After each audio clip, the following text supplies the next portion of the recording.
Hey, hey, hey, hey, hey.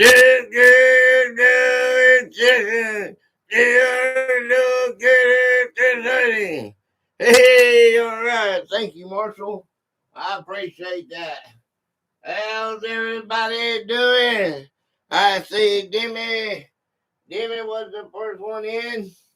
Hello, Diddy. Yeah, Diddy, Diddy.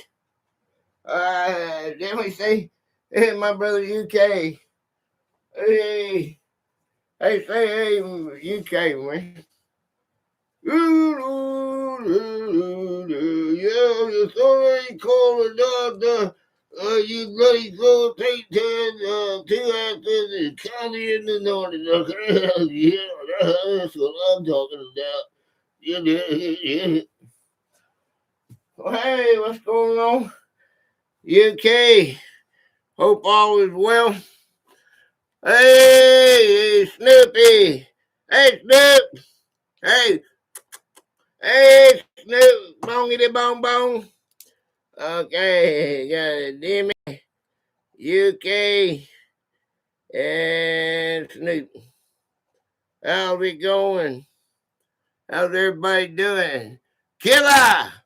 Hey, what's up, Killer?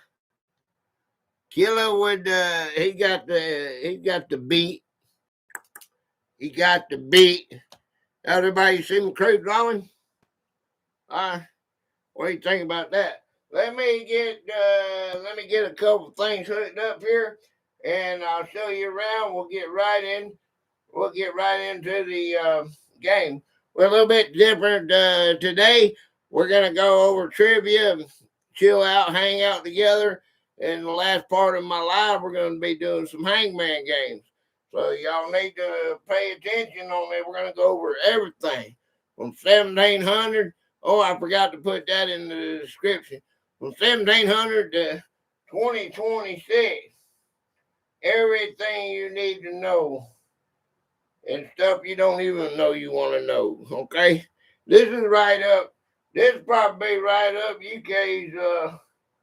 Of course, he's a medic though.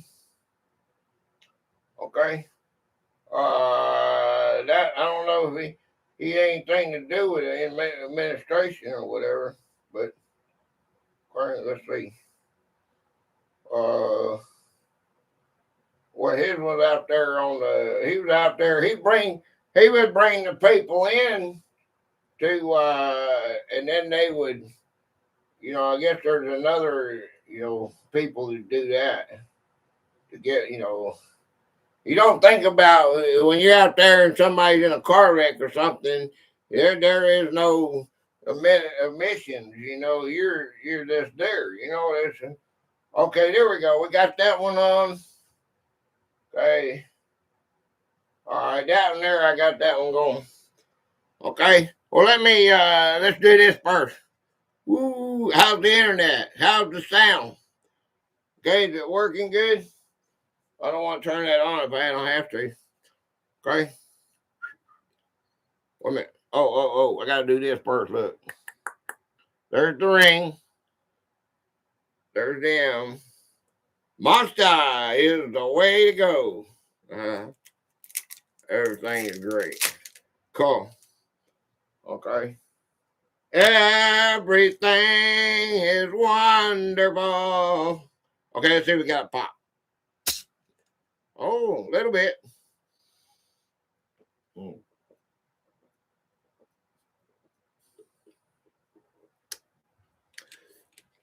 Oh my God.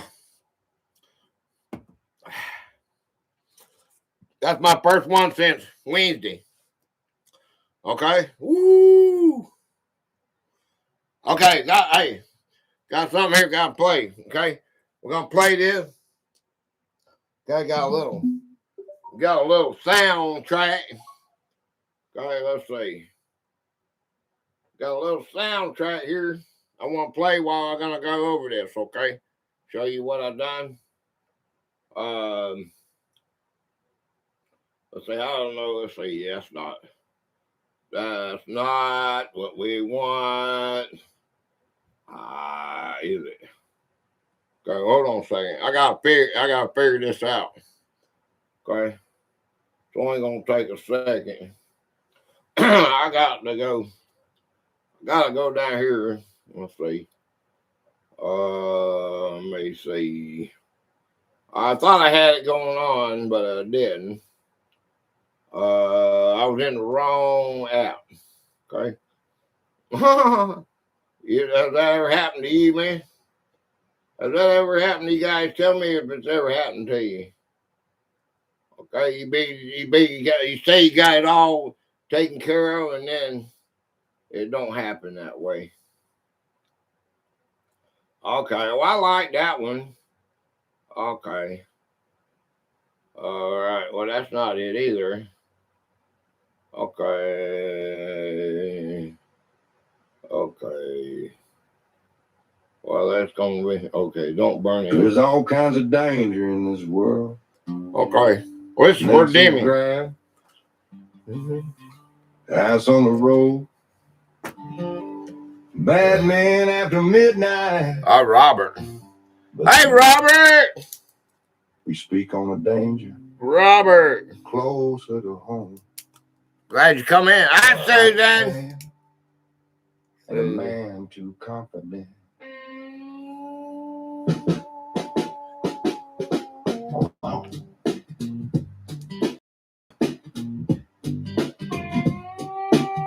Listen in. Huh? Come on, people. Let's dance with me. Like a showdown deal, had grease in the pan, fight like it wouldn't one blink from a bad surprise. Had onions ready and the butter set, reached in close with no signs of sweat. Come on, dance, man.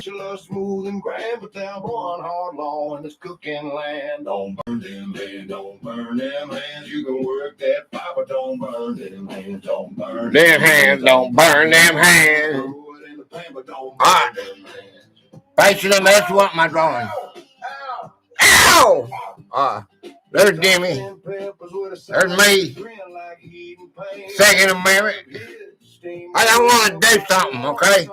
I want to do something real quick. Let me see if I can do this. All right, hold on. Hold on right there.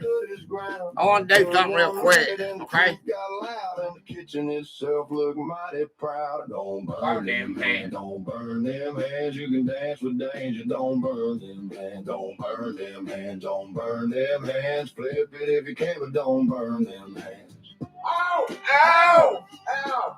Why they gotta be so hot for, man? Don't burn. Don't burn. Reach for the handle with a towel too thin. That still said, boy, okay, look here. Again. Cornbread sitting there watching it all like I knew that man. All right, there you go. All he did a sidestep clean, then a backward slide. Tried to keep his cool, try to save his pride. Trying to get a picture of it. Got a wicked little sense of time. It's got a. Why has it got a shadow on it? All right, let me get behind it. I might like that picture right there. Okay, well, let's move on. Okay, I got 0. That's done. $2, 8 pennies day 3. 0, $3 do work. 0, $5 alcohol donkey prospecting. I got one more to do, $1 just a yogi. One more $2 every day frame day drink or 8 frame. And 2 more $10 alcohol donkey prospecting. So if you're gonna step into that kitchen, step in like a man. Okay. You see this here? But know this. All right. Burn them hands. Burn them hands. Monster Club. We got Demi. Channel supporter, 17 months. Mr. Cole, 923, 2 months. All right. Stable Rocker. We got 8 frame day drain, 17 months. L. George's 1, 17 months. We lost one. We got Alan Door 99815, 16 months. Alky Donkey Prospecting, 16 months. Sweet Acres Quarry Farm, 14 months. Dorothy Richardson, 13 months. The Empty Pan, 13 months. BJ's Best Adventures, 11 months. Orange Tang FPS, 9 months. Christine Dodd, 46866, 8 months. We lost one. WayTwoCool Outdoor 6 months. WayTwoCool X 12 months. Georgian 4 months. Just One Sue is 2 months. And we lost 2, and then we got Gate Smashers. Everyone, hurrah, 8 months. All right, then you got the Chef Club, $24.99 is available. And you got the Limo Rat Project Club, $99.99. That's available with put your brand on the Constitution, okay? So there you go, right there. Boom, boom, boom, boom, boom, boom, boom. We'll say that for later. Okay. Ventures. The Gypsy and the Vanilla Gorilla. Okay, that'd be Tammy. Tammy with an I and Jill. Okay, I just figured out the Gypsy official. The Gypsy official, I don't know, I guess because I'm that bad word, old. But it takes me a long time to get it. But that is Tammy. And I may be wrong there, but I think Gypsy is Tammy. And Gypsy official is Tammy. And then they got the adventure, got Jeff with the Vanilla Gorilla. Yeah, number 4, all right. That's cool. I'm glad you stopped in, man. All right, so there we go. We got that. All right, let me get this chair over here. Okay? I'm glad everybody's here. Okay? Boom, boom, boom, boom, boom. Don't burn them hands. I thought I'd put them. That's true. Okay, I put them. Well, I don't know how long I ain't been knowing you that long, but I've been knowing you a long time. But it seems like at least a little bit, enough to know that I figure stuff out. Okay. So, I mean, I know Gypsy, but it didn't come in. It didn't really register until the live before last, I think. I just now mentioned it. Okay. Oh, let's go. Wait a minute. Let's play our first game, Hangman. The chair's in the way. Is the chair in the way? No. Okay. Let's do the Hangman. All right. What is our topic for today? We're just gonna play 2 games right now, and then we're gonna get into some history on it. Okay. What is our topic for today? Does anybody know? If you don't know, give me a letter. What's our topic? A. Okay. All right, there is an A. All right, there's 2 A's. Okay. I-E. Okay, I. Okay, E. Uh-huh. Okay.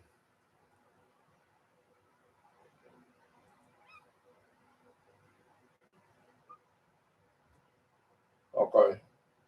Yeah, American history. American history. Okay, we got history. I'll give you that. All right, American history. That sounds like space. I can do that on space. When I do Mincy, I say space. Patient. Okay. All right, there is a patient. P-A. T. Okay. T-I-E-N-T. Okay. Patient. Okay, this got an end on it. Okay. Michigan.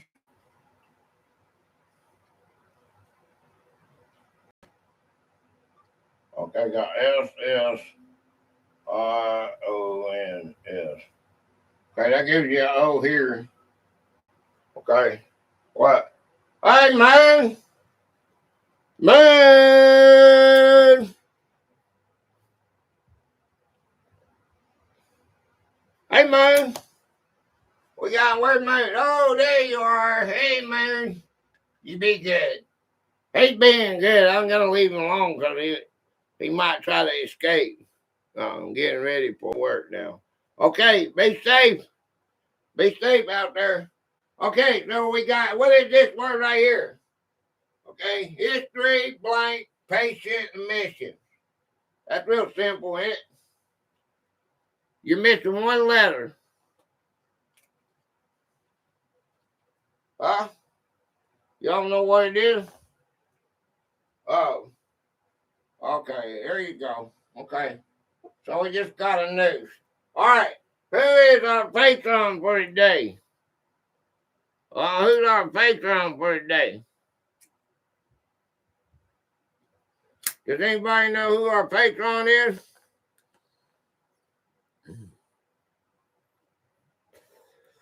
Me. Me. Okay. Me. All right. Okay. So we got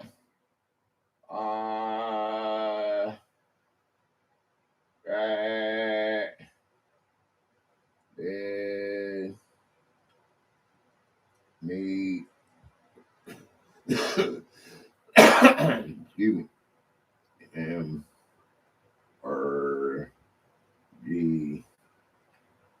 Imagery. Imagery. E-R-G-Y. E-R. Imagery. Imaginary. Huh? Imagery. E-M-A. E-M-A. G. G.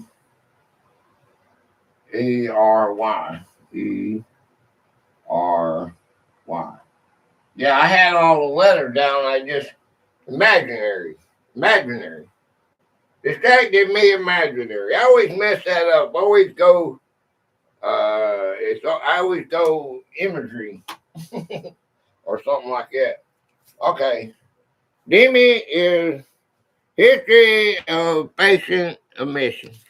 That's our topic for today. This is what I'm going to be studying on in our game. And I want everybody to go to this pin link right here. Okay, replace pin message. Okay, there was already an O. We made it off. I don't know. It's imagery. Imagery. It ain't got no U in it. Look at your name. Okay, I thought it did. But if you look at your name, you got E-R-G-Y, not jury. They stormed yesterday, cleared out the wildfire smoke. It's been cool and breezy air. Sue! Hi, Sue! Just one Sue! Just one Sue! Hi, Sue! Sue's here. Led. Come say hello to Sue. Hi, Sue. Nice to see you. Hi. Hello. Thank you for being here. You rock. See, I can dance. Hi, Sue. Sue. Just one Sue. Okay. Snoopy. Okay. Snoopy. Snoopoo.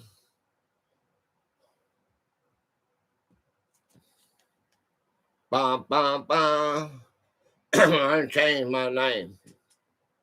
I know the phonic alphabet very well, but need a translator when Gator speaks. Hey, that's called, what is that called? Jimmy, tell them what that's called. Yep.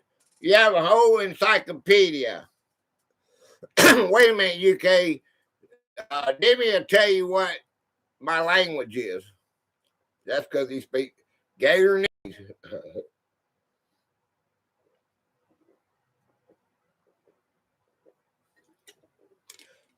Dimmy that up there for me. History of patient missions in the United States, 1700 to 2026. Y'all pay attention because at the end of the last hour of this live, we're going to play Hangman. And I got about 100 games to play. And it's all going to be right here on what we're going over right now. So that's good. Sound like Pa Bear from the Hillbilly Bears. I'm sitting at the back of the building. A squirrel comes running down the fence and scared the crap out of me. Yeah, we spent a whole day bird watching. I said, God, Sue done turned into a bird watcher. I mean, I know you are, but that day, the squirrels might have been hiding. I don't know. They already had what they wanted to eat. I can't believe Yoga lets them birds eat out of that. Once the squirrel claimed it, the box for him, or her in this case, I don't know how she lets them birds have anything. Unless she just full. You keep it so full, I guess they're all full and share.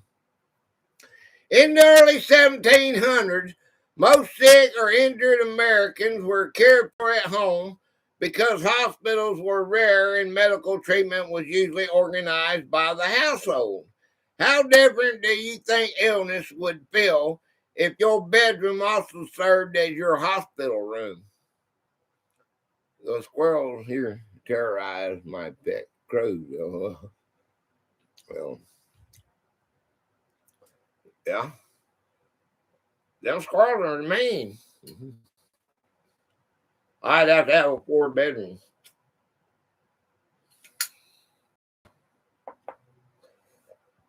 How different do you think illness would feel if your bedroom also served as your hospital room? Don't they do that for hospice people? No patients in my bedroom. Mitzi, don't they? Y'all pay attention, Mitzi. We're going to be playing Hangman here in a little while. And everything, and I can't make it any easier than that. Going over it for a couple hours and then playing the game. Oh, this is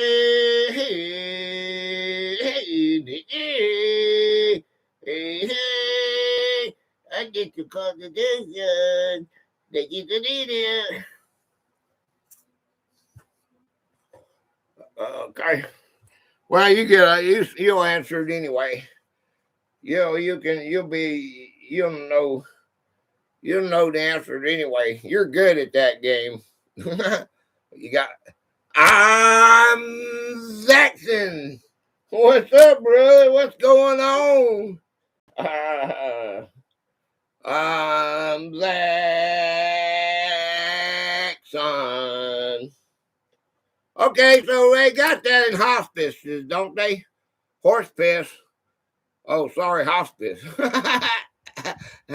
Hey, hospice is when you know your family dying and they come in to clean up the mess, right?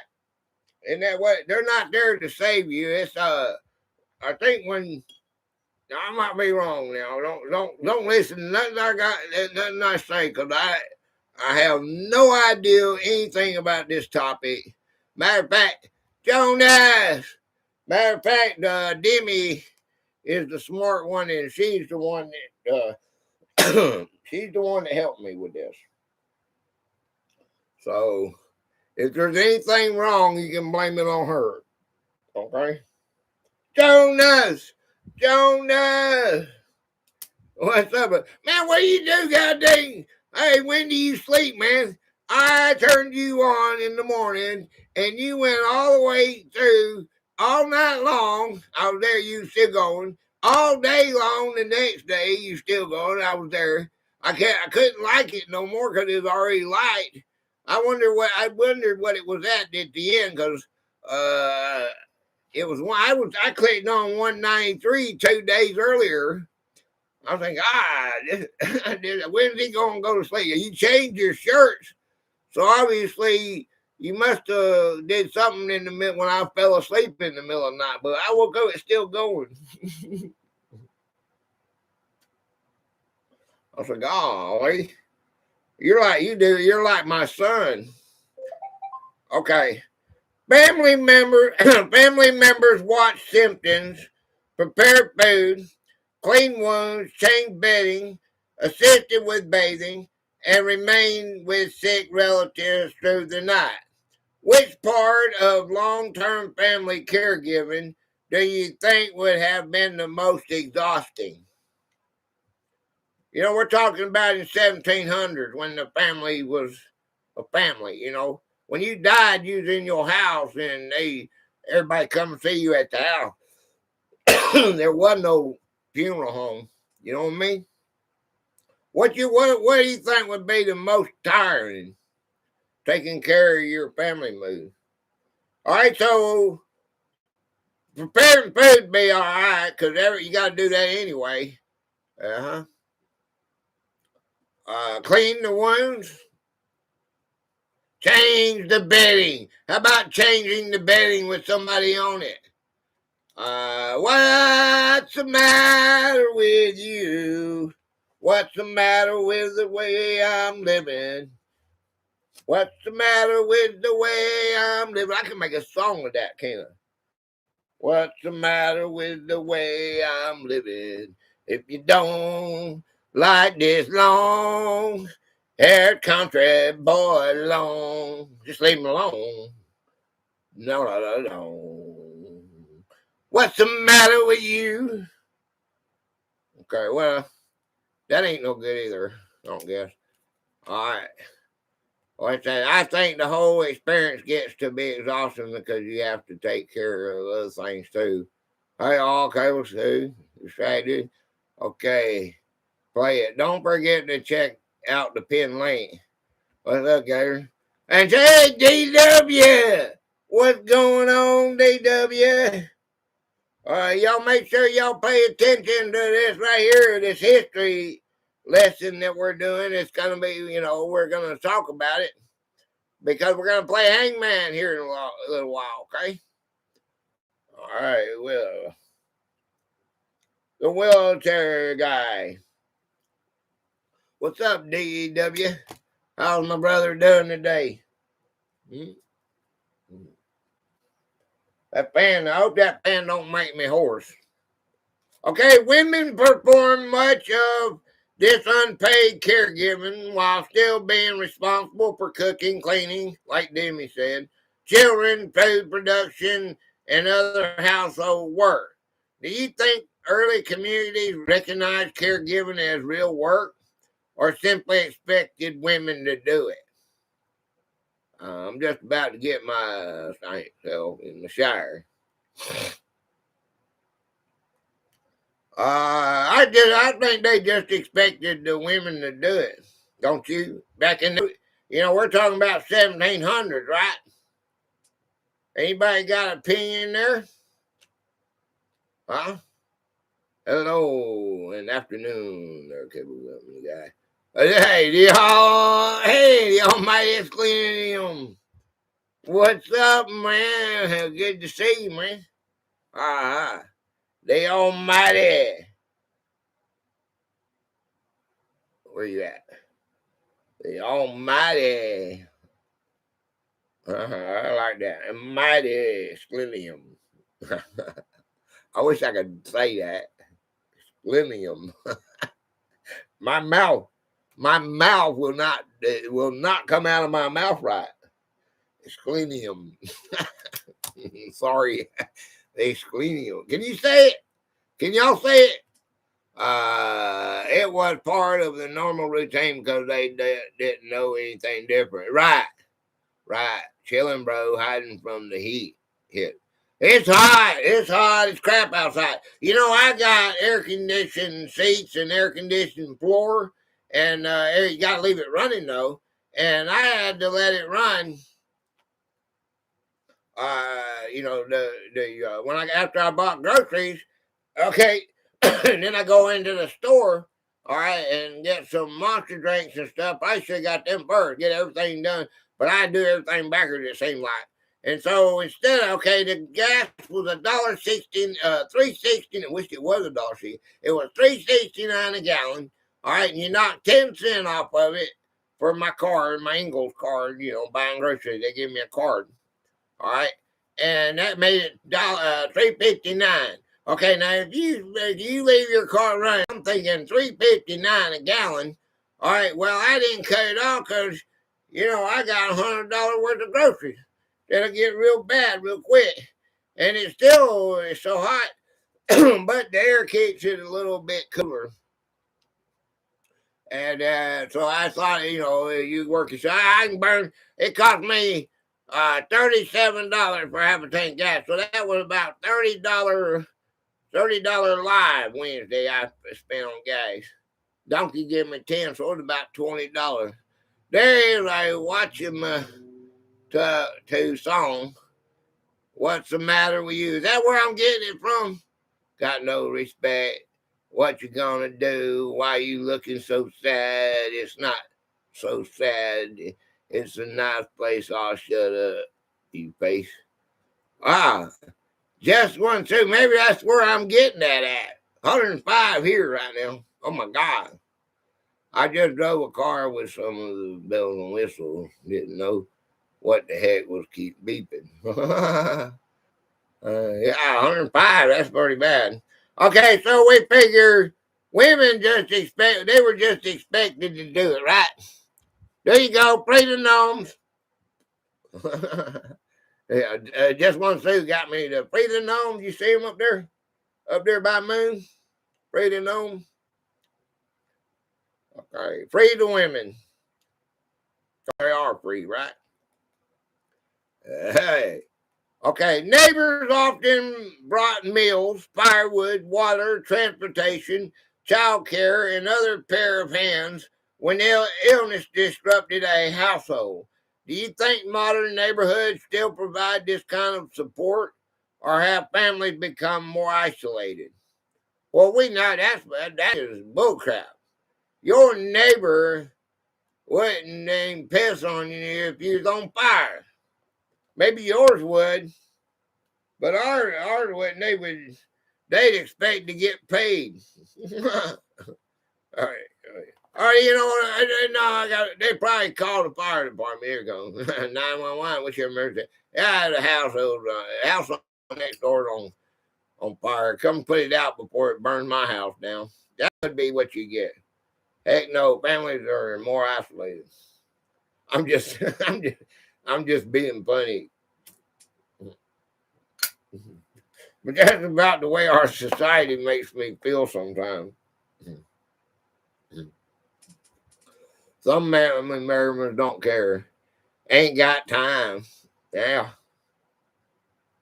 Okay. Hey, a family with several adult relatives nearby had more caregiving options than a person living alone or far from home.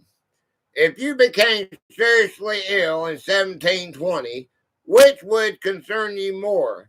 The illness itself or having no dependable person nearby?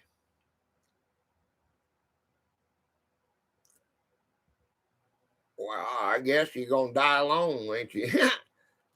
What? What would... You think the illness... Okay, if you became seriously ill in 1720, which would concern you more? The illness itself or having no dependable person nearby? Yeah, no x-ray machine, no hospital, just to get... You don't have no family, that would be my thing right there. Nobody to help you with it, help get you to bathroom clean you. You're just going to die quicker, ain't you? Illness could prevent the patient and the caregiver from earning money or completing necessary farm and household work. How quickly do you think an ordinary family could fall into poverty after one serious illness? Okay, type Gatorade on that short bot, guys. Y'all know how to do that, don't you? But that look at the night bot. It said type the number and Gatorade on that short that's pinned in the link. Depends on who was the breadwinner. Exactly. Well, true. If you're on a farm, more like in them days, they all did it, you know. It would be a burden, I guess. Roast memories were natural. Yeah.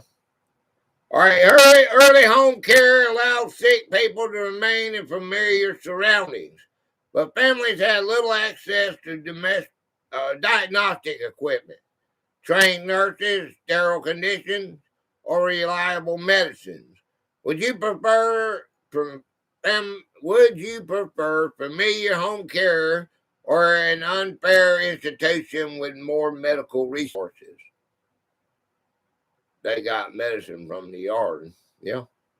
Would you rather be at home or be in an unfamiliar institution with more medical resources?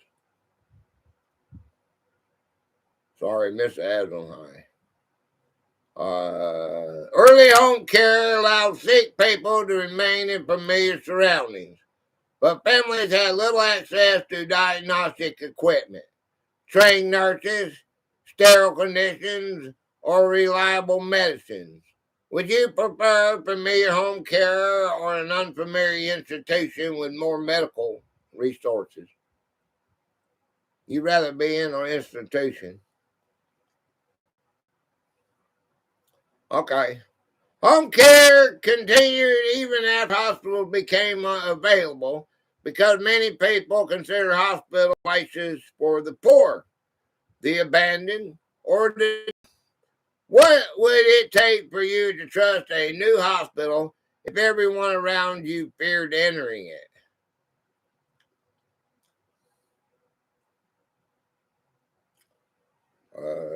Yeah. I'll take a chance. Okay. All right. Midwives, healers, and household remedies. Okay. A midwife was a community birth attendant who guided labor, delivery, and the early care of the mother and baby. Since most births occurred at home, how important do you think a trusted and experienced midwife was to the community? I think it was a lot. I think it was a lot to the community. Don't you? Yeah, I believe it was a lot. That was the only you hollered midwife. Okay. All right, whenever that happened, because they had the knowledge, they done been through it a bunch of times. I just think how many babies died due to the cord around their neck. Yeah. Midwives often learned through apprenticeship, family knowledge, personal experience, and observation rather than through a formal medical school. Do you believe practical experience can sometimes be as valuable as classroom education? Well, that's just like any job. You got work experience. Work experience is better than education sometimes, right? What do you think about that? Local and traditional healers use knowledge drawn from indigenous African, European religious and family traditions. Why do you think communities trusted familiar healers even when a formally trained physician was available? And as long as the best education. Um, Because they trusted that person that's lived there their whole lives rather than somebody stranger come in. They didn't know anything different. Okay. Black and ingenious healers preserved medical knowledge while living under systems that frequently denied them legal authority and control over treatment. How much valuable knowledge do you think was ignored because society did not respect the person providing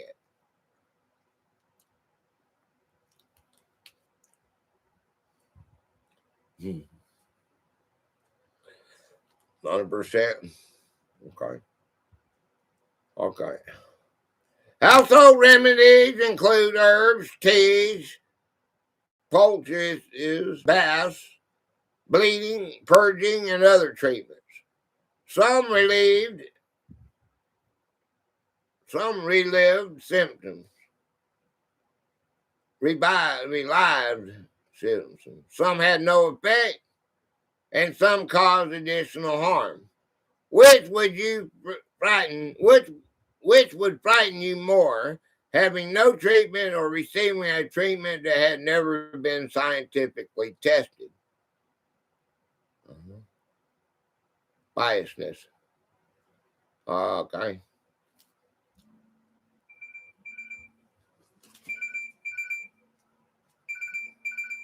Well,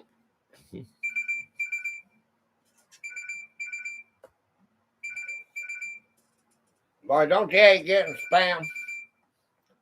Even on Sunday, can't leave you on Sunday. I have no idea. I've never seen that number before. It didn't come up red, so they must be a new one. I got most of them blocked. I have to block that one too. Nothing was really tested. It was all a guessing game, I think. Spam alert, yeah. Yep.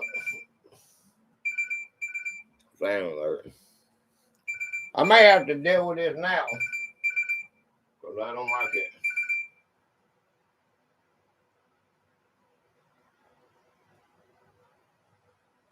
And I got the volume on off. Huh. Well, I like your topic. I don't know. We got 14 likes. We got 4 people here. Okay, nobody liked it. Nobody wanted to play this game. Okay.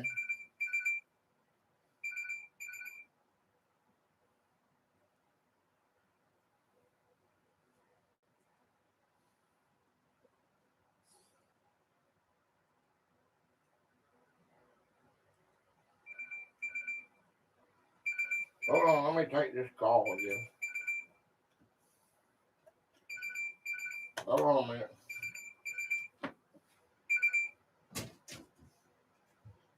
Hello.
Okay.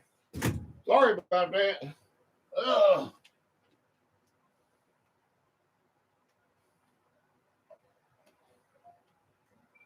Well, oh boy. All right, hang on a second.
There you go.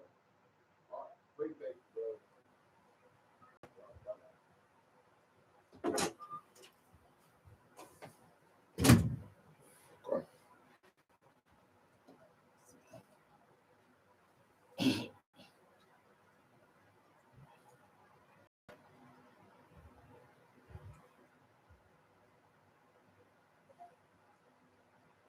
Okay. All right, I'm sorry about that. Oh, it couldn't wait. I said it couldn't wait. So, okay, everybody, there's nothing I can do. Household remedies include herbs, teas. We already said that. Let's go on to the next one. Medical knowledge was passed between generations, so one household remedy might be completely different from another family treatment for the same symptoms. Do you have a family remedy that has been passed down through generations? Okay. Sue is equal opportunity. Okay. Okay. What did I miss? Did I miss anything? Huh? Okay. Okay. There you go. Yeah, I'll get a yearly checkup. Okay. Private physicians sometimes use the same bleeding, purging, and uncertain treatments found in hospital medicine. Would you feel safer simply because a person called himself a physician, even if the treatment had little evidence behind it? The 88F9F, Jimmy is Sonesville. What's up? What's going on? The 88. All right. Glad you're here, man.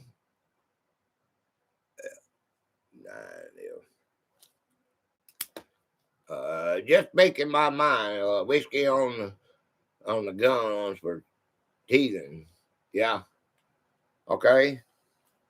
The lack of laboratories and diagnostic equipment meant that healers rely heavily on visible symptoms, touch, smell, observations, and the patient's description. Do you think modern medicine sometimes depends too much on technology and not enough on careful observation? Uh-huh. Okay. Churches and religious congregations frequently, hey man, just drinking and be like and watching. Cool. Hey man, I got Monster. This is what I'm drinking, Monster, man.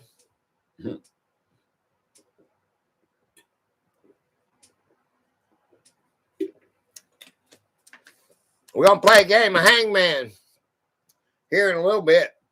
And this right here is gonna help you if you listen. Churches and religious congregations frequently provided food, prayer, nursing assistance, money, transportation, or temporary shelter to sick and struggling residents? Should religious organizations still have a major role in providing community health assistance?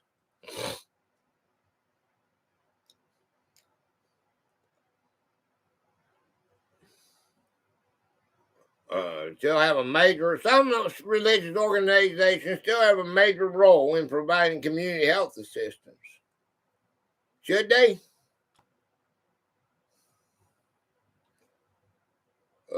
That's up to the person. That monster is not a monster, yeah. Any sisters in there say because we do not have enough. Okay. I guess it'd be up to the individual if they're religious or not, right? Community charity meant private local assistance provided by neighbors, donors, congregations, mutual aid groups, or civic organizations rather than by government. Do you think private charity can ever provide dependable help to everyone who needs it?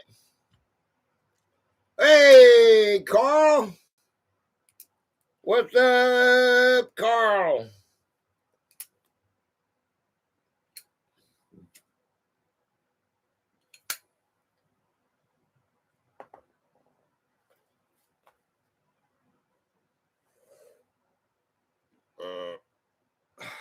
Need help comes from the government.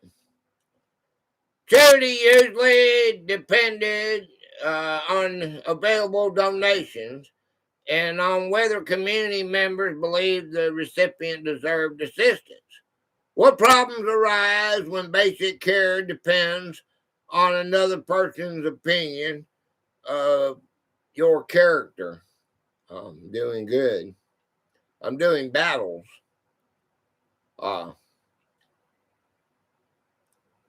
Okay. That'd be bad if you're based on somebody's opinion whether you get help or not, right? Okay. Individual judgments, yeah. A well-known resident with family connections might receive more community support than a newcomer.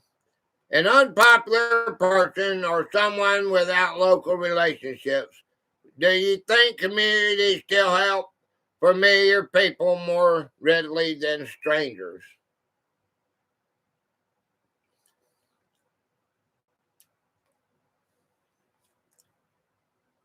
Do you think communities still help familiar people more readily than strangers? Yes, community assistance is the key. Okay. Ministers and church members sometimes visit sick people who had no relatives nearby. Besides food and medicine, how much difference do you think companionship made to someone facing illness alone? That's a lot. I believe if you got somebody there for you, it's a lot.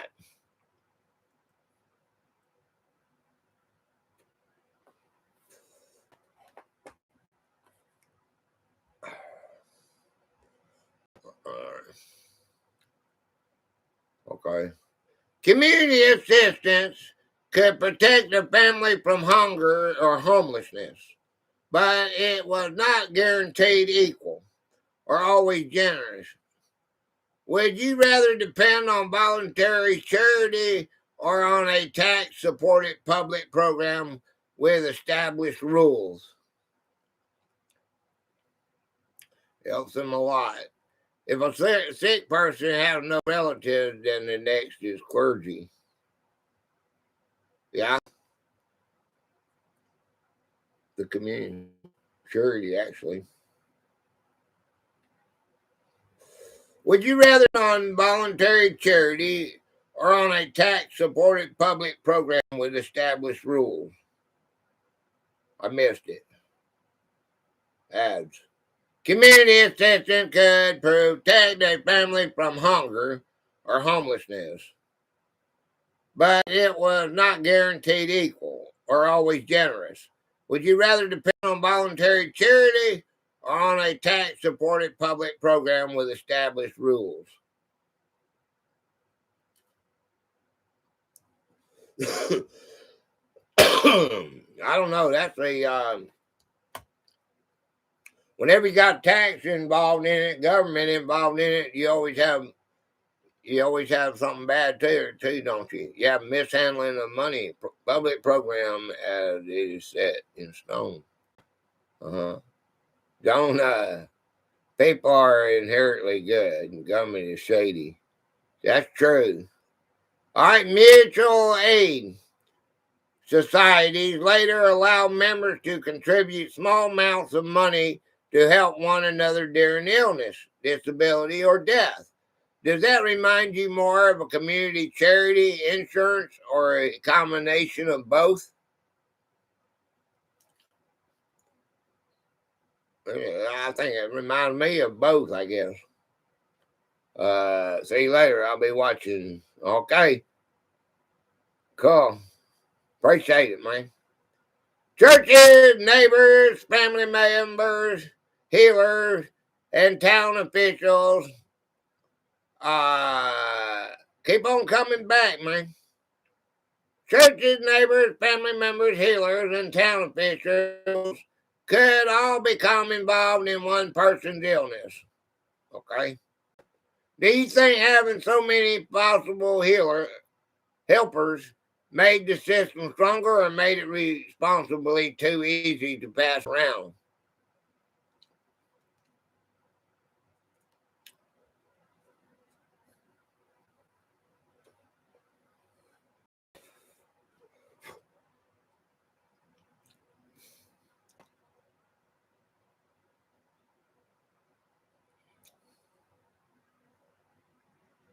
I think stronger, the more support, the better.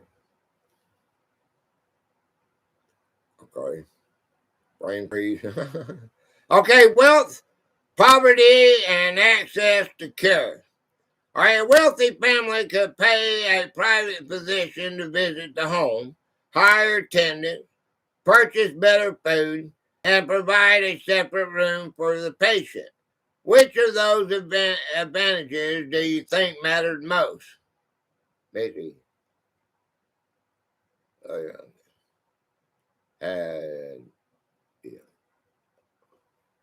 Another one that comes into people's short.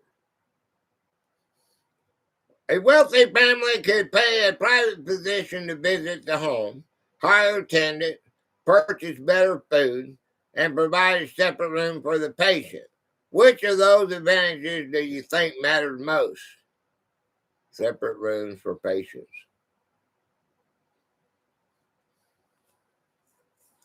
Hired a private physician. That was pretty. All of them probably attendant, purchase better food, and provide a separate. Every one of them. Same as Demi. I'd say every one of those. If you had the money.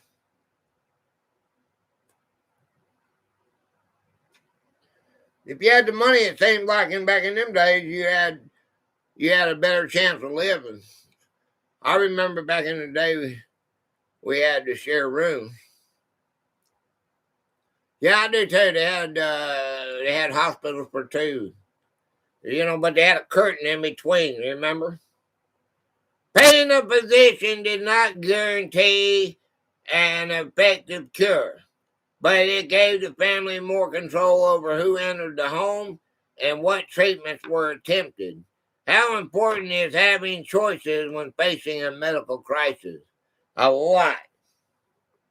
That means a lot, I think.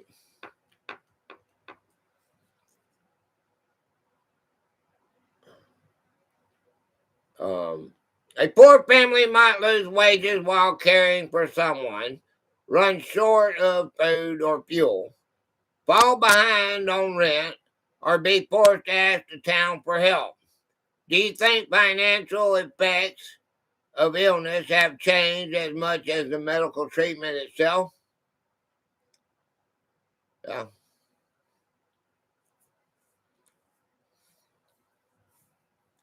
Everybody make sure you type Gatorade in that link, this pin. A poor family might lose wages while caring for someone, run short of food or fuel, fall behind on rent, or be forced to ask the town for help. Do you think the financial effects of illness have changed as much as the medical treatment itself? Yes, no, insurance. That bill gets big. It's big anyway. The medical treatments just cost more now, and so does the insurance. The care is hard for everyone, but more for the poor. All right. Poor families often delayed asking for help because public assistance could bring investigations, judgment, or loss of independence. Do people still postpone seeking assistance because they are embarrassed or afraid of how they will be treated?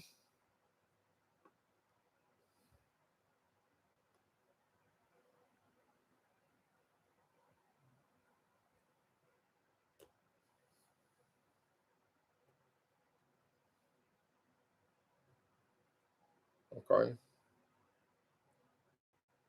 Yeah. Okay.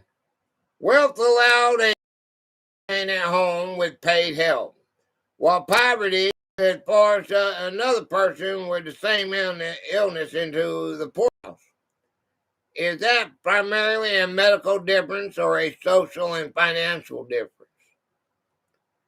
That is a social and financial difference, isn't it?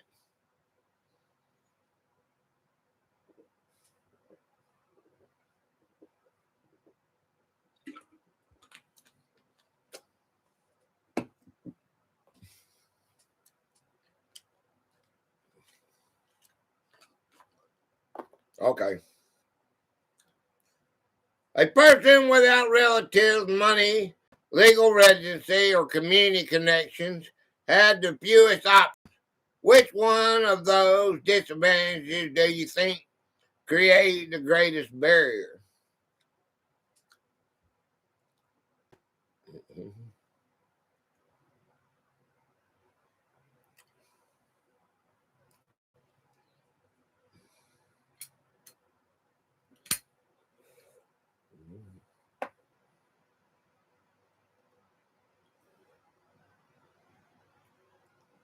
Not having money would be my thing. Enslaved people had little legal control over medical decisions, movement, or access to physicians.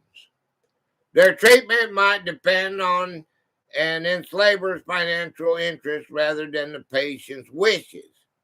How different is medical care when the patient has no power to consent or refuse? Yes, but not having money does that mean no treatment at all? Could. It's that way today. I mean, in some places. I mean, they don't give you the care they could, and that you can look at the 1%ers and you can tell that. How different is medical care when the patient has no power to consent or refuse? Yes, the patient can't make choices, so now there is a way for them to do that. Yeah. Early America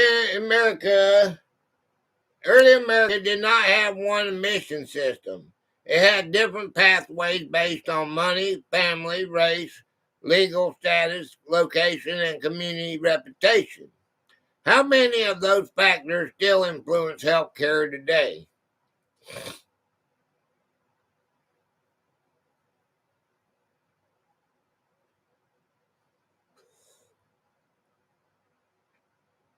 Uh, I guess location, the movie stars have no problem getting help. Yeah. Yeah. If you have a hospital that's in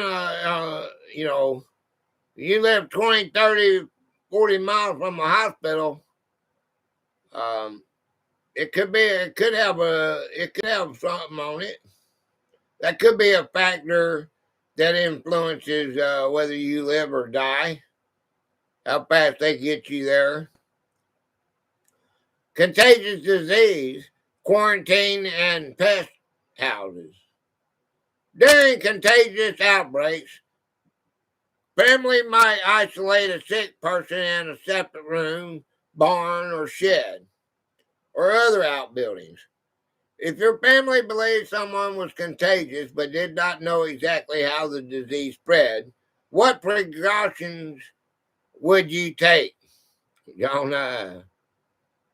What precautions would you take if you didn't know if it's spreading?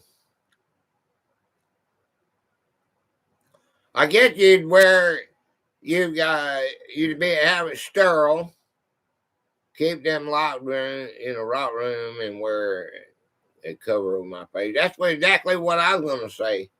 New ham radio and the newer ham radio contain it. What's up, man? 3? How's it going? Newer ham radio.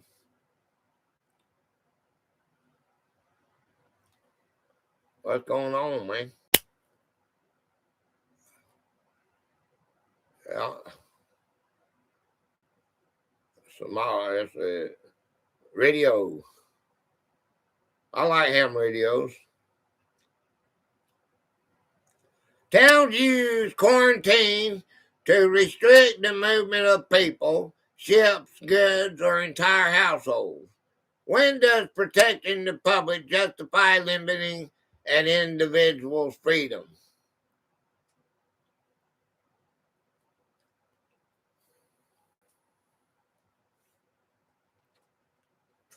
That was like that. That was like that thing. Relax and live on when she hits the fan.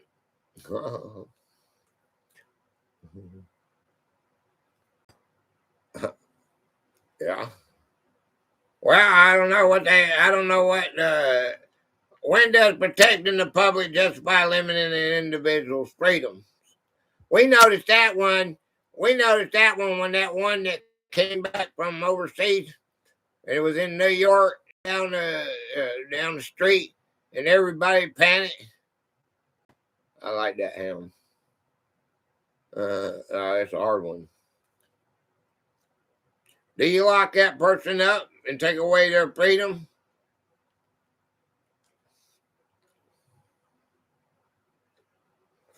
A pest house, short for house of pestilence, was a basic isolation building located away from populated areas.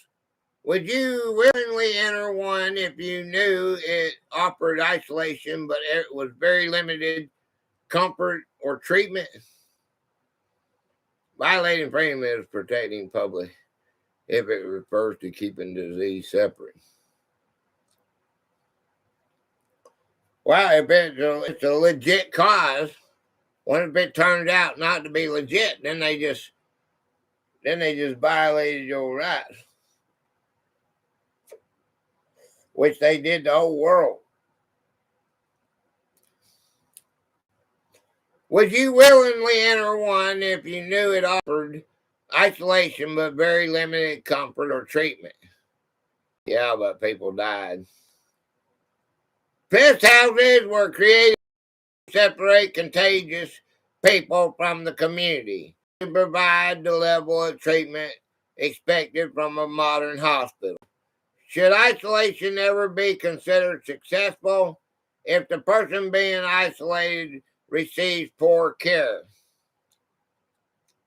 I would have to, I guess.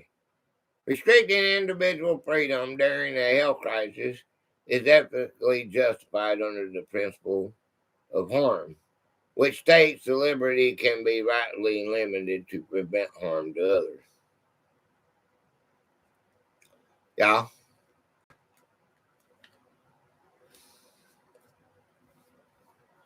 Which states that liberty can be rightly limited to prevent harm to others.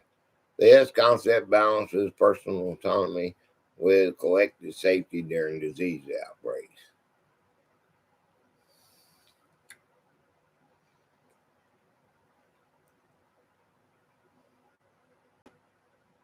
Okay, a wealthy family might isolate someone in a private room at home, while a poor or homeless person could be removed to a public pest house.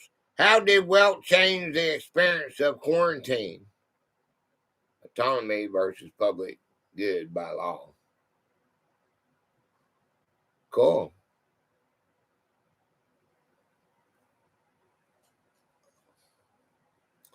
So if you get a dang ill, you disease, because wealthy were allowed to stay home. Yeah. How did wealth change the experience of quarantine? And probably affect others. Yeah. Yeah, they were allowed to stay at home, probably go to their business, do whatever they wanted to. Town officials sometimes had to balance individual rights, fear, incomplete medical knowledge, and pressure from frightened residents.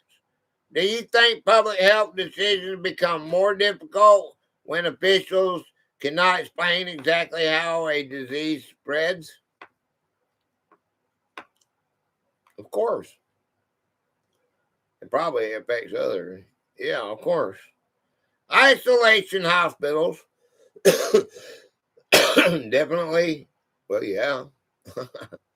BTW, each state is governed by its own governor, so it's like using my own mind, not others. Yeah. Isolation hospitals later developed with dedicated wards, organized medical staff, and more formal treatment. Would calling the facility a hospital make you trust it more than something called a pest house? Hi, cable company. Hi, Carrie. This Carrie Knopf here.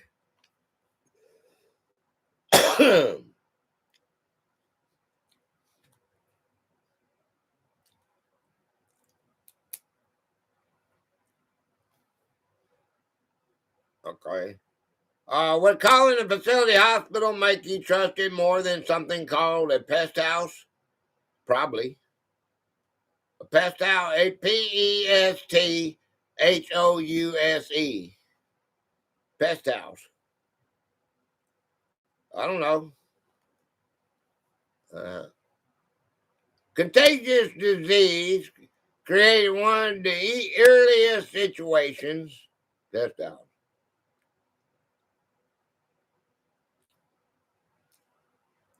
I'd be scared of a pest house, yeah.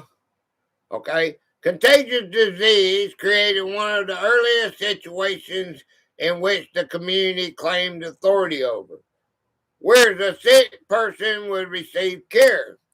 Should a patient, the family, or public health officials have the final say during a dangerous outbreak? A house, also known as a plague house or fever shed, is an art term for a specialized building or hospital used to quarantine and treat individuals suffering from highly contagious. Yeah.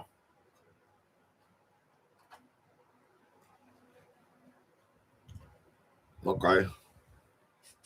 Okay. All right. Contagious disease created one of the earliest situations in which the community claimed authority over, where a sick person would receive care.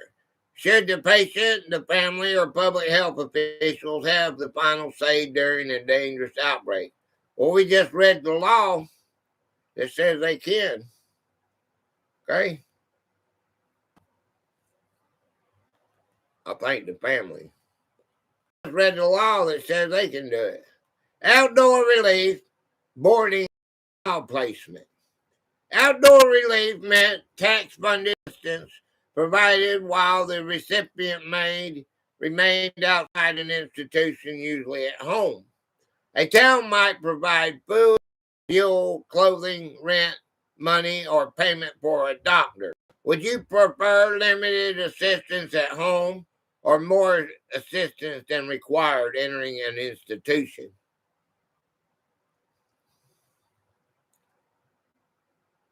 You gotta go to a hospital institution, I guess, right? Limited assistance at home.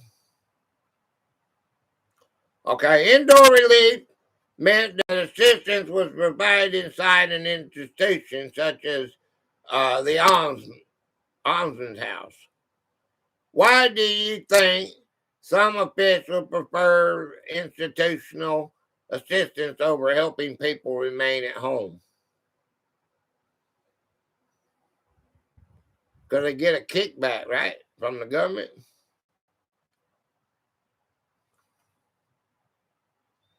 Money is the root of all evil. Towns sometimes pay private households, poor, sick, or older, or disabled residents. Would you trust a family selected by the town to care for a vulnerable stranger properly? Money for sure. Would you trust a family selected by the town to care for a vulnerable stranger properly? I guess if the town picked that family, they would take care of that stranger. Most people are good. Okay. Sure. It's a reason they were selected, yeah. In some communities, care was auctioned to the household willing to accept the lowest payment. What danger is created when the caregiver can make more money by spending less on a person? Oh, there's your problem. Isn't that about what it is now? Your number. A wide range of illnesses and inquiries. In contrast, state hospitals are specialized government funded. They might not give them proper care. Yeah. I think we're in the 1700s to 1800s. Institution primarily dedicated to long-term psychiatric care means you're not curable. Breaking up. Okay. Well, what we're doing, we're moving on up. Mine's still running. What we're doing is we're in the 17 to 1800s, and we're going to go all the way to 2026. It was buffering.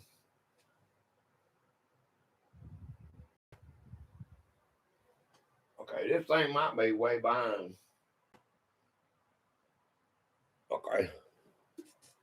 All right. In some communities, care was auctioned to the household. We did that one. Poor, abandoned, orphaned, or neglected children might be placed with other households instead of remaining with their original families. Do you think officials were trying to help the children, reduce public expenses, or accomplish both? Okay, cool.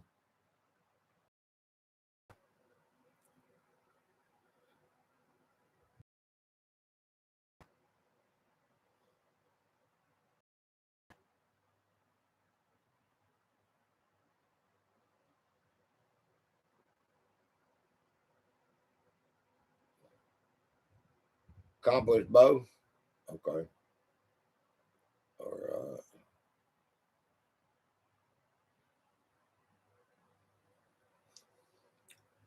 Children could be bound out as an apprentice.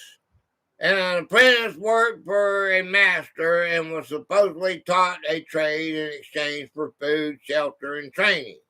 At what point does an apprenticeship become forced labor?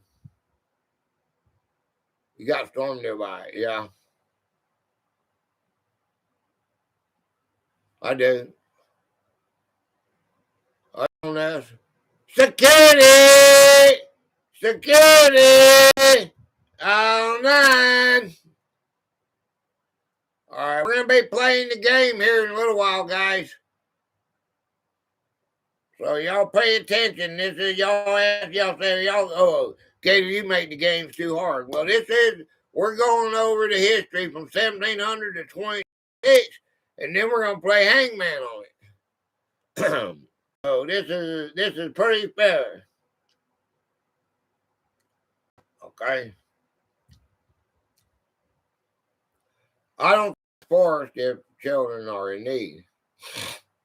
All right. I think they're talking about The Apprentice. Did you listen to the question? It said children could be bound out as apprentices. Okay, children. Oh, you did. Apprentices worked for a master and was supposedly taught a trade in exchange for food, shelter, and training. At what point does an apprenticeship become forced labor? It's forced if the children are in need. Okay. Not every child placed in another household had lost both parents. Poverty, family, illness, abandonment, or the death of one parent could lead to the removal. Should poverty alone ever justify separating a child from a parent? Stephanie! Hi, Steph! Hi, Steph! Jersey loves Steph. Hi, Stephanie! Hi, Steph. I don't think you ever should remove a parent from a child. Don't forget to visit the pin link and give the stream a like. Yeah, make sure you go and say Gatorade on it. The number, put the number Gatorade. Okay, that'll turn your comment blue. And one day this week I'll post it to my community page, and we can see how many Gatoraders we had. I'm a little late, actually. Got to go to Wildfire Preserve. Love how you introduced everyone. All right. Town officials decided whether to provide home assistance, institutional placement, boarding, removal, or apprenticeship. Would you be comfortable giving a small group of local officials that much control over a family? That had to be beautiful, Sal. Hi, security. Thank you for stopping last night.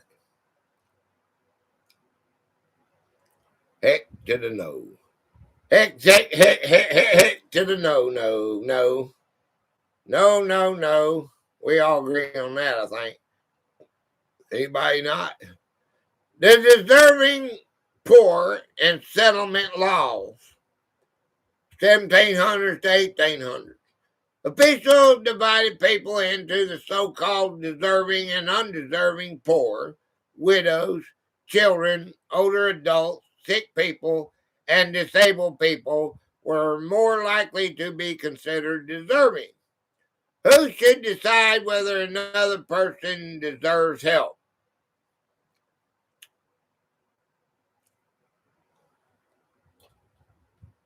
Who should decide whether another person deserves help? That's hard. Who do you think? Who should decide whether another person deserves help?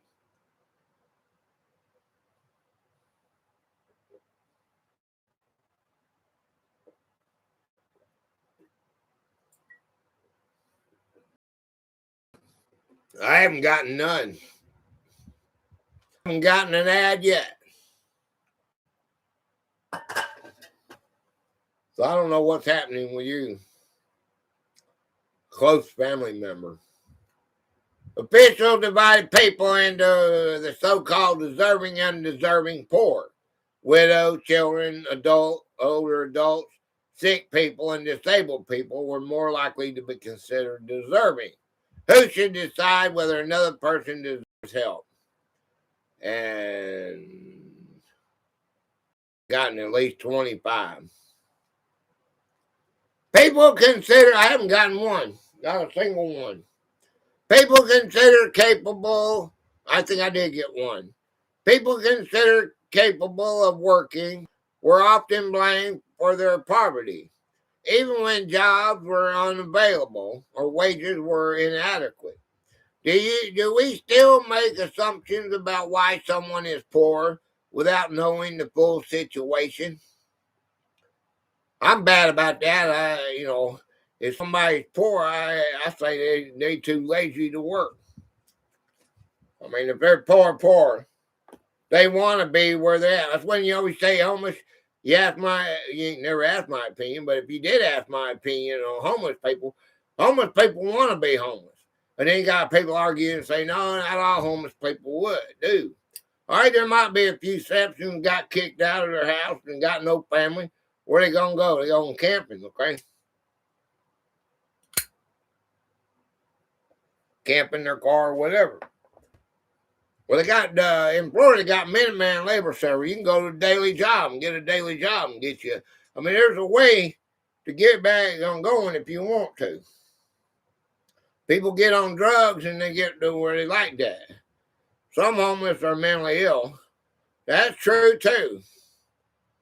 That's what he would do. My daughter will be the one who decides, judging others. Okay. People considered capable of working were often blamed for their poverty. All right, if they're working, how come they're in poverty? Even when jobs were unavailable, wages were inadequate. Do we still make assumptions about why someone is poor without knowing the full situation? I'm bad about that. Just like I said, you got brought up illness and all. I automatically say, well, especially if you got a homeless person come up and ask me for a marble. These things are 25, 50 cents a piece now. Okay? Get a job, dude. I give them one, give them a cigarette. No way, I give them a cigarette, and then they ask me for $1. I said, get a job, man. Go pick cans up. Goddamn, when I was homeless, I picked up cans, went and bought some ham, and went to the church and they had to say a prayer before they give me a few slices of bread. I accepted the prayer because I needed it, and went to the McDonald's wherever got me some mayonnaise. Had me a mayonnaise ham sandwich. Still had change. It still got change to buy a Coke 5 when I'm in my 20s, my drinking days. So I know what it is. The deserving and undeserving labels were moral judgments rather than medical diagnosis. What happens when moral judgment becomes part of deciding whether someone receives care? Mm-hmm. A mayo sandwich, yeah. I've had that too.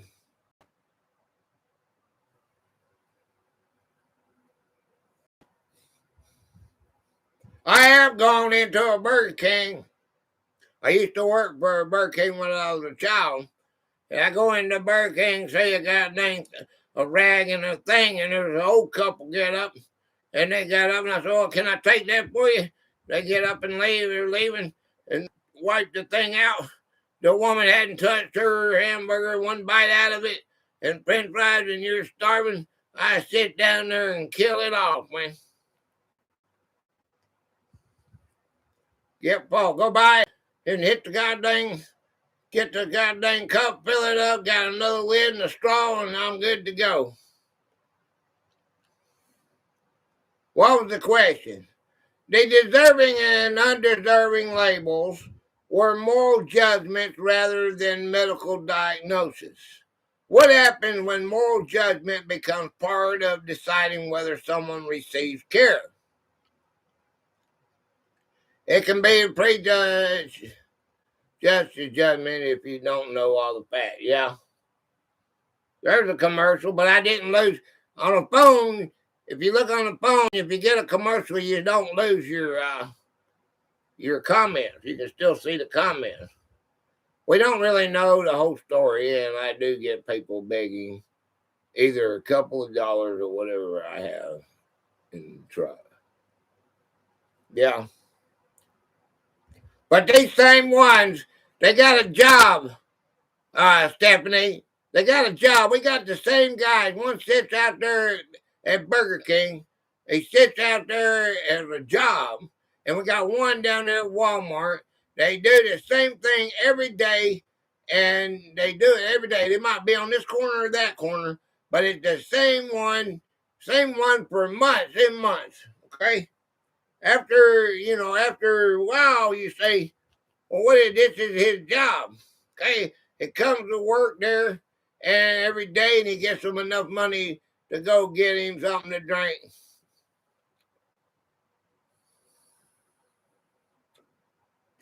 Probably walks down through the food place, Miss Shirley's, because she helps people. You lose the content, not the comment. Sometimes it's a racket. They give tickets out in some areas if you do give, but never happened to me. Settlements or residency laws determine which town was financially responsible for a poor person. A newcomer could live in a community without having a legal right to assistance there. Should access to emergency help ever depend on how long someone has lived in a particular place?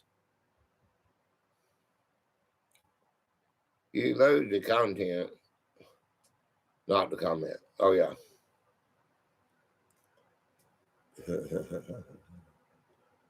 You lose the question.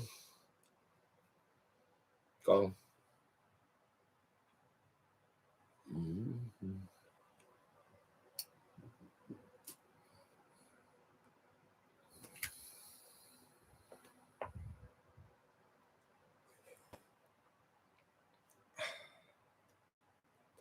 I don't know.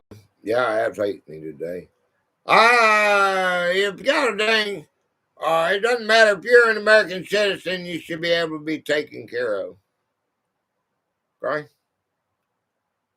Or if you belong on this planet, you deserve to be taken care of. Okay? This planet should take care of you. Okay? Everything belongs there. Why should one person get it over another? Okay? Because their family stuck the sticks in the ground a couple hundred years back. A newcomer without legal settlement could be warned out, removed, or sent back to another town. How dangerous could that become if the person was already sick, injured, pregnant, or disabled? Could be.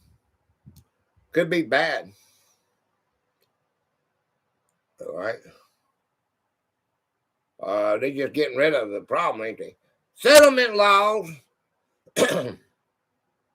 Settlement laws encourage towns to avoid financial responsibilities by arguing that a needy person belongs somewhere else. Does this resemble hospitals later arguing that an uninsured patient belongs at another facility?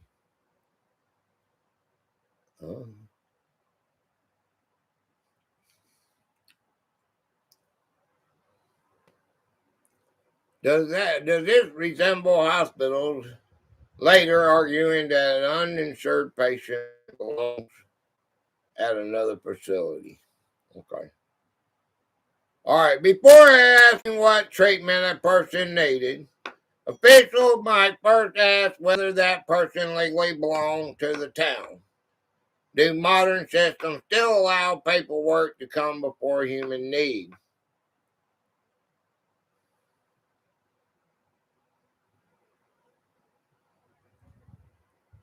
I think yes. The voice all that good. Okay. Do modern systems still allow paperwork to come before human need? You still gotta have insurance, but they'll take care of you. Insurance is what you gotta have. They'll keep paying for it. Local registry rules different treatment for people with similar needs. If a national minimum standard necessary when local communities unequal rules. A national minimum standard necessary when local communities create unequal rules. Should it all, I don't know, yeah. No need is the person they try to do paperwork during. 1713 to 1800, the almshouses and poorhouses. An almshouse, like palms, you just say an almshouse, was a locally supported residence for people who could not support themselves. It might contain older adults, sick people, disabled people, homeless residents, orphan children, single parents, unemployed workers, and people with mental illnesses. What problem would arise from placing all those populations together? Why, that's a bad thing. That's about like our streets today. I barely use mine right now. No way I could actually pay for insurance premiums without my job. Seems like my dentist now charges a lot more for work done, and I have the same insurance. No individualized care. Almshouses. I was gonna say that sounds like the streets of almost any location anymore. Yeah, that's exactly. We was thinking on the same page, weren't we, girl? Palms. Yeah, that's how you say that. Like palms houses. Palms. Say alms. Almshouses provided shelter, food. I know my mouth don't give it. It's hard to sound with my teeth, you know. But houses provided shelter, food, discipline, work, and limited nursing or medical attention. Which of those functions do you think officials consider most important? Care, control, or keeping people off the streets? Don't know. Right? Which of those functions do you think officials consider most important? Care, control, or keeping people off the streets? Probably a medical attention. Keeping them off the streets would be my too. A mission was offense according on which party in office. A mission was often based on poverty, homelessness, personal opinion, legal residency, family circumstances, and social judgment, not simply on a medical diagnosis. Would you consider an almshouse a healthcare institution, a welfare institution, or both?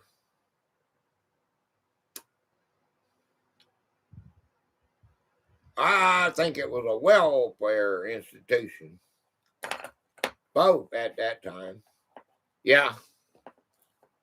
I thought about that, but then I went and said welfare institution because that's what they were for, homeless and poverty. You know, circumstance, all that as social judgment, not simply on medical diagnosis. So that would be for a welfare institution. They have in Philly, a homeless center where people actually have a safe place to rest and service to help get them jobs. I heard they got some of that, something like that here in Georgia too. Officials called overseers of the poor could approve or order almshouses admission. Some residents requested shelter while others entered under pressure or compulsion. Should a person be forced into an institution because the community considers that person unable to live independently? It takes both parts. The help can be there, but also have part to it, not like a snap of a finger, but addressing what is going on. Yeah. Well, them psychiatrists cost $60,000 a year. No, I think a person has to hit rock bottom to realize they need. Okay. Almshouses were not modern hospitals. Work could be required. Privacy was limited, and unrelated populations lived together. How would required labor affect someone who entered because of illness or disability? If someone is addicted to drugs, it's almost impossible to keep a job, and money will just go to the addiction. Yeah. And anything that you give them is going to go to the addiction. You give them a tent, it's going to the pawn shop. You give them a clothes, it's going to the pawn shop. Flea market. It would leave them out if they were disabled, so the care may be less.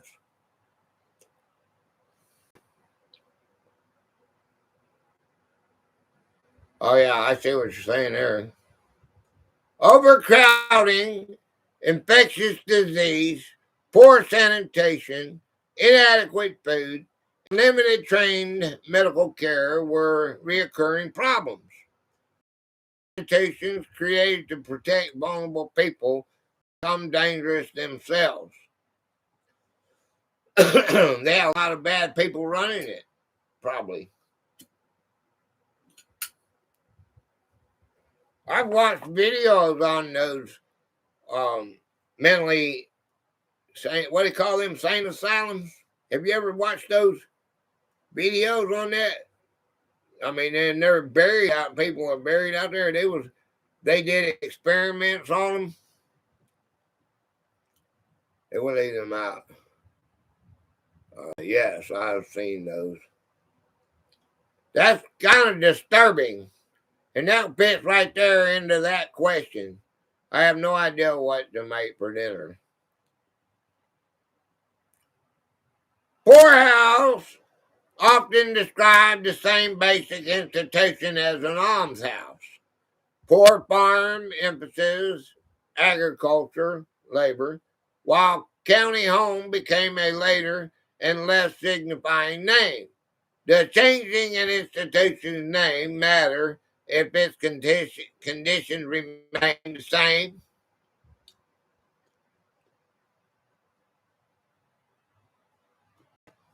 I got chicken frozen or hot dogs and baked beans. Hot dog is somewhat easier. It ain't gonna make a difference because you can change the name from whatever. What's the point of changing if the conditions remain the same? Yeah, you can change it. You can change it from Democrat to Republican or Republican to Democrat. And if it's all still being run by these people up here, well, never mind. Gator didn't go there. I didn't go there. You can change the name. Donkey! There is the donkey. Out with donkey on it. He's on the board today. Look at there. See the gold? Look at the gold. There's donkey in the house. Boom, boom, boom. You got my girlfriend. You hear that? I hear the boomer. Aqua donkey. Aqua donkey now. Hi, Marines.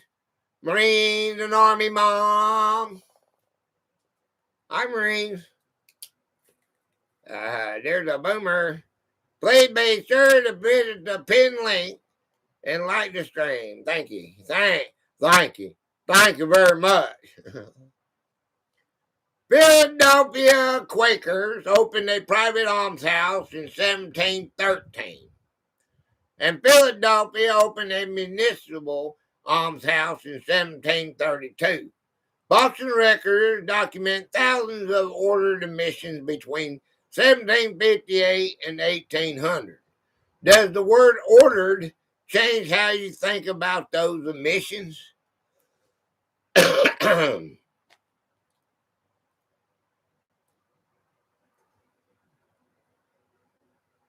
What do you think? Does the word order change how you think about those admissions? Yeah. Y'all pay attention because we got the Hangman coming up later. Who wants to play Hangman? I think that ordered is a bad word. An order and a mission are two different things. Not according to 1732, not between 1758 and 1800s. Boston records document thousands of ordered admissions. Do you hear that? Between 1758 and 1800. Does the word ordered change how you think about those admissions? I like the trivia better. Which one is trivia, Steph? Which is trivia? You mean the Hangman game?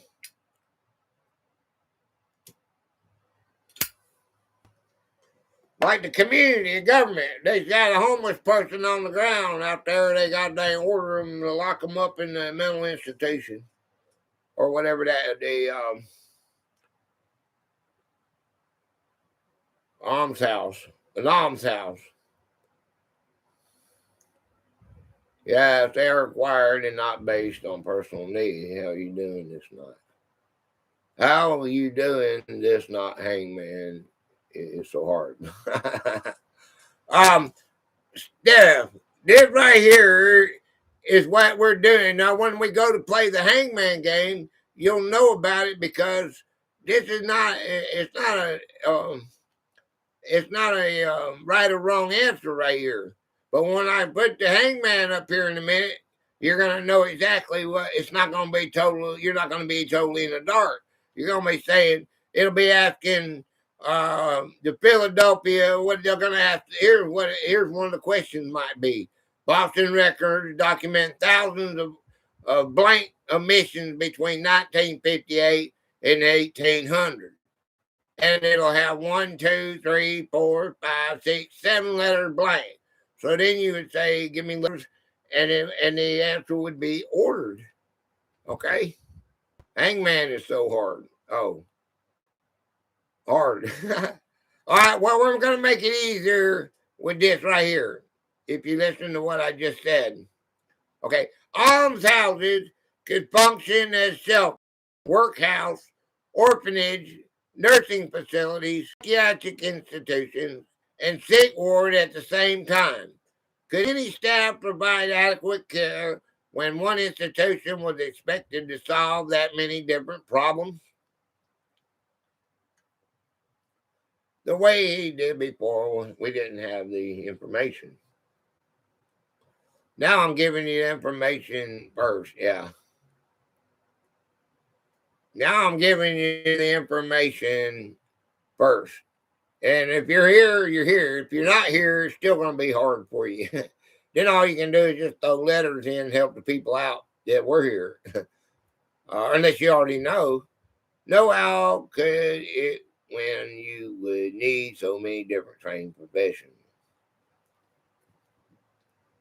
They didn't have professionals back then. They didn't write nothing down. They just started writing stuff down in the late 1800s, I think. Some almshouses, infirmaries later developed into hospitals, while other departments became orphanage, asylums, and county homes, and nursing facilities. Does knowing those origins change the way you think about modern institutions? I'm just saying I'm old, but I'm not that old. Okay, well, see, our institutions are based on that. Yeah, well, it doesn't change. It doesn't change my mind because they did write stuff down, and they do got okay when this person starts throwing up. You know, they write that down. So when the next person starts throwing up, they know what's going to happen next, and then they go all the way to the death, and then they can know when this person is going to die. And then these other treatments, it stopped that person, made that person live 30 days longer, or it cured them, and they've got that all right down. So you got all these ledgers that writes everything down, right? And then they put it into a computer, and then you got AI analyzing it now. So yeah, it's a whole lot better now. Hospitals, orphanages, asylums, and public institutions from 1751 to 1865. A charity or voluntary hospital relied mainly on donations and treated selected sick people who could not pay. If a hospital depended on charity, who do you think decided which patients were considered worthy of its limited beds? If a hospital depended on charity, who do you think decided which patients were considered worthy of its limited beds? I guess the board members, right? Oh, probably the donors had some say. Okay.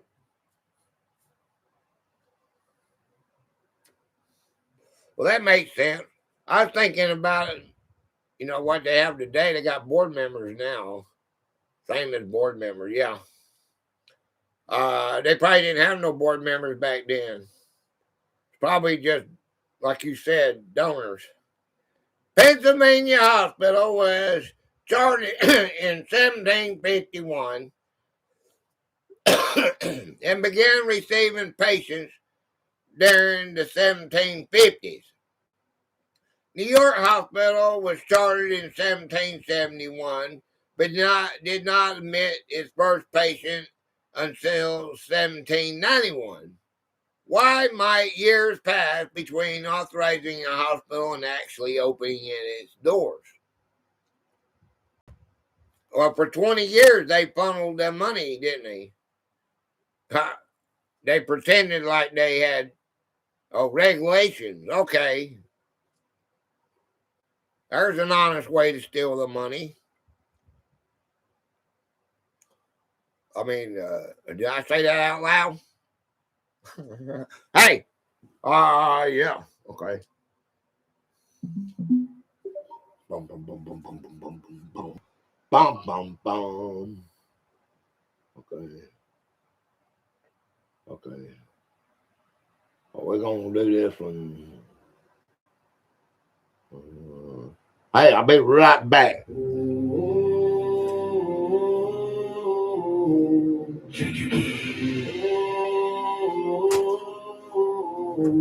Check your steel. Check your mind. Set your boots where you can find them in the dark. Fold your letters, say your prayers if you got them. Listen close, 'cause tomorrow ain't promised. But tonight, we stand together.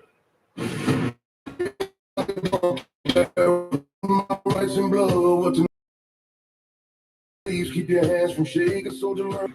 Put away the fear now, put away the doubt, put away the little voice as you walk out. Be behind the weak talk, be behind the lies. Ain't no room for trembling when the battle meets your eyes. No room for trembling, no room for fear. If your hands shaking, steady them with breath. If your mind starts wandering, bring it back from death.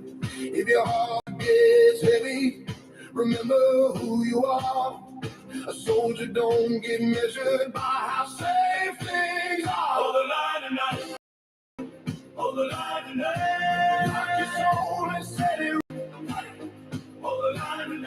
stand your ground, don't lose your name. Stand your pulse through smoke and flame when morning breaks and steel meets light. We hold the line.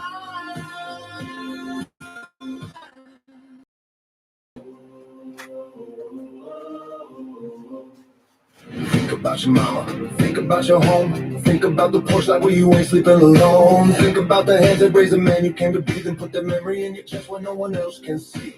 You ain't here for medals, you ain't here for pride, you're here because the man beside you needs you by his side. That's the way to duty, that's the oath you wear, that's what makes a soldier when the smoke is in the air. That's what makes a soldier, that's what makes a man. If tomorrow comes like thunder, meet it on your feet. If tomorrow comes like hellfire, you don't know retreat. If your soul gets tested, if your courage gets pulled in, remember every soldier here is carrying you in. Hold the line tonight. Hold the line tonight. Get the ring.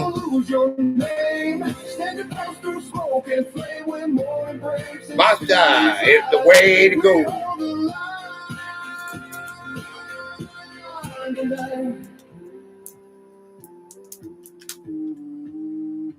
Put away the softness, put away the fear, put away the part of you that wishes not to hear. Tomorrow don't ask mercy, tomorrow don't ask why. Tomorrow only asks a man what he's prepared to die. So hold on to your training, hold on to your breath, hold on to the reason you would walk through death. Hold on to your brothers, hold on to your name, and if the dark comes calling, you walk straight through the flame. Lock it in, hold the line, mindset, spine straight. Lock it in, hold the line. Lock it in. Hold that line. You know what that means, don't you? One more breath in peace. One more round of silence for the world release. One more look around you at the men who know you're facing. If tomorrow takes one more, we still won't break our place. So set your boots in order and lay your burden down. A soldier learns by moonlight what battle proves at dawn. And if the day ahead of us is everything we got, then let us say we gave it all and never left. Oh, hold the line tonight. Hold the line tonight. Lock your soul and steady right. See, we got a pop.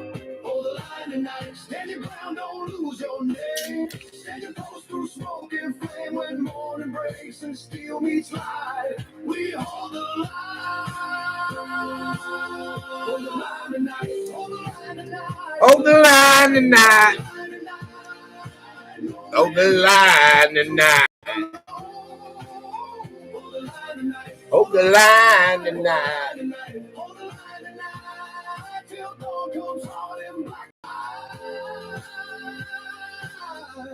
Jason Cheddar. Hold the line tonight. Lights out. Get your head right. Get your soul right. Get your heart right. Morning comes early.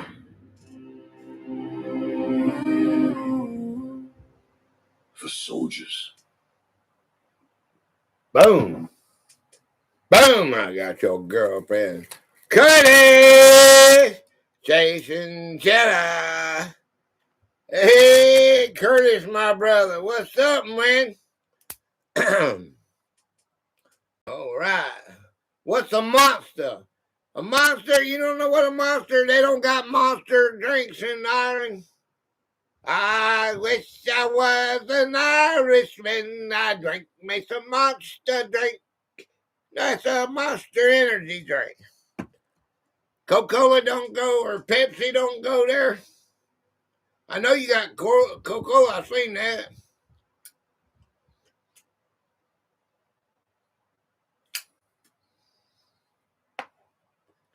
I'm sure if you got Pepsi and Coca-Cola, you probably got, because I think Pepsi bought Monster.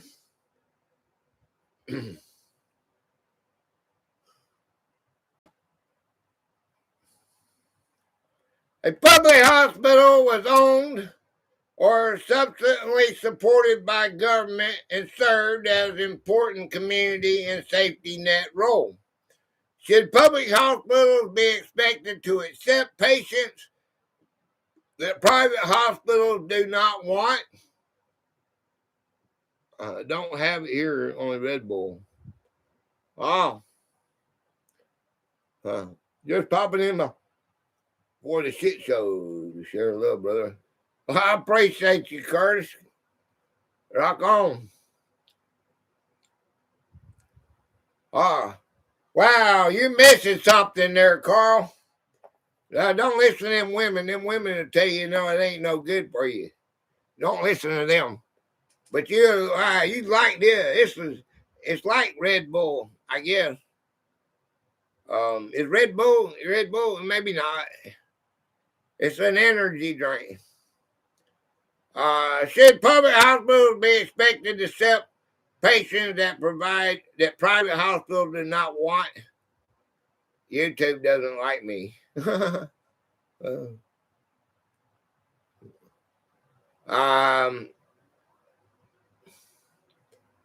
do. Public hospitals take you anybody in, I guess. Williamsburg opened a public institution devoted to mental illness in 1773. An asylum originally meant a place of refuge, but many 19th century asylums became overcrowded custodial institutions. Why do institutions founded with reform in mind sometimes become places of neglect?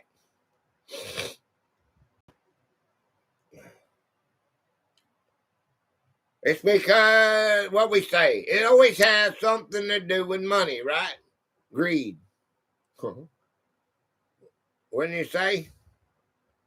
An orphanage was a residential institution for children without adequate parental care.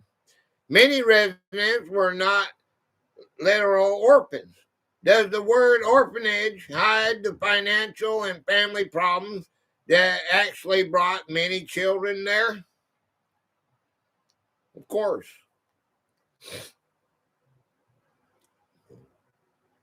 An infirmary was the sick ward inside a large institution. Some almshouses and infirmaries eventually became independent hospitals. Would you expect a hospital that grew out of a poorhouse to continue carrying a stigma? Orphanage creates emotional connections. Would you expect a hospital that grew out of a poorhouse to continue carrying a stigma? I chatted with Way a couple of days ago. He said, hello, everybody. Yeah, I talked to Way. It must have been the same day he contacted you because it's been a couple of days. Yeah, he said to say hey to everybody. I forgot. Yeah. He don't have no, he did put out a short. That same day, I guess. He has to go to town or something, whatever. When he's out there where he's at, he says he don't have no signal. Okay.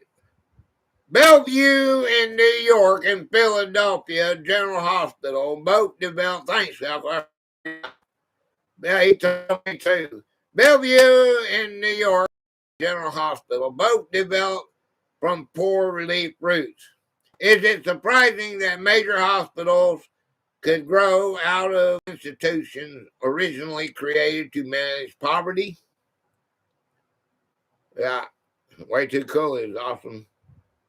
Absolutely awesome. Yeah. Create a stigma.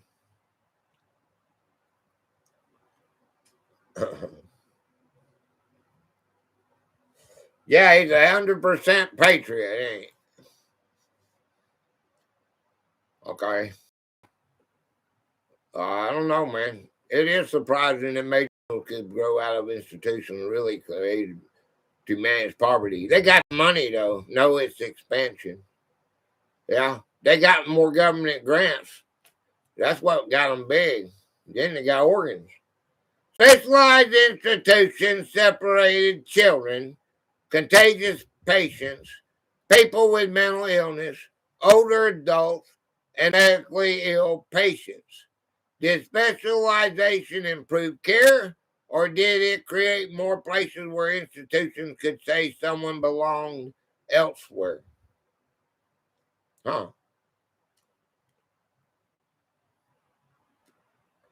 I don't know. Did centralization improve care, or did it create more places where institutions could say someone else belongs there? More red tape, right? I think it improved care. Okay. All right, now we got merchant seamen and the Marine Hospital Program and military care. Okay. All right, this is from 1798 to 1865. Okay. Merchant seamen were civilian workers aboard commercial vessels. Navy sailors were military personnel. Why is it important not to treat these two groups as if they belong to the same medical system?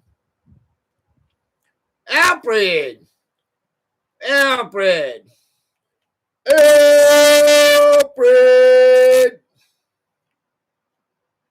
Hey, Alfred! How's it going? It's going pretty good. We're going to play Hangman here in a little while. And this right here, I help play Hangman if you're into it. Why is it important not to treat these two groups as if they belong to the same medical system? Well, because the civilian workers aboard commercial vessels were, the Navy would be more strict, disciplined, and have, a guided system, where those other ones would be, hearsay and whatever they decide to do themselves. Howdy, Alfred. Congress created the Federal Marine Hospital Program in 1798 for sick and disabled merchant seamen. It was initially financed by a 20-cent monthly deduction from their wages. Does that sound more like a government program, an insurance plan, or a combination of both?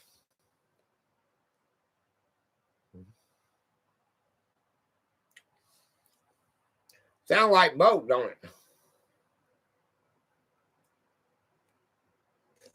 Because they make it sound like it's an insurance plan. Yeah.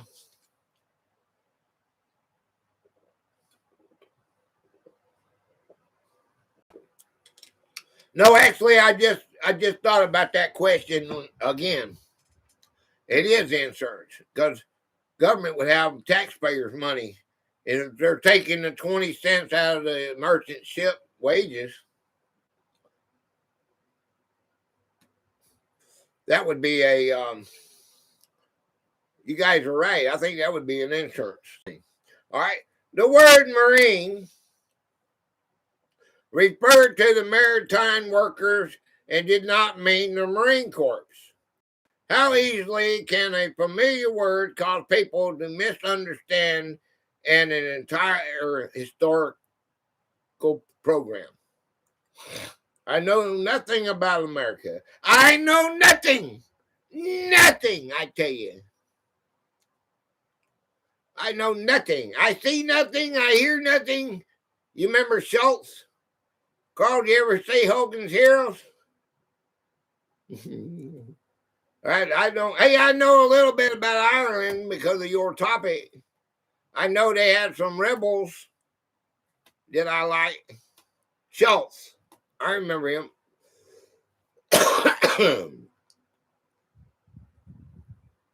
Every one of that cast is gone. Certainly haven't. Oh, man, you missed a good one there. You missed a good... It's a comedian... you have no clue when I said, I hear nothing, I see nothing. Hear no evil, see no evil was a great movie. You have no idea what I'm talking about, then. Okay. They can be easily misunderstood, okay?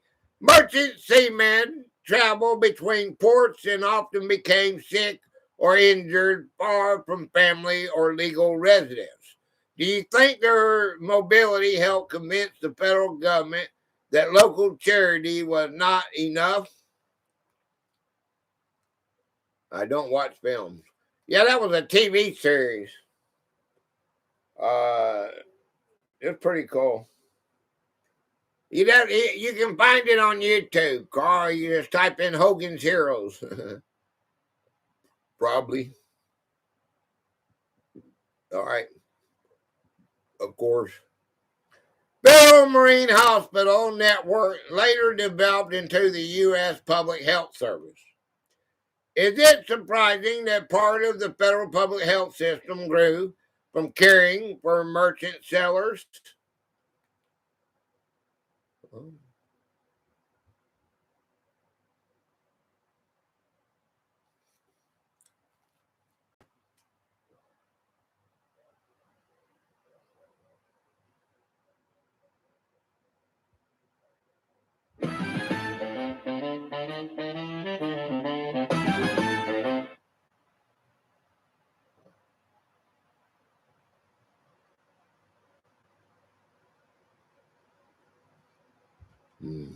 I also thought it was under the government.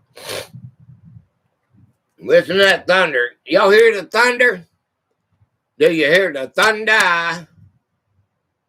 All right. The first U.S. Naval, I only watch TikTok. The first U.S. Naval Hospital operated in rented quarters near the Washington Navy Yard beginning in 1811. Navy personnel followed the military medical system rather than the civilian Marine hospital program. Which system do you think provided more predictable access? Of course, the Navy. Georgian! Hi, Georgian! Georgian!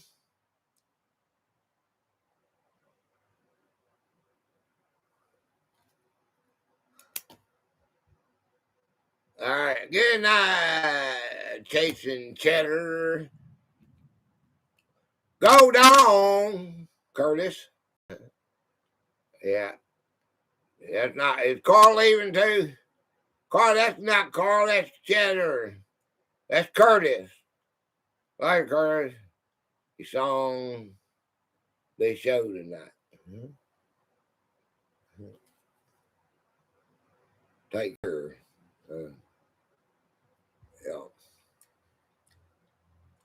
We got a live to go. Okay, we answered that one. You know the Navy's gonna overdo anything else, or the military. During wars, soldiers could receive treatment through military hospitals that were separate from civilian for relief. Should military status create a completely separate medical pathway? Of course. Many of us like you, Carl. Why not, Carl? No one likes me. I like you, Carl. I like you, Carl.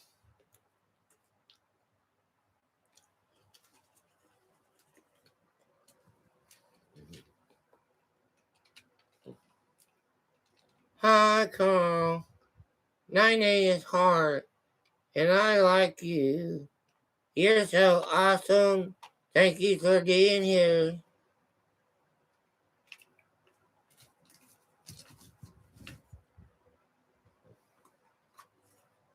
Of course. By the Civil War, the United States had military hospitals, marine hospitals, public hospitals, charity hospitals, almshouses, asylums, orphanages, and isolation facilities. Did having more institutions necessarily mean that everyone had somewhere appropriate to go? Good night, Carl.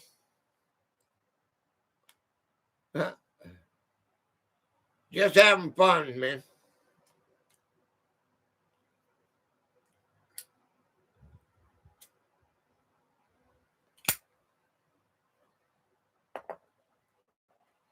Hey, I seen a whole bunch of people. You got a lot of views on your live. You got a lot of people on your live. You had 20 something in your live. There's a lot of people that love you. You can't. There's that way. Why? Because they must like Carl. Did having more institutions necessarily mean that everyone had somewhere appropriate to go? I guess. All right, now we got 1865 to 1934. We're moving on up, guys. Moving on up. Hospitals become the centers of medicine. After the Civil War, hospitals slowly changed from places associated with poverty and death into centers of treatment. What medical improvement do you think did the most to change the hospital's reputation?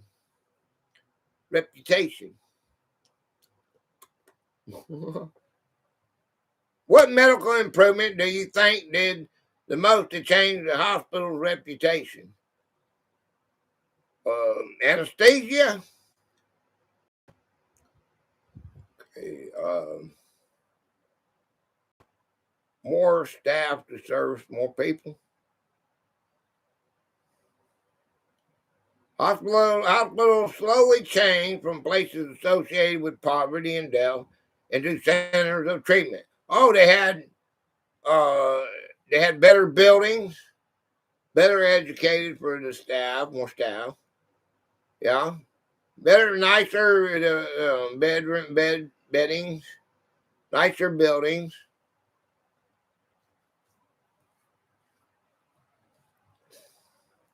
Oh, here's anesthesia. Okay, that's what I said. Anesthesia. Anesthesia made major operations possible beginning in the 1840s. Antiseptic and later antiseptic practices reduced contamination, while germ theory changed how disease was understood. Would you have trusted surgery before doctors understood? Uh-huh. Individualized treatment. Individualized treatment. Would you have trusted the surgery before doctors understood germs? You didn't have no choice, did you? You got a bullet in you, it's got to come out, right? Gangrene happened a lot. Didn't matter whether you trusted them or not. Laboratories, where you cut your leg off or you lose or you die. Yeah? Blood, urine, tissue, and bacteria part of diagnosis. X-rays arrived after 1890. How much more valuable did hospitals become once they contained technology that could not be carried into a home? I don't trust doctors now. Why would I have trusted them then? That's right. That's right. Gangrene.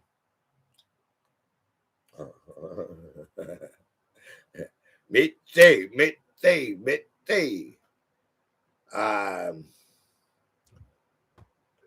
Yeah, X-rays are something important. You can't get that at home. Okay, but you know if your hand's broke or not, don't you? Nursing schools created trained workers who could observe patients continuously, maintain records, prepare operating rooms, and provide organized bedside care. Could the modern hospital have developed without professional nursing? Luckily, my sister was an RN, so I asked her questions. Timmy, that is good.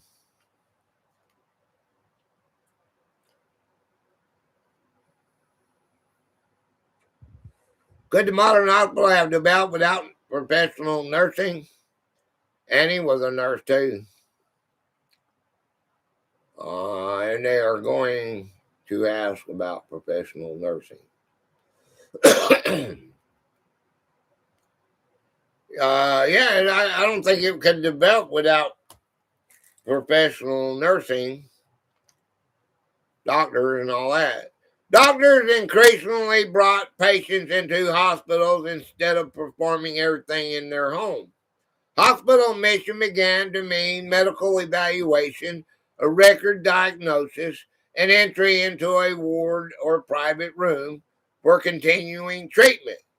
Does that sound like the beginning of the admission process we recognize today? I worked for doctors all my life. I don't trust them neither. I worked at a theme park and never trusted anyone there. Ride me fly off the tracks. Uh-huh. Does that sound like the beginning of the admission process we recognize today? Yeah, I think so.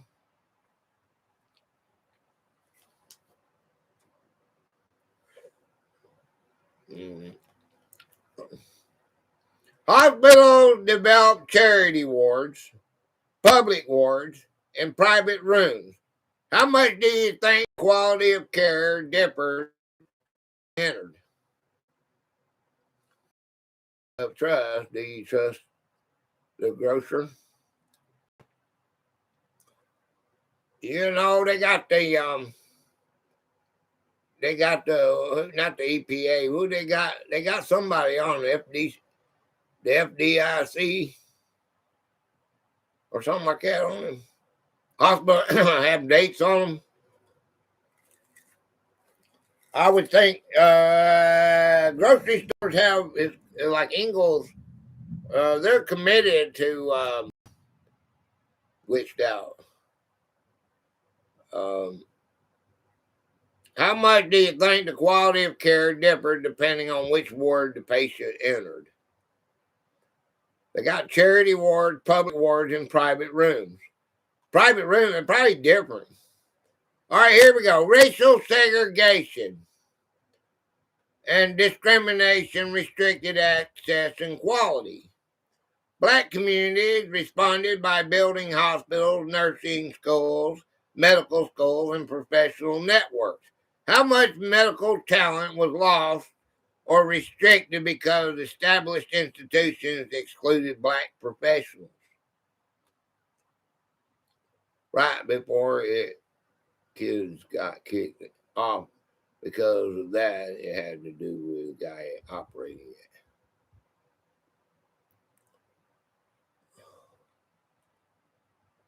Well, they got that all figured out now. They're all, if there was any, we're talking about that we were talking about before like the 1900s, right? So it's all benefited since he put everybody's knowledge together, 100%. All right, rural communities had fewer hospitals, still do. Physicians, nurses, and specialists.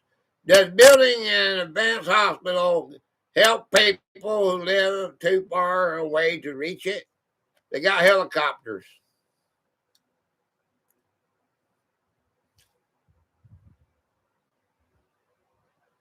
Uh-huh. They do. They fly them all the time. They call them. Oh, and then they got Angel One and Angel Two. Those are ambulances.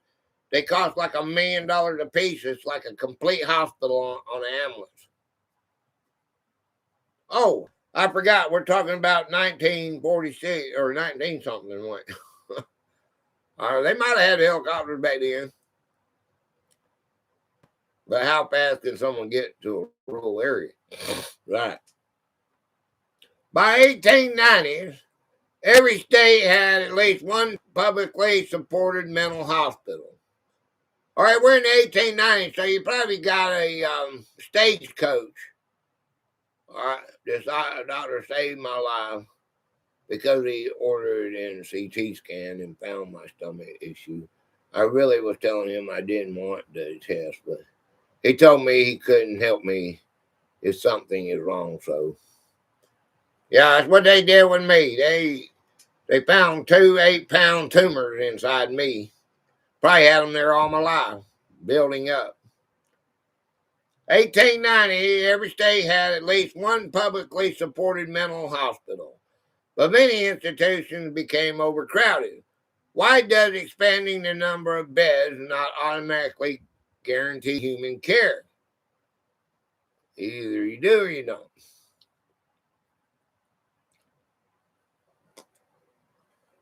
Because if you don't have enough staff to manage the beds you got now, adding 10 more beds ain't going to make no difference, right? All right. Speculation allowed a hospital to say someone belonged in a poorhouse, an asylum, an isolation facility, or a public hospital. Did specialized care improve the system or did it make rejection easier? Okay, because you can have enough beds, not enough staff. Exactly. That's what I was thinking. All right, the specialization allowed a hospital to say someone belongs in a poorhouse, an asylum, or in an isolation facility, or a public hospital. Did specialization care improve the system or did it make rejection easier? I think it made rejection easier. I see the hearts. Social Security, nursing facilities in Horton, 1935 to 1946. Oh boy, we're moving on up. President Franklin Roosevelt signed the Social Security Act in 1935.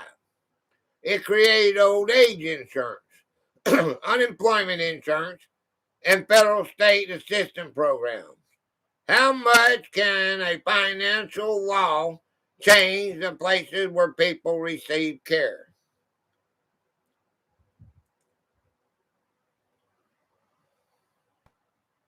Old age.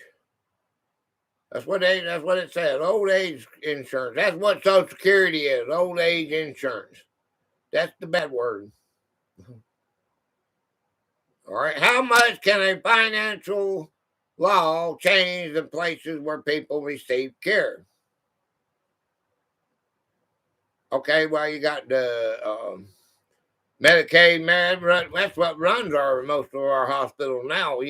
Especially when you got the baby boomers going there.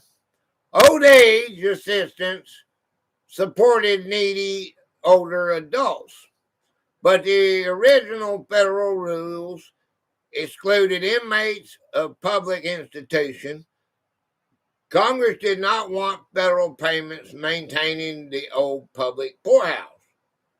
Was executing those residents it was excluding those residents a reasonable safeguard under an unfair practice. Financial aid can help ensure care. Okay, well, if you have a government facility, say institution like a prison, they have their own medical thing. So it doesn't matter if you have Social Security or not. You're going to get medical treatment based on even if it's a private prison, they get paid. Happy Sunday, everyone. Snoopity snoop snoop. So, yeah, there's was excluding those residents a reasonable safeguard or an unfair punishment. There is no unfair punishment because you're going to get medical assistance probably from some of the best doctors around because a lot of them do it on a volunteer basis.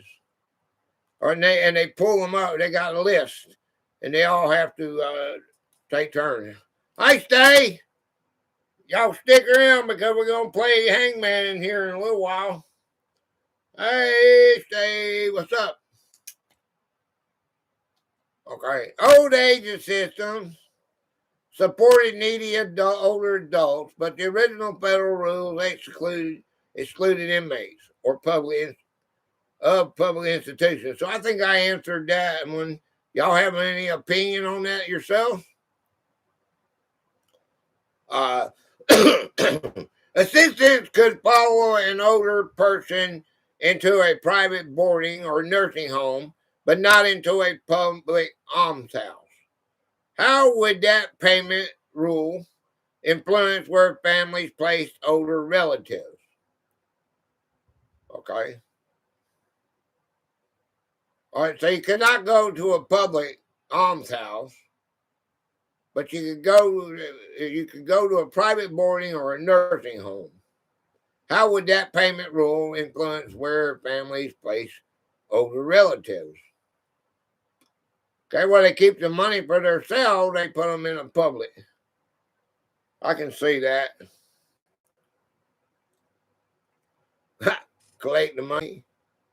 If you have money, you can go to a private institution. Private and non-profit nursing homes expanded partly because public assistance could be used there. Does this show how government payment rules can create an entire industry? Yeah.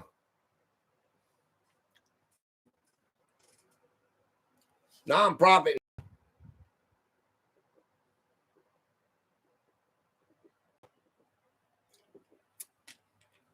Yeah.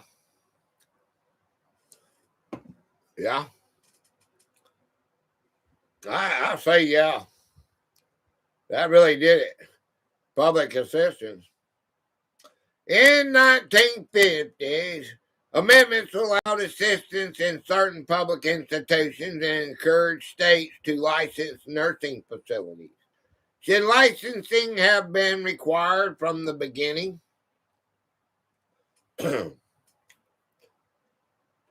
Probably, but who cares? You got a doctor on a horse. Where'd you go to school at? School? I went down to the creek and I got a bucket of water and I boiled it. Took out my pocket knife and cut the bullet out of him. He lived. I'm a doctor. I come to your house and you give me your goat and I'll take care of you. Or a chicken.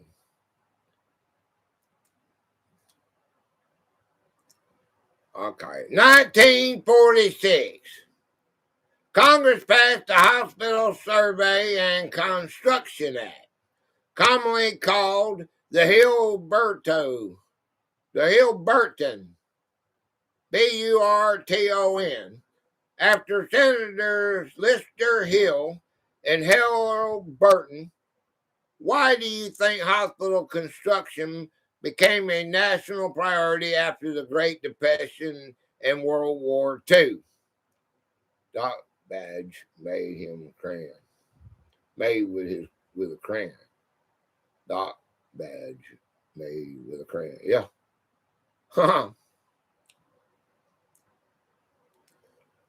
Okay. They were running out of space because of the war.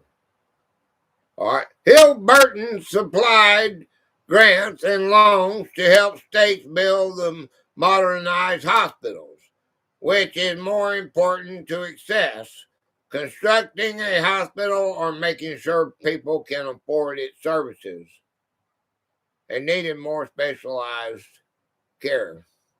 Hello, Gator. How's it going with you today? Making on Gate Smasher. Hurrah! Hurrah!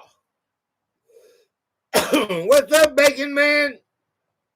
Gate Smasher. Gate Smasher. Hurrah! Hurrah! Okay. Okay.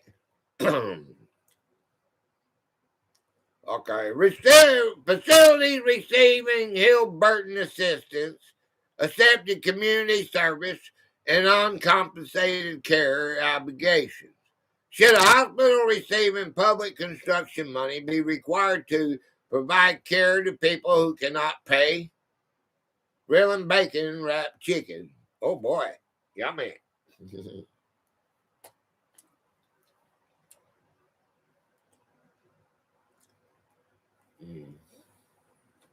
I started to buy bacon today. I thought about you.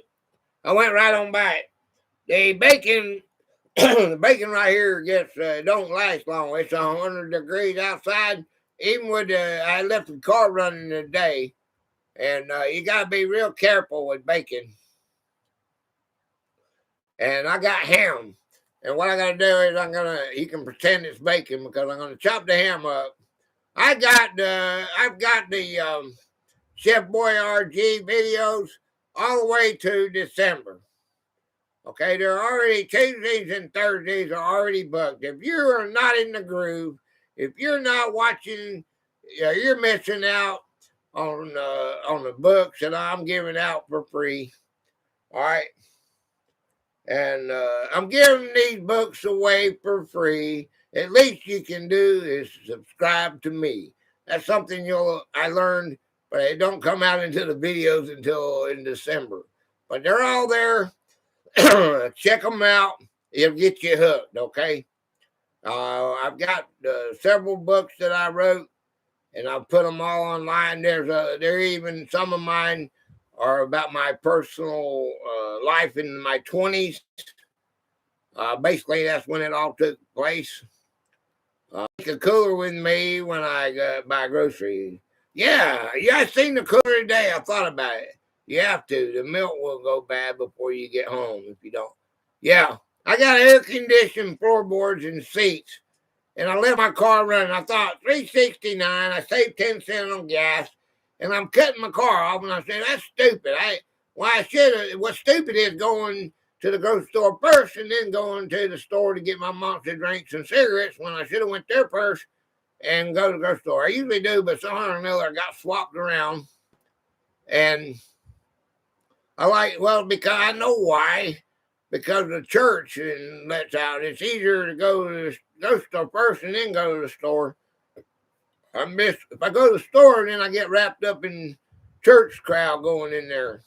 So I go there before the church and then I go to the store, but then, my stuff gets hot. And then I'm on the verge of some of the meals. I was on the verge of it being not spoiled, but, it's just... You can see me in my video. I smell it. Got a little smell to it, And it's 100 degrees outside, and I'm shutting the car off trying to save 10 cents worth of gas. I said, okay, keep the car running at $3.59 a gallon and save $100 worth of groceries. Okay. I carried a cooler to shop for many years. Yeah. Here in Florida, you need keep a cooler for grocery. Okay. I seen a cooler today. I should have bought it. They had a bunch of coolers. That's why they got coolers there. Hilburton expanded hospital capacity, but did not create a universal right to hospital admission. What is the value of building more hospitals if admission can still depend on payment? Hello, Gator. Hey, Moon. Hey, made it. We made it. Moon made it, guys. Moon's at work. Work. Make the dollar holla. Hit the like button, everyone. Yeah. Okay. No value if they don't open it up for everyone. Yeah. Better service. Okay. Y'all pay attention to this because we got Hangman Games coming up here in a minute. We're almost there, almost ready to.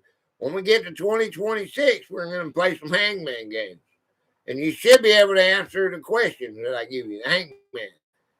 And Way shouldn't get hung today. And Jack will be mad, but heck. By the middle of the 20th century, the federal government was influenced where institutions were built and which facilities received payment.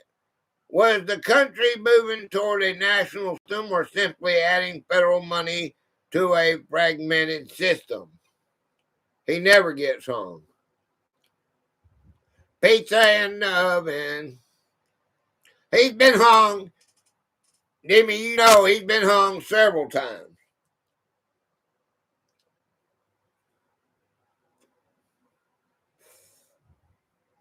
He's been hung several times. The only time he didn't get hung is when Mitzi and Alqua paid Jack. Jack didn't like it, but he took the money. They paid him off. He got mad at first because he said, "That ain't right. I'm paying you to get me the Hangman." And then, okay, what? He'd give me $1 for me to get way hung.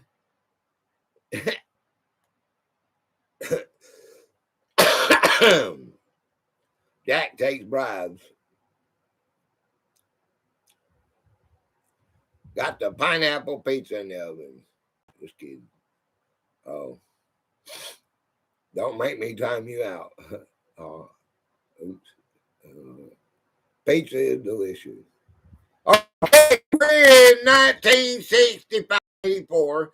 Medicare, Medicaid, and financial pressure.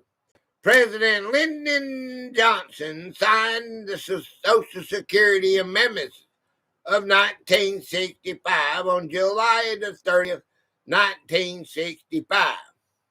Besides former President Harry Truman, why was Truman's presidency symbolically important after his early support for national health insurance? Yellow rice and beef. Okay, back. Okay. Signal keeps cutting up. Yeah. I see the hearts. President Lyndon B. Johnson signed the Social Security Amendments of 1965 on July 30th, 1965. Besides Harry Truman, why was Truman's presidency symbolically important after his early support was national health insurance? Maybe so many people could go live, and that's why.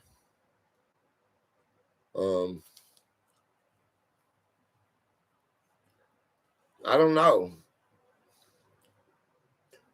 Medicare titled, what is that? XB111. That's 18, right? Finance hospitals and related coverages for older Americans and later certain disabled people. How much would dependable payment change a hospital's willingness to accept an older patient?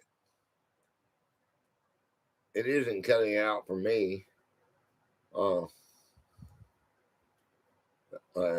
me, we got a thunderstorm here, but yeah, it's thundering here too. But I'm looking right at it. It's not. I got one going on right here. It's good. If you can get like a Wi-Fi booster, will help, Gator. Is that thing mounted yet, Gator? It's sitting on the bushes out there. Gator has Starlink. So, yeah. Yeah, I got that. I got this right here. I got it right here. Right there, man. It's right here. Beep, beep, beep, beep, beep. Can't get it any closer, man. I can't get it any closer to the computer unless I stick it, tape it to it. Okay. Johnny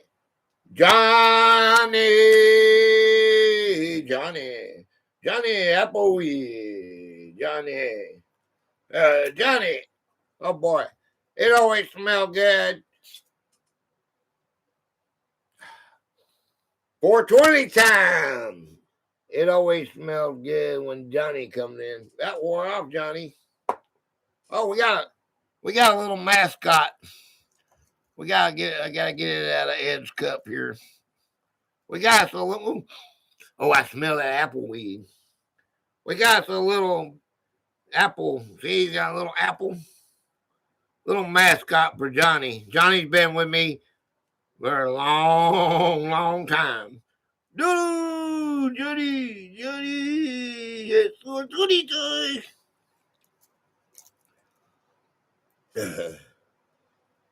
Yeah. He needs it mounted. Yeah, I know. Congratulations to Spain. LOL. Probably would work better if it was higher. Yeah, I know. All right. Okay, Medicare title. What is that? XIX. Is that 19? Because XX would be 20. Roman numerals. Y'all know your Roman numerals? XIX. 19, I think that says. Medicare Title 19.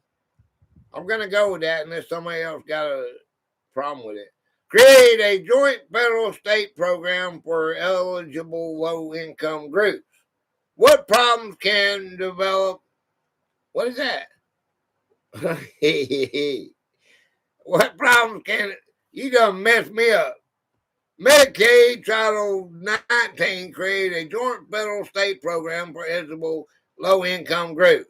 What problems can develop when eligibility and benefits vary from one state to another? Say hi to EP. EP! EP! EP! EP! Home! The empty pan, man. Okay, EP. EP. Oh boy, it's 420 time. Okay, it's 420 time. I'm gonna put that by your name too. Great. Okay, I'm gonna put 420. Okay. Time.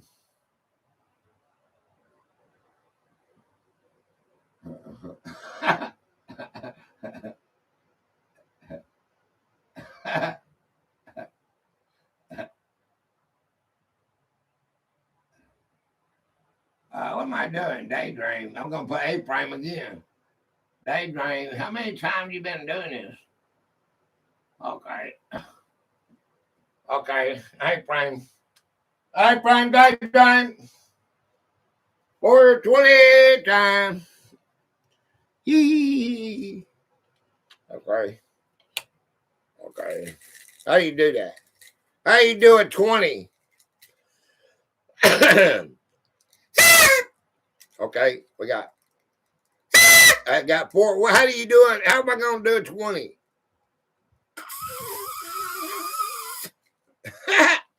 There's a 420. I don't know how you're supposed to do a 20. 420. 420 go a little blurred. Oh, I got some super glue. We're going to have to glue this back. But it's falling apart, guys. We're going to have to glue it. We're going to do that back. Okay. Uh-huh. That was funny.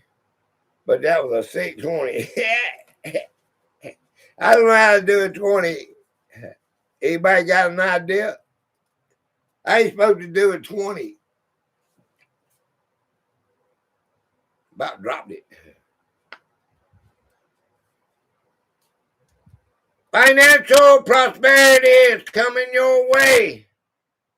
Financial prosperity is coming your way.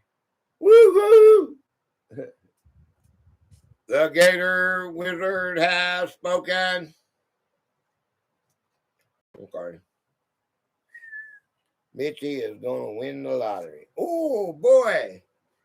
Ed, more than likely, Ed's going to do some overtime and get paid more money. That's probably more like it. The Gator Wizard has spoken.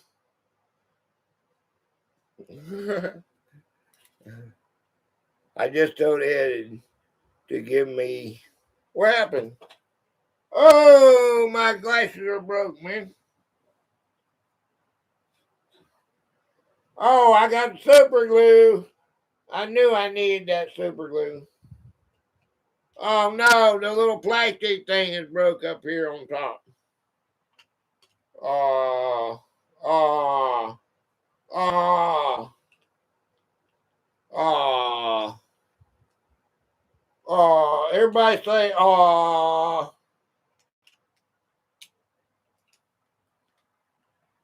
Everything I got breaks, man.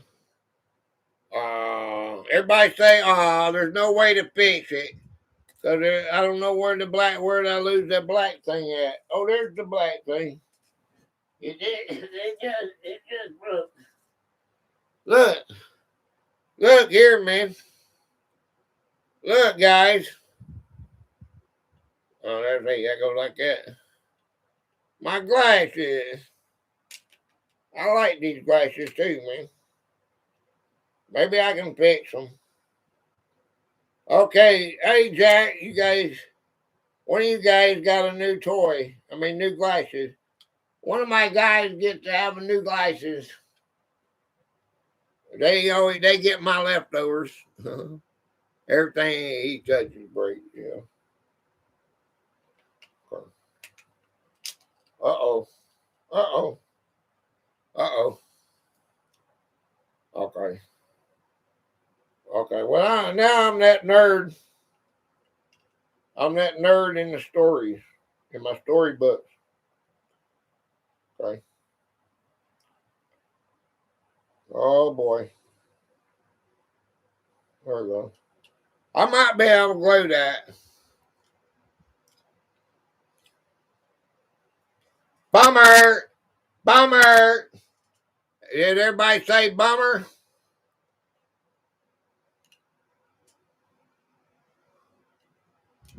Boy, I made a lot of videos with these glasses too.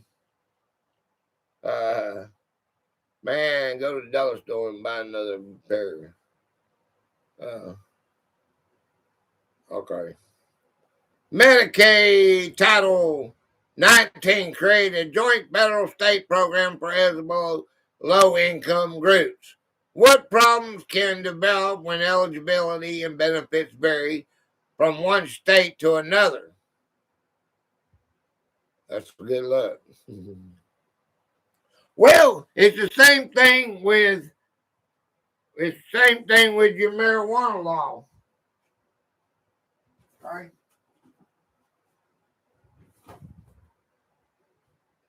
It's legal. Back in the 80s, you go to prison here in Georgia for growing a plant. California, people were had farms legally to grow, have 6 plants or whatever. Same thing, man.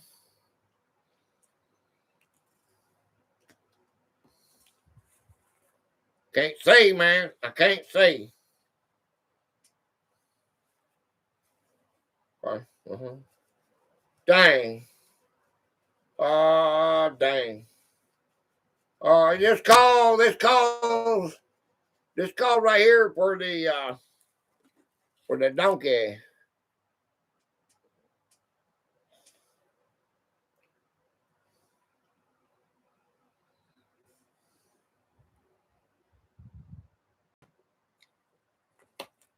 Bummer. Bummer. Did anybody else say bummer? Mix, match, cure. Medicare and Medicaid brought reliable payment for millions of patients who previously struggled to enter hospitals. Did these programs change hospital admissions more through health policy or through financial policy?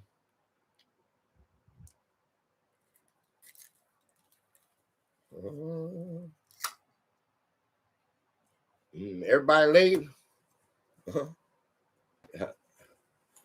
He's messing around too much. Health, I would think.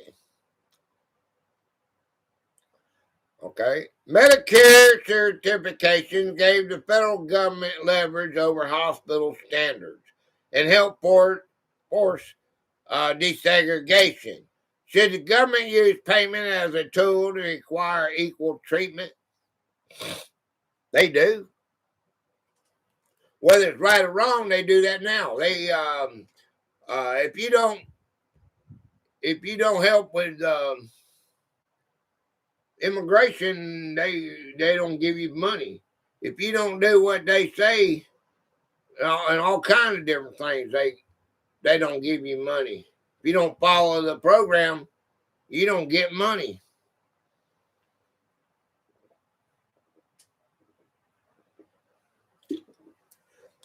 It was the same with the sheriff's office. I remember back in the day, the sheriff's office, they couldn't get a grant unless they did, I forget what it was. You know, they had to go to these schools, these classes, get everybody to go to these certain classes. Once it's completed, they got a grant. Stuff like that. It's always been a leverage.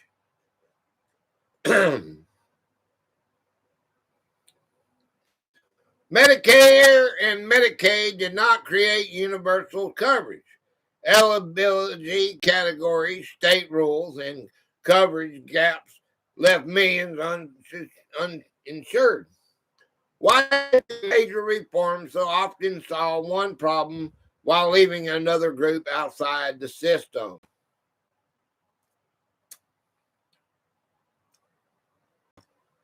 That has to do with the people in control. How much money they gonna steal? Okay, I know we were $2 billion was, and then we had who was the guy before Kemp? God, I can't remember. He was such a good governor. He got rid of the deficit and got us $2 billion ahead. And I can't remember his name. I praised him a lot. And Governor Kemp kept the money. Even through all the bad times, you can say whatever you want to about him, but he kept the money.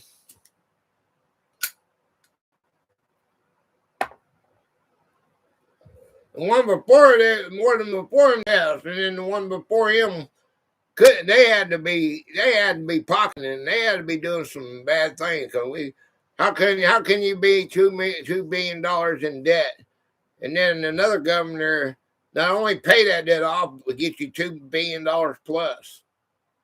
Nathan deal. Are you sure? That doesn't sound right.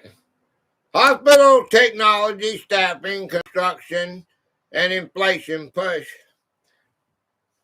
Okay. Hi, Google. Who was our governor in Georgia before Kemp?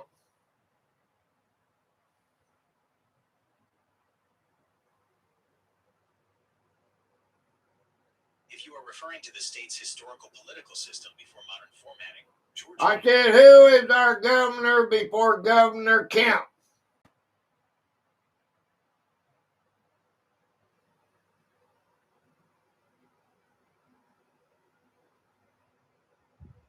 Nathan Deal was the governor of Georgia immediately before Brian Kemp, serving from 2011 to 2019. Who was the one that got us out of $2 billion in debt?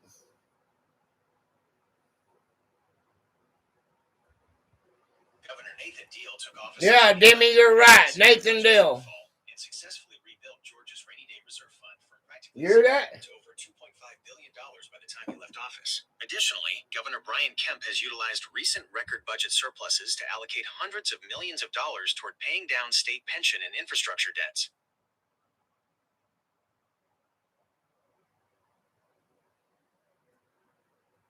Okay. Nathan Deal took us from $2 billion in debt to $2.5 billion. And Governor Kemp has kept it. Right?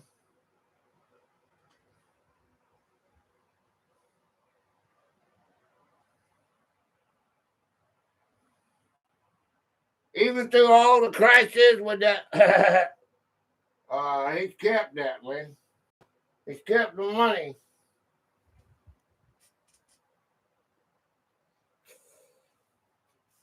He should have ran for president.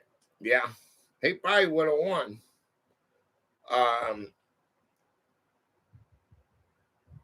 He was a smart man. I think Governor Kemp's way of doing it, he charged 30 cents a gallon of gas. He makes everybody pay for the infrastructure. Oh, and then he wouldn't give no money up for helping people either during that thing. He didn't believe in it, and he wouldn't pay for it. Hospital technology, staffing, construction, and inflation pushed costs upward during the 1970s and 1980s. Which of those costs do you think hospitals could control most easily?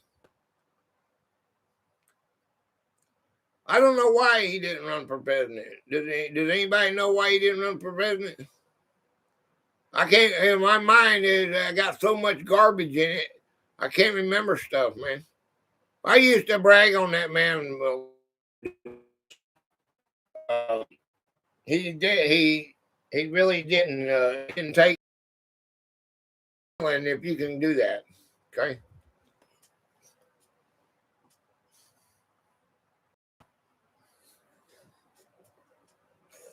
Technology. Oh. Okay. All right, let's get back into the game. In 1983, Medicare introduced prospective payment using diagnosis-related groups, or DRGs. Hospitals generally received a predetermined amount connected to the diagnosis rather than reimbursement for every reported cost. Does a fixed payment encourage efficiency or encourage hospitals to avoid expensive patients? Former Georgia Governor Nathan Deal never ran for president because he had no interest in national politics. Openly disliked traveling to Washington, D.C. and intended to retire from public office. Oh, yeah.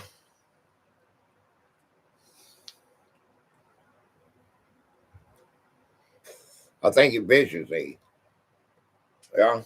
I think they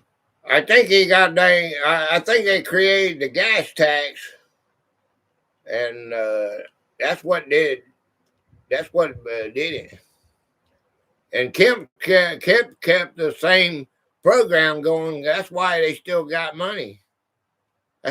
We got $2 billion. Even during that time, he kept the money. He did. It went down. Went down a lot, but he's got it built back up. The rainy day fund, they call it. They don't. That's why you can't buy Georgia, because we're not in debt.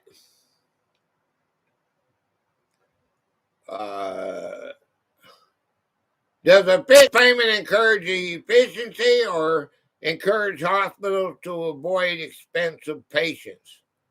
Ooh, that's a bad one there. DRGs were one financial pressure among many and were not the single cause of patient dumping. Why do people often search for one simple cause when a problem develops from many pressures? DRGs were one financial pressure among many, not the single cause of patient dumping. Why do people often search for a simple cause when a problem develops from many pressures? A solution. Now that kind of looks stupid, don't it? My glasses are broken. Bummer. I did buy some super glue. I'll have to fix them later. All right. 1970 to 1986 to find out the direct cause. Patient dumping. Geez. documented incidents in Congress. Patient dumping means denying, delaying, limiting, discharging, or transferring emergency care mainly for economic reasons rather than a sound medical reason, which is more dangerous. Openly refusing a patient or pretending that an unsafe transfer is medically necessary.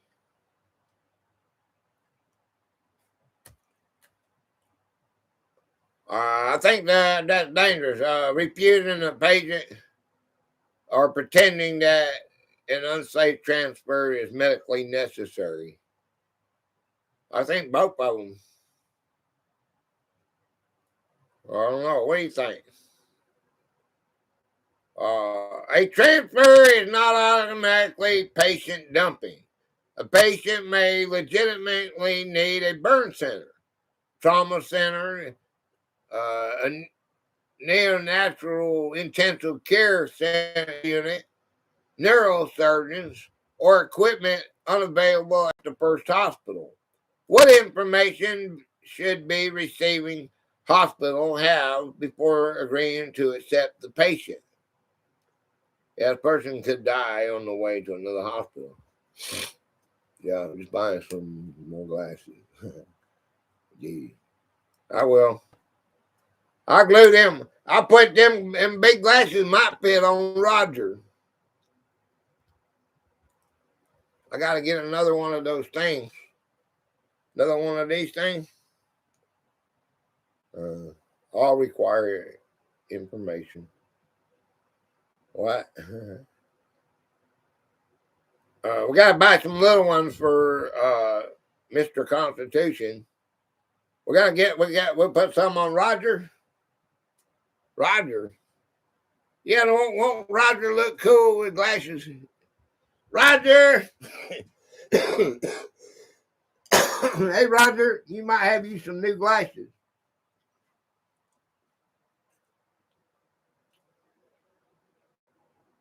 Let's see if Roger likes his glasses. It's Demi's day, and Demi bought me Roger, so. Okay. Y'all stick around if you want to. If you don't, okay. Okay. I don't know what to tell you. Oh, that's upside down, Roger. Let's see what that looks like. Uh-oh. Uh-oh. Uh-oh. We gotta see his eyeballs. He got some cool eyeballs, though. This has got to go on his head, though. That's going to have to go up here on his head. Yeah.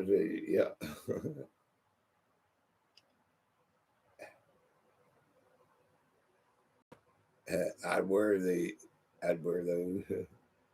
No, over the eyes. Oh, okay, that's gonna be like that right there.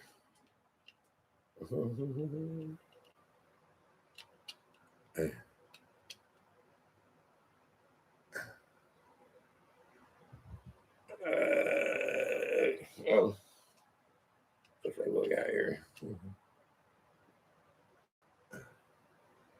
Is that what it is? No, one eye.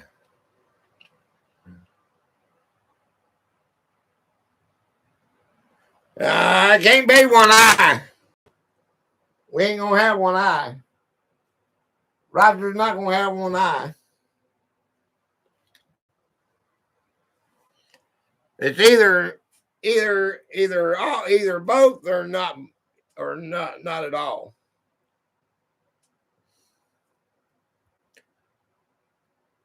By 1985, at least 22 states had emergency care statutes or regulations, but the rules of enforcement differed. When local protections repeatedly fail, should the federal government establish a national minimum? Why you got to be normal? I don't know.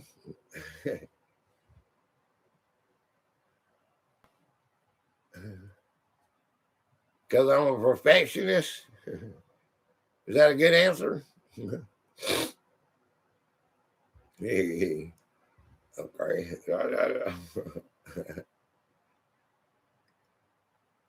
When local predictions repeatedly fail, should the federal government establish a national minimum? Yeah.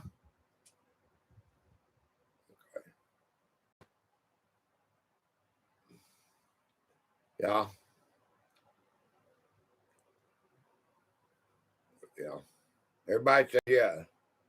Cook County Hospital transfers increased from 1,295 in 1980 to 6,769 in 1983.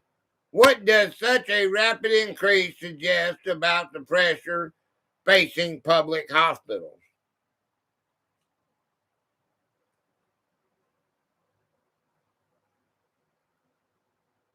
Wow, they had a lot of transfers. They got rid of them.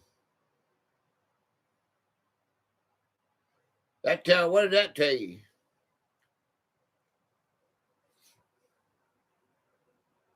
I don't know. Cook County Hospital. Cook County Hospital, that's what it says. Cook County Hospitals transfer increased from 1,295 in 1980 to 6,769 in 1983. What does such a rapid increase suggest about the pressure facing public hospitals? I remember that one. I was born there. Really? Isn't that something? That's a small world. Yep. All right. From November 20th, 1983 through January the 1st, 1984, researchers tracked transfers from 42 Chicago area hospitals to Cook County Hospital. The study included 467 admitted patients.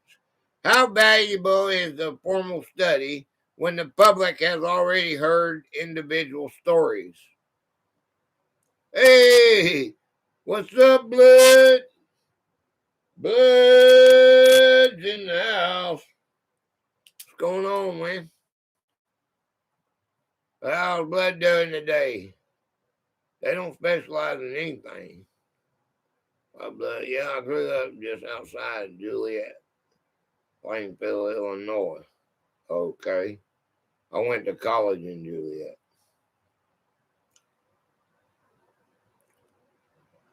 All right. Among transfers with a recorded reason, 87% involved inaccurate insurance. Only 6% of patients had provided written informed consent. Which number concerns you more? Everyone who didn't have insurance went to Cook County. Jonah, make sure y'all type Gatorade on the pin link. Juliet Junior College. Make sure y'all go to that pin link. It's Demi. Everybody knows Demi. Show her some support. She made a cool little short today just for this Patreon shout out. If you don't know what we are, we Gator Raiders, and we raiding Demi today. Distracted Me Imaginary, or Imagery, however you want to say it, or however it's supposed to be said. Imagery. I always say it wrong. I dated a girl who went to St. Francis. I used to go to the White Castle by there on Jefferson Street. Among transfers with a recorded reason, 87% involved inadequate insurance. Only 6% of the patients had provided written informed consent. Which number concerns you more? I don't know. Okay. I don't remember the White Castle.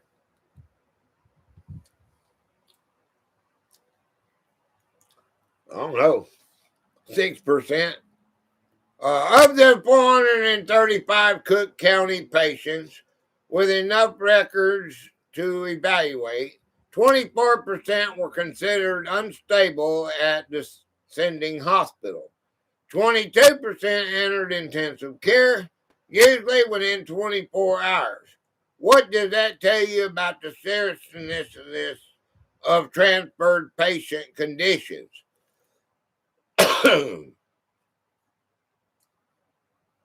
Ed knows what that is. Face, what's up, brother? Face, hello, everyone. When I was in high school, cruising Jefferson Street was a thing to do. The turnaround was the White Castle. Oh, cool. Hey, Face, hey. It tells you a lot. That tells you a lot about it. 24%? Wow. That's bad. That's bad.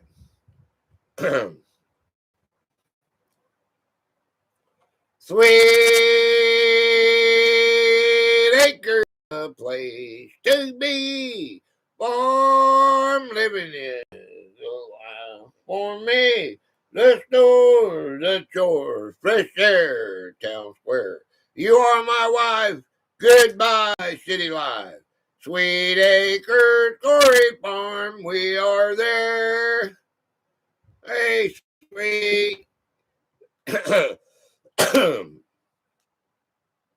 The average transfer treatment delay in Cook County study was 5.1.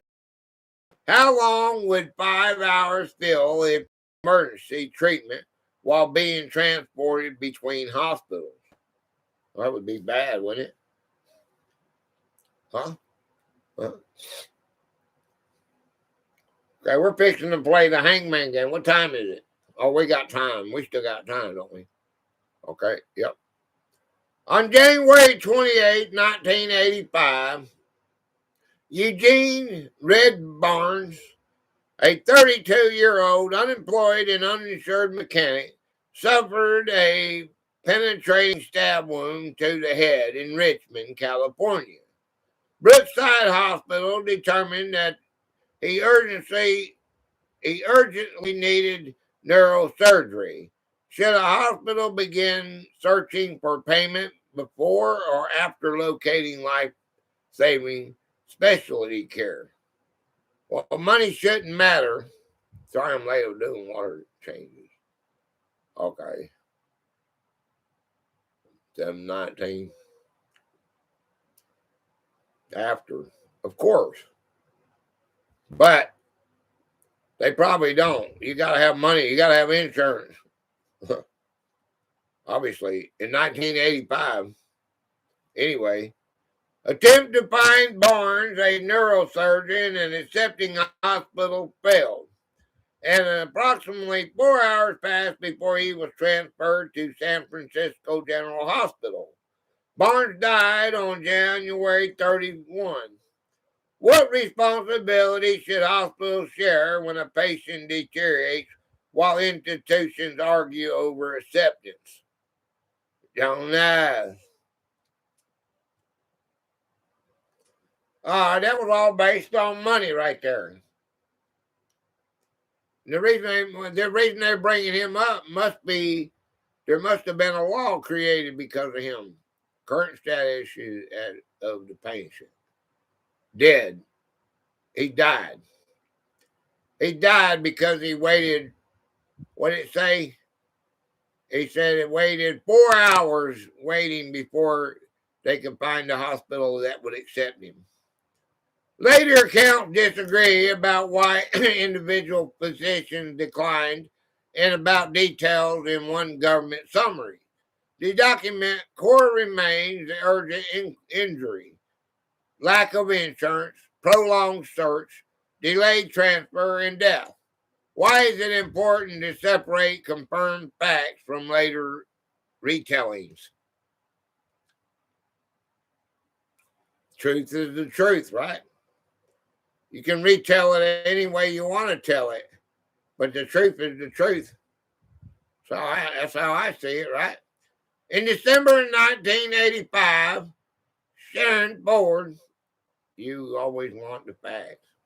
Yeah. That's me. I'm fact. I want to know. Just the facts, ma'am. That's all I want to know. In December 1985, that's that fan. It always makes my throat, because I don't have this problem when that fan ain't running.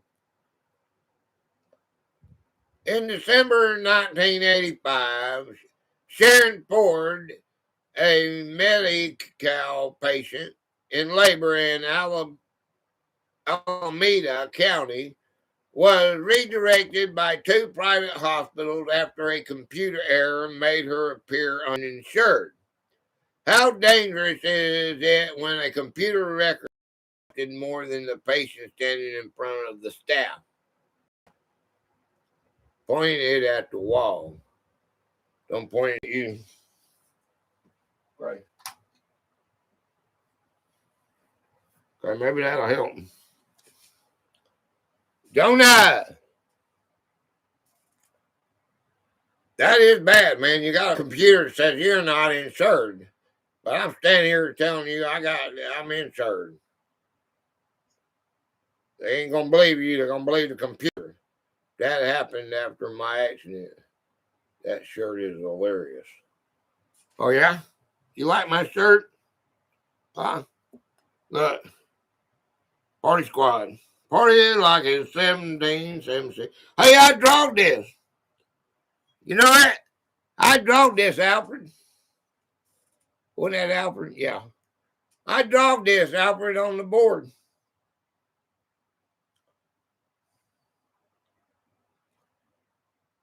That's one of my drawings. You have to look it up on my channel. You can find. I don't know if it's come out yet or not. Has that one come out yet? I know people that have happened to. Yeah, they treated me like I didn't have insurance when I did. That's bad, man. I know a lot of that happens. That happens, man. Okay, we're gonna do this one right here. Okay, y'all. Let me give my voice a break for a second and go to the little boy's room. And I like this one right here. Look here. This is another version of that song earlier. Listen to this.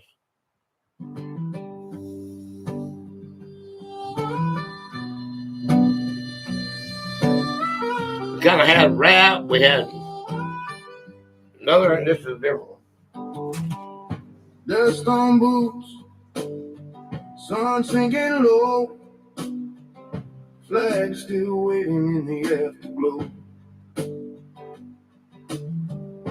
A promise made, a hand held tight, standing tall into the night. No silver spoon, no easy road, just a backbone strong as the story's told. They don't run when the hard times come. They stand their ground till the job is done. They were born to hold the line, born where freedom's drawn in time. When the thunder rolls and the skies fall dark, they light the way, they strike the spark. We live free because they choose to carry a weight we never lose. Yeah, we breathe easy, sleep just fine, 'cause they were born to hold the line.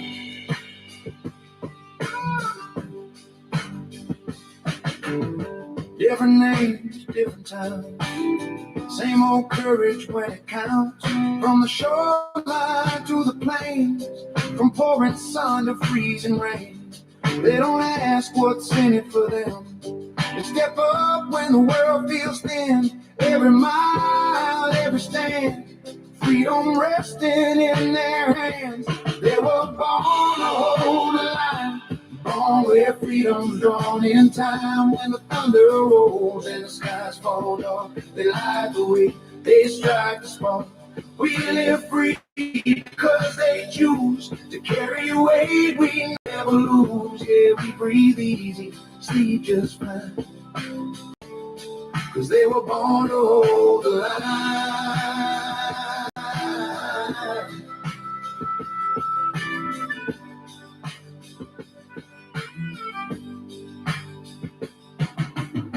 Letters home with 40 scenes, written hopes and borrowed dreams. Time moves slow when you're far away, but duty doesn't hesitate. Quiet strength, no parade, just showing up day after day. If they don't shout, they don't boast, they just stand there coast to coast. Freedom ain't free, never was. It's built on trust and grit and love.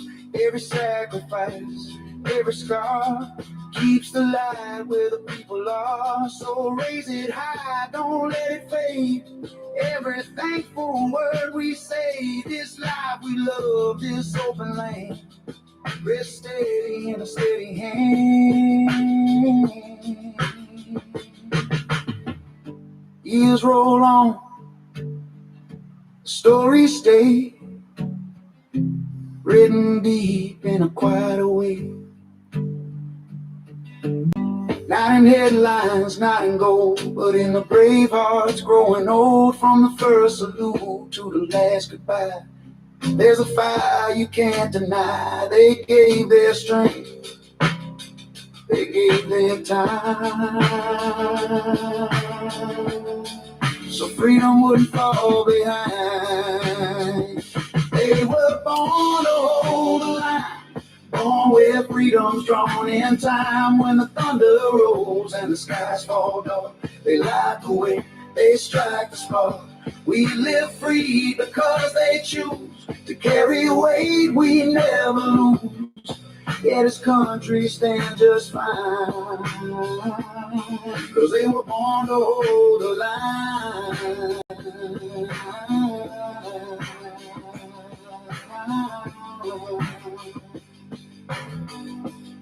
Yeah, this country stands just fine,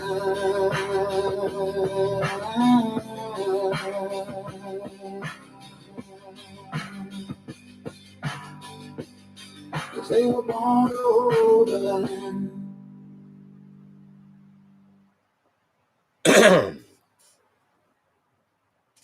A fatal monitor showed distress before Ford eventually reached the county hospital, where her baby was stillborn. What should staff do when insurance information conflicts with obvious medical danger?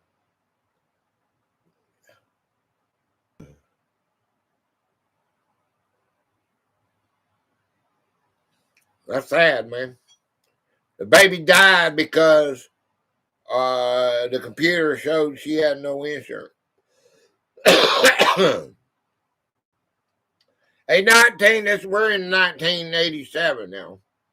Congressional records reproduced the account of Anna Grant, an uninsured woman in labor who was reportedly inadequately evaluated and sent to a county hospital where her baby was stillborn. The source does not establish the year of the underlying incident. Why is refusing to invent a missing date important when presenting history?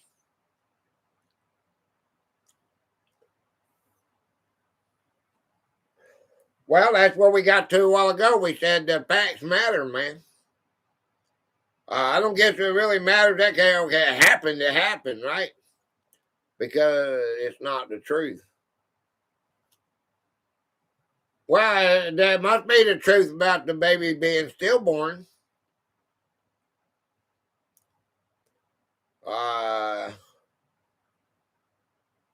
They don't want you to know the date because they don't want to have know the date. Yeah, they don't want it to go. Oh, we didn't have nothing to do with that. No single case created EMTALA. News reports public hospital experience state investigations, professional concern, injuries, deaths, and congressional work collectively built the case for federal. Do dramatic individual stories or large statistical studies influence public opinion more strongly? Okay, it's just like at our school.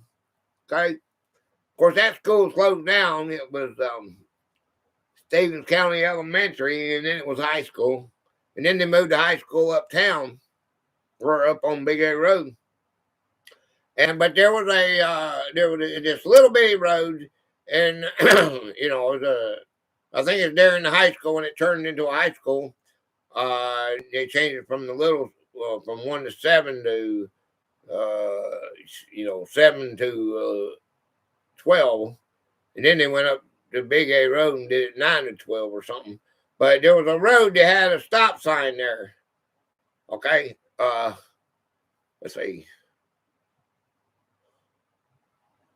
But it didn't have no stop sign. Okay, yeah, they had to put stop signs there because there wasn't none, and a girl got killed there. It took somebody dying. I think it was a couple of them actually before they actually put stop signs there. True fact. Yeah. No single K. Okay, that's when we got that. Okay. Michigan, United States. Representative Courtney P. Stark of California chaired the House Ways and Means Health Subcommittee and was later identified as an author of the COBRA Anti-Dumping Amendment. Representative Dan Rostikoski sponsored the much larger H.R. 3128. Does it surprise you that the person who developed a provision may be different from the sponsor of the full bill? Yes, that's always the case. It takes someone dying to make improvement. Yeah. That was like I seen one where the guardrail would break apart and it would kill a person. All right, or wouldn't break apart. They made them still in the ground. And what does it surprise you that a person who developed a provision may be different from the sponsor of the full bill? Well, actually, the guy believed in it. That doesn't. If anybody like you guys, like my members, believe in what I'm doing here, and they might believe it more than me, even. Okay, so and run with it even stronger than me. That's what I hope. I hope that someone, can keep this going, take my place even. Gate Smasher, I'm back. I might be the CEO now, but I don't want it to die. I want it to continue on. Don't die when I die. I want it to become nonprofit and keep on going, keep the Constitution alive. Okay, and the Declaration of Independence. Only July the 31st, 19. Welcome back, Jack. Hey, what's that? Welcome back. On July 31st, 1985, the House Ways and Means Committee reported H.R. 3128, Section 124, created emergency care responsibilities for Medicare hospitals. Why do you think lawmakers placed emergency care language inside a massive budget reconciliation bill? Because that's probably the only way they could get it put in there. Everybody loves the bacon man. We all know the bacon man. If you don't check out the bacon man's post, there's something wrong. I'll be keeping alive after you're gone, Gator. We're keeping alive. Because the Gate Smasher lives forever. All right. Bacon. There you go. Okay. That's the only way you can get it passed. That's my opinion. You know how they sneak stuff in there? Give G a 420 dono and listen to him giggle.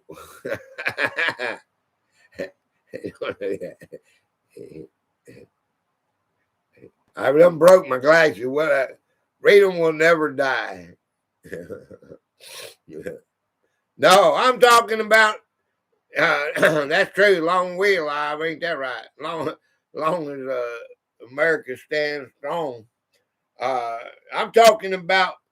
The cable company and the continuation of making making content that people that they won't forget. You don't, and it's brought into their minds. If they run from it, okay, that's what most people do. But if they come to this channel, they're gonna get some kind of something about our freedom every time you come to the channel. It's totally in the fountain of youth. Good day to all in the chat tonight. Eat bacon. Okay.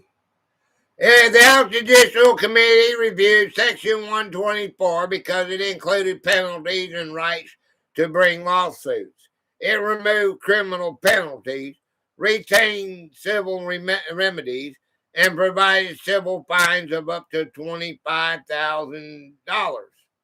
Would criminal penalties have made the law stronger or made it harder to pass? We had bacon on our pizza tonight. Ooh, noise.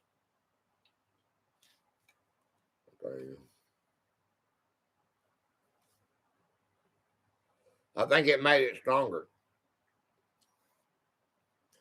What would criminal penalties have made the law stronger or made it harder to pass? It made it harder to pass because they didn't want doctors would not operate on you if they could go to prison if you died. Okay, because they would not know. That was I can understand where they're coming from, like doctors. All right, now if they deliberately murder you for your organs, yeah, I think they should go to jail. I think they should get the death penalty. Okay, if you know what I mean. Okay, a proposal, but they've got it where all doctors in hospitals they have this 50-year postmortem law. Postmortem law. Okay, that you cannot. The patient is sealed. Any patient that dies is sealed in under 50 years. Okay, this protects the doctor from criminal charges against you, and it's signed by our Congress in Georgia. A proposal to replace. You can look it up if you don't believe me.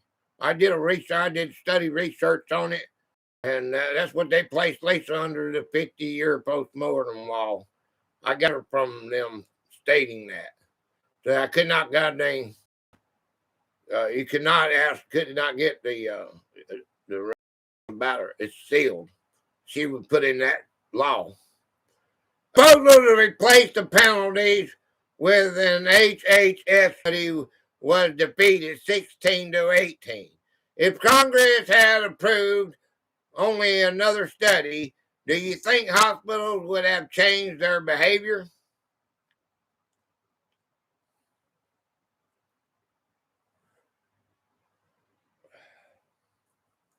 Congress is going to do what Congress is going to do what the lobbyists do, right? It was YouTube. There was no dedicated House or Senate hearing on Section 124 before its passage. Congress relied on committee reports, submitted letters, news accounts, make-up sessions, floor action, and conference negotiation. Does that legislative process look different from what you expected? I was about to say they're going to do what they are going to do. Yeah. sounds like Congress to me. All right. The House passed the full amended H.R. 3128 on October the 31st, 1985, by a vote of 245 to 174. The Senate passed as amended versions on November the 14th by a vote of 93 to 6. Why do you think the Senate vote was much less divided?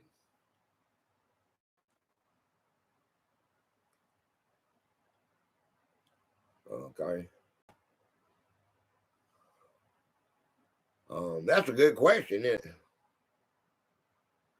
Not sure. I think what this is. Let's see something here, man. Let's see something here. Hey, Google.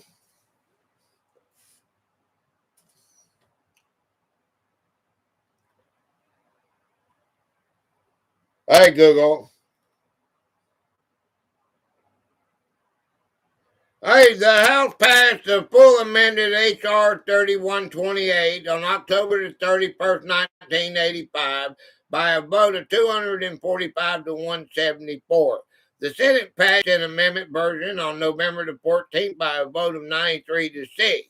Why do you think the Senate vote was much less divided?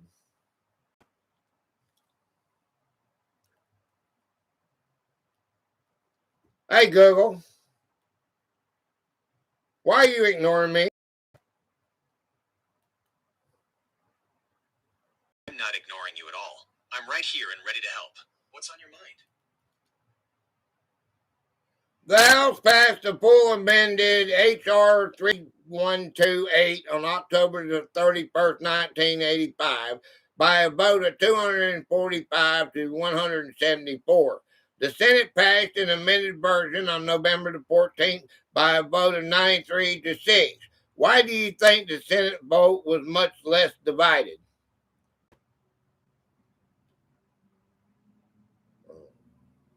The Senate vote on H.R. 3128, which became COBRA, was significantly less divided due to three primary factors. Bipartisan substitute language. Before voting, the Senate substituted the text of H.R. 3128 with its own broader bipartisan deficit reduction package, S. 1730. This version combined spending cuts and revenue changes that had already been heavily negotiated and agreed upon by leadership from both parties. The deficit crisis. By late 1985, structural deficits were a political emergency. The Senate, acting under budget reconciliation rules, viewed passing a unified massive deficit reduction package as a non-negotiable institutional duty, overpowering standard partisan gridlock. Institutional mechanics. The Senate used the budget reconciliation process, which caps debate time and prevents filibusters. This structure fast-tracked the bill, allowing senators to rally behind the broader fiscal package with widespread consensus once the major points were ironed out. Okay. Well, they agreed on it. So I guess when they revised it, they actually agreed on it. Okay, I guess, right? Is that what you got out of that? Is that what you got out of that? I mean, I never knew you could Google a long question like that. Oh. Well, you gotta practice. It's because you practice every day with your Google, and each one of them adapts to you.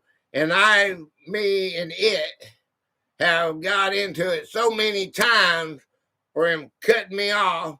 Did you see what I was talking about the other day? He'll cut me off or just went away and didn't even talk to me at first. I got, hey, you talking to Gator now. A House Senate conference negotiated differences between the two versions. On December the 19th, supposed to be my assistant. Well, you act like my assistant then. On December 19th, 1985, the Senate approved the conference report 78 to 1, but the House rejected it. Does this show why passing a law can take much longer than simply winning one vote? Which was getting on by his AI too. he had cursed Google out. It's so funny to observe human versus AI. Yeah, it goes back and forth. On March 14, 1986, the Senate adopted another amendment version by voice vote. On March 18th, the House rejected the Senate changes 331 to 76. What kinds of compromises do you think were necessary to keep the emergency care provision alive inside such a large bill? I think it all goes back to money, right? I'd have to be there in order to know that question. I don't know that. I didn't study that bill. Okay, I'm having trouble with my internet. It keeps cutting up. I'll try and make it on LinkedIn. This was a great topic. Yeah, Steph, if you can come back, we're fixing to play Hangman. On March the 20th, 1986, the House finally receded and concurred in the Senate amendment by a vote of 230 excuse me, to 154. This was the final recorded vote clearing H.R. 3128 for the White House. Should important protections like EMTALA receive a separate vote instead of being included in an enormous package? Well, that's on everything you do. On everything, every bill that is passed, those billions and billions of dollars to keep the government open, they always sneak in counting fish in Mexico or some crap like that. Have you ever heard of that? All right, you can get on there and listen to the old guy talk about it. He cracks me up. He's got these boards. I can't think of his name, but he goes over all the money stealing, all the bull crapping, and he goes on for hours. And everybody listens to him, and everybody ignores him because in New Mexico. Excuse me. I mean, New Mexico. You don't remember that? A few years back, they got, $50 million for counting fish in New Mexico. Look it up. President Ronald Reagan signed H.R. 3128 on April the 7th, 1986. It became public law 99-272. The Consolidated Omnibus Budget Reconciliation Act of 1985. Why do you think a law signed in 1986 was officially called an Act of 1985? Because that's when it started, right? Joan, okay. If it was signed in 86, it was officially called an Act of 1985. Because that's when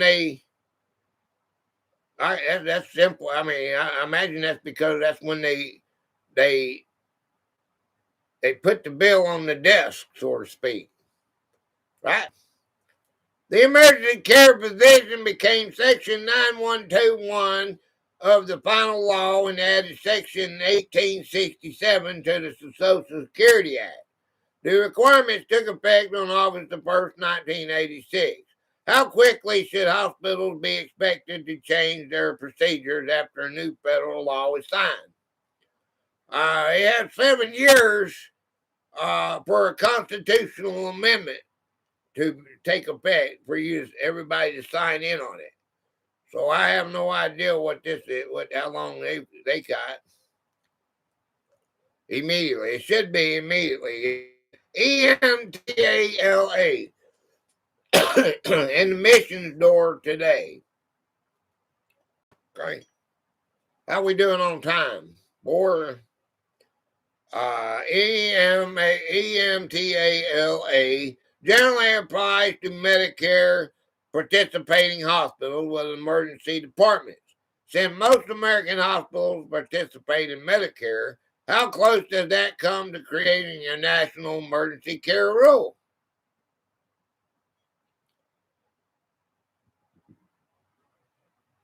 Pretty close, I guess. 7.5, 7.51. Oh, 7.52. Yeah.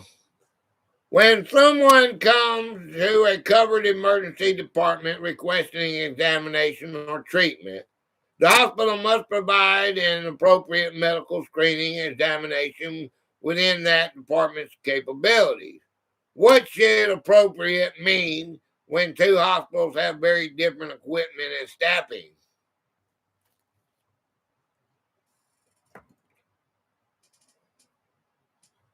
That's why they send everybody to Gainesville, because Gainesville got everything.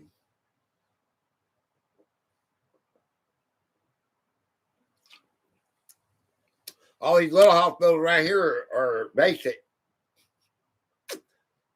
basic care. Anything major, heart, head, you're going to Gainesville.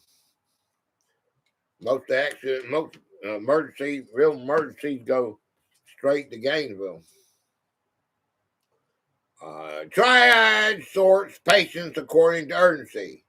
While the medical screening determines whether an emergency medical condition exists, why is it quick triage check not always enough? Doesn't that take away from treatment time? Well, they say call Angel 1 and Angel 2 right here, like we've got. They're $1 million ambulances. They push them out to the public as hospitals on wheels. They got everything in there. They can take care of a person just like a hospital. When they go to an action scene, they can get the person prepared and then put them in a chopper and take them to Gainesville if they're that bad. That's where they got the funds at for the $1 million. For each one of them. Okay, we're going to move on. I think that's enough of that. End of part 1. Wait, that was supposed to be 2.5 hours, and we did 4 hours. We took 4 hours to do that. Okay. And there was only a little bit left, but it's just basically stuff that you're not interested in, right? I mean, it goes on the same stuff. We're not lawmakers, so it's not easy to get into something like that, okay? Basically. Okay.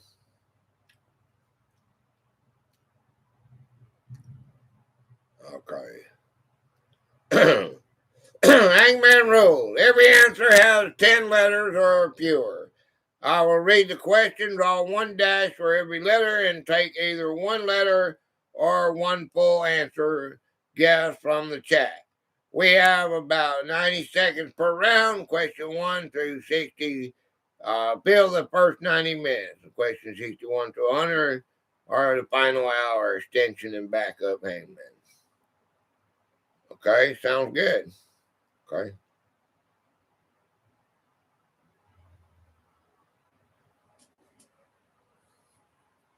I'm live simple. Live simple. Hey, live simple. Okay, live simple. How many of you want to play Hangman?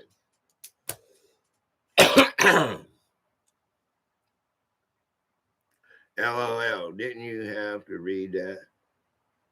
Just do it your way. Oh. Okay. Well, yeah, I mean, you took the time to help me make it. I have no. This is way this medical stuff is way out of my league, man. And I was just reading everything you gave me. I'm not gonna pretend like, oh God, this was way out of my league, man. Okay, Hangman is good, but I mean, I got into it. I can do. I mean, that's pretty common sense, you know. I mean, I don't know. I guess laws did help protect everyone, you know. I believe that. Okay, now why ain't we coming up? Why ain't we coming? I ain't got no. Well, it's American history. One pen. Yeah, it's American history. Yeah. Oh, that's why I got into it. Yeah. Oh, I got into it. Yeah. No doubt. I like American history. You're not gonna dare everybody see my crude drawing. Y'all get to see it here first. Okay.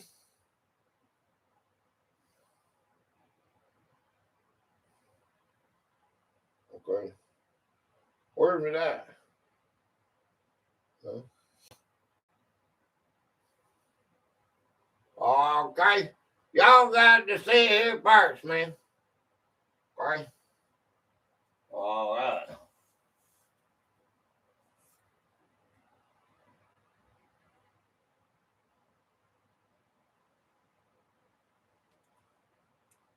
Y'all got a picture of that? Yeah. Okay.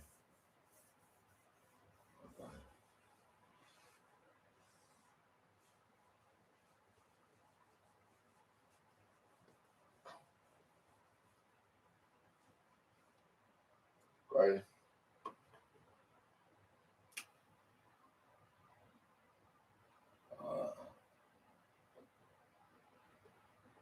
I guess I can do this. Hang on. Hang on.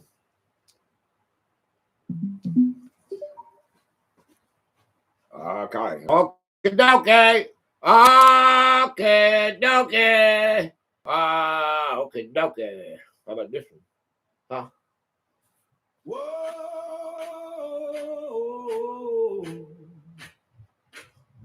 Whoa.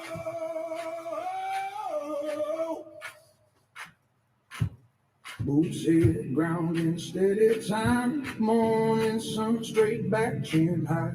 No one walks this road alone. Side by side, flesh and bone. From dusty roads to pouring rain. Every step through joy and pain. Strength is forged in how they stand. Hand in hand, command to hand. Left, right, hear the rhythm start. Marching strong, marching smart, stealing will and firing heart. Who we are, that's who we are. Brave enough to face the fight, kind enough to guard what's right. Power and compassion stand, marching with heart across the land. Different stories, same. Different paths, same marching boots. Every call answer without pause, serving something bigger than applause. They lift each other when they fall, carry the weight and call. Strength ain't loud, it's calm and clear. Standing firm so others don't fear. Left, right, hear the rhythm start. Marching strong, marching smart, stealing will and firing heart. That's who we are, that's who we are. Brave enough to face the fight, kind enough to guard what's right. Power and compassion stand, marching with heart across the land. Whoa.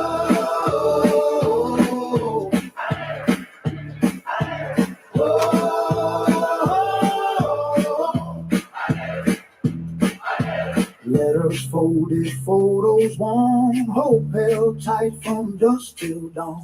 Miles away, but never gone. Duty steady, spirit strong. They don't boast, they don't complain. They shoulder storms, they walk through flame. Courage lives in what they do, and staying kind while seeing through. Strength without mercy turns to stone, but heart gives meaning to the bone. They lead with grit, they lead with care, protecting lives everywhere. Freedom stands because they choose to guard it all, not pick and choose this ground.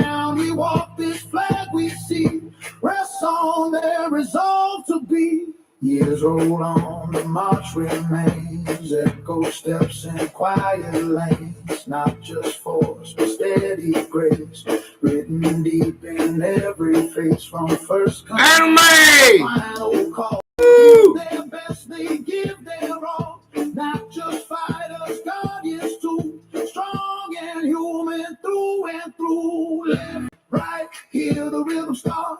Marching strong, marching smart. Still in Anime girl. I didn't That's spell it who we right are, here. that's who we are. And yeah, you won. Did you know that? Kind enough to guard what's right. Strength and compassion hand in hand. Marching with heart across the land.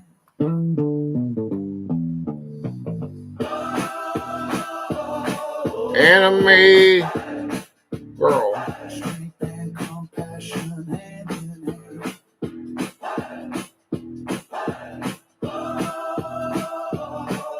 16091. Marching with heart across the land. Okay. All right, there you go. Can everybody see that?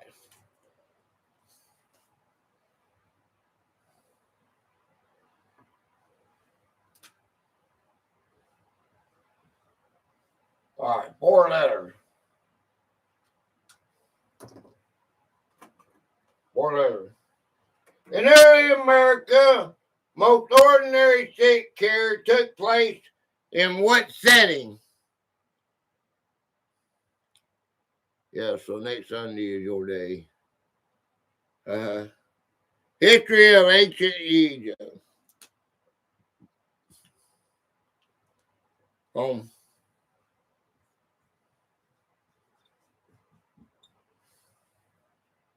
Okay. Okay. All right. 1, 2, 3, 4, 5, 6. 6 letters. All right. Who supplied most unpaid caregiving in the 1700s?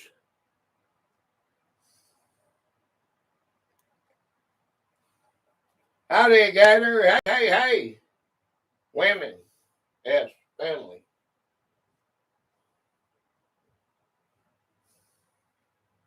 Bull crap. Bull crap. Did I hear bull crap? Bull crap. Bull crap. Do I hear bull crap? Somebody say bull crap. So I don't have to. Okay. Okay, donkey. Okay, I'm running out of ink, man. I am running out of ink. I'm running out of patience.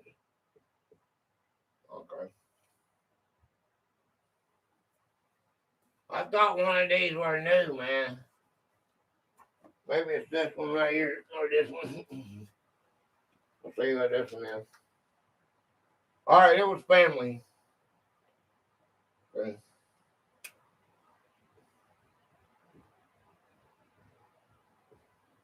All right.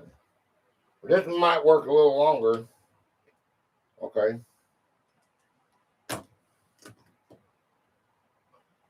Who often brought meals, fuel, child care, and extra hands?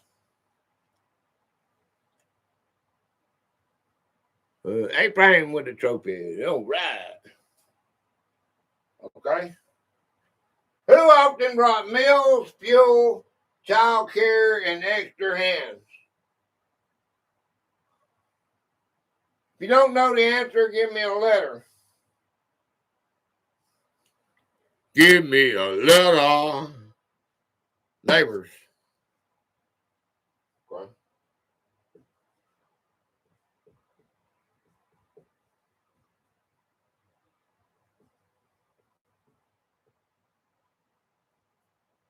Okay. Neighbors.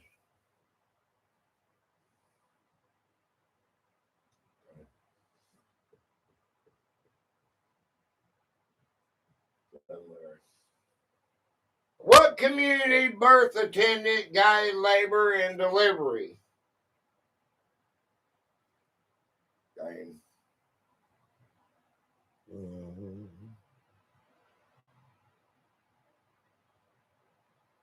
What community birth attendant guided labor and delivery? Midwives.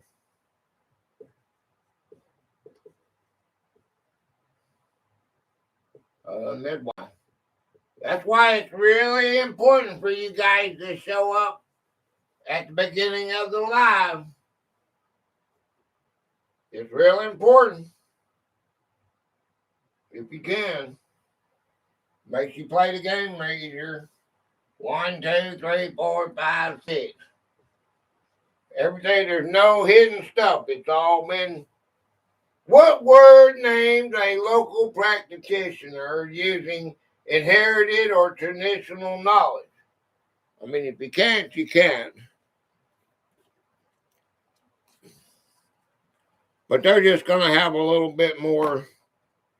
They're going to have a little bit more on you. Doctor is the wrong answer. Susan. Hi, Susan.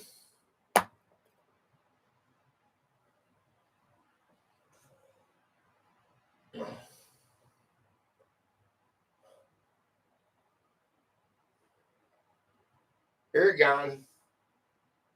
What word names a local practitioner using inherited or traditional knowledge?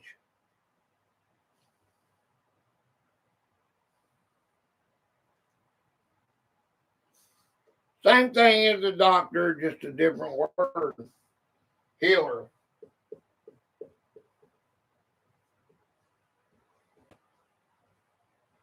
Okay. Healer is the correct answer. Okay. All right. 6 letters. What religious institution often organized food, prayer, nursing, help, and donations? I was late for class.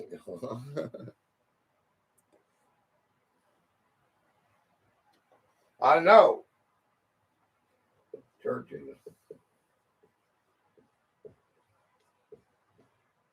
All right.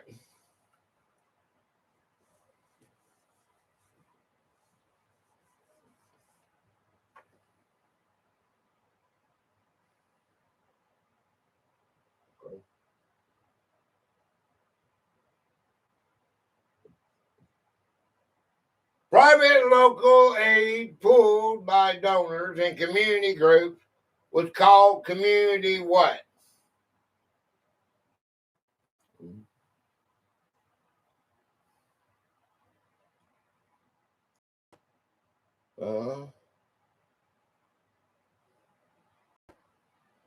S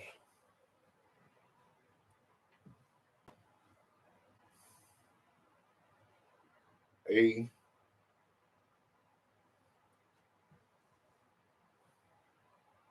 Sorry, someone is at the door. Okay.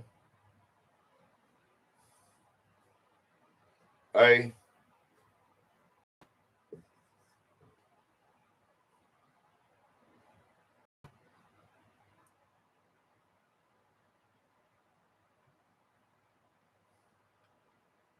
Private local aid pooled by donors and community groups was called community what?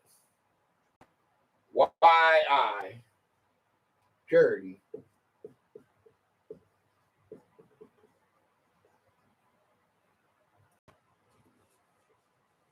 Okay.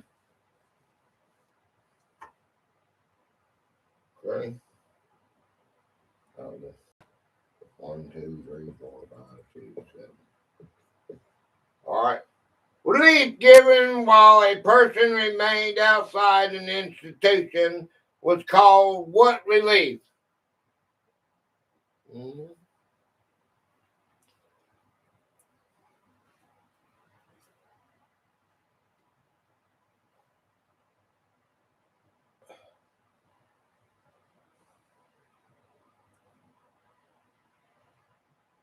hospice, charitable.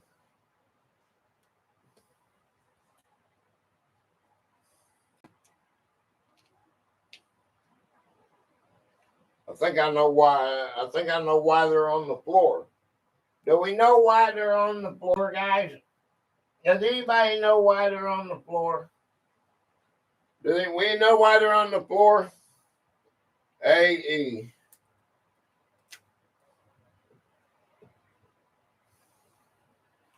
Because I dropped them, or did I throw them down? Because they don't work. Because Gator doesn't clean his room. That is not the correct answer. Oh.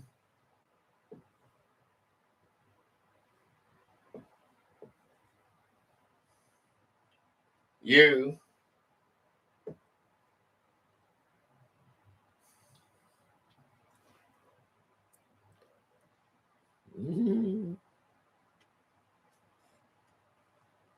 I say that.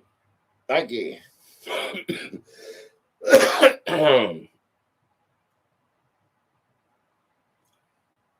Outdoor. Okay. Outdoor.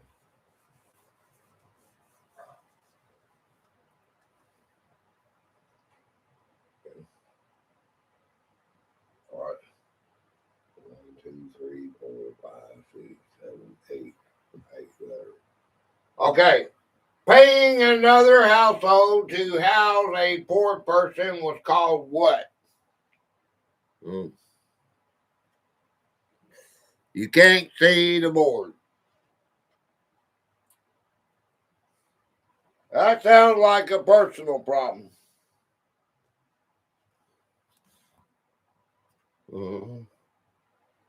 Poorhouse. Can't see them either. A T. Okay. Okay, an F. An F. Poorhouse.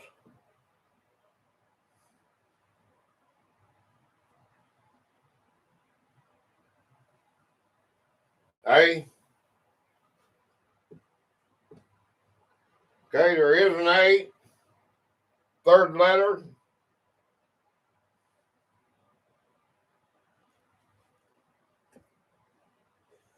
I. S. We already had the T. I gave you the T. I thought the F was a T. I already gave you that.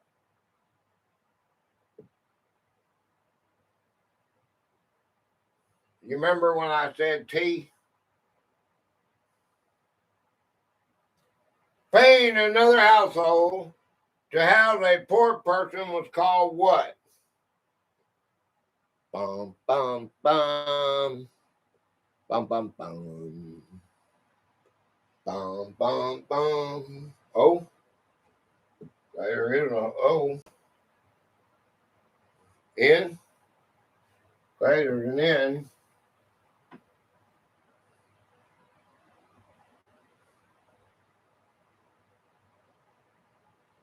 A G. All right, there is a G. All right, Alfred. B.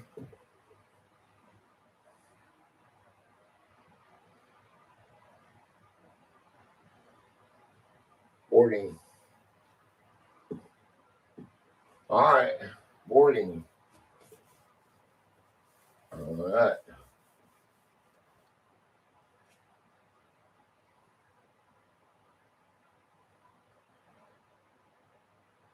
All right, 1, 2, 3, 4, 5, 6, 7, 8, 9, 10. Where's anime at? Charity. A poor or orphan child bound to a master to work and learn a trade became an what?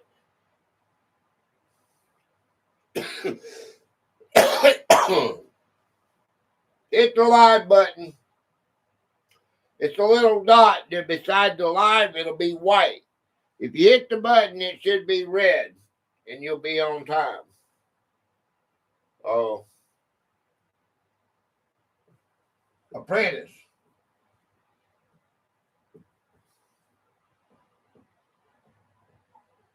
Yeah, that's the thing. That's the bad thing about it. If you buy friends, it don't help none. There's nothing we can do about that. One day they'll get it figured out, maybe.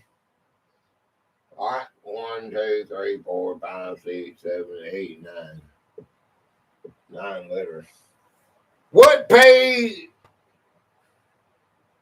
Clinton commonly visited a wealthy sick person at home?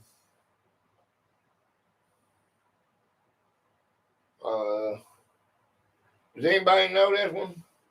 What paid Clincian commonly visit a wealthy sick person at home? That's what I said, huh? Yeah.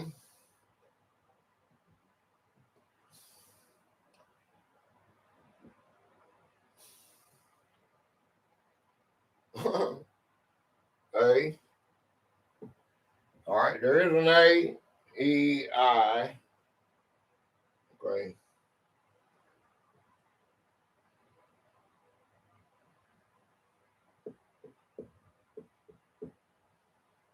H.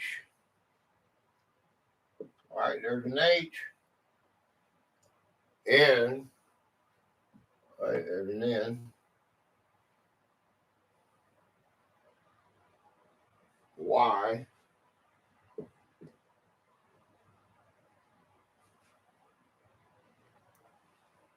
Position.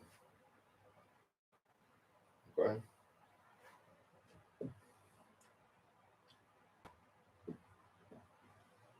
Position. Okay.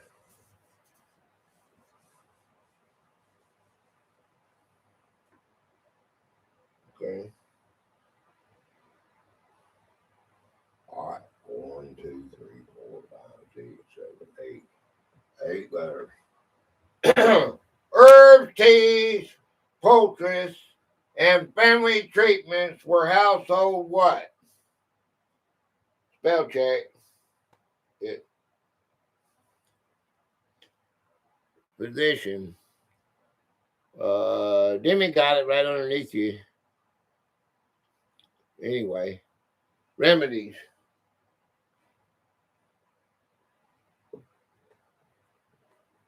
I wasn't cheating. I seen it, and it was there. Right?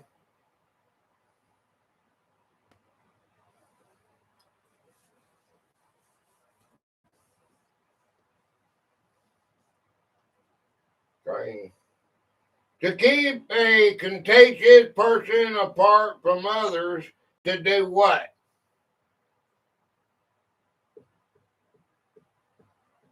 Seven letters. Uh-huh. Type Gatorade on the short and the pin link. Solidation. A. Quarantine.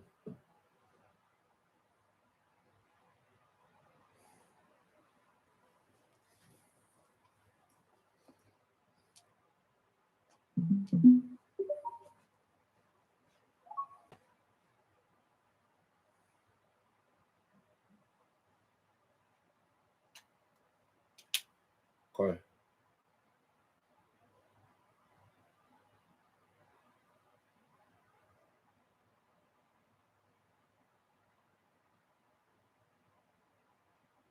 Listen to this. Isolate.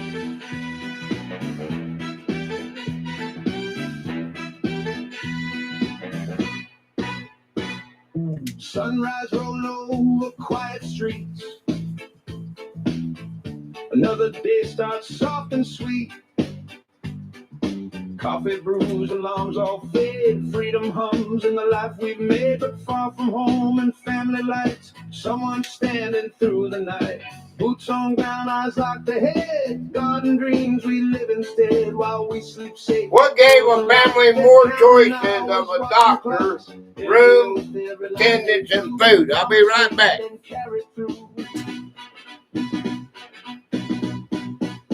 They'll stand and watch so we can breathe, holding the line for you and me.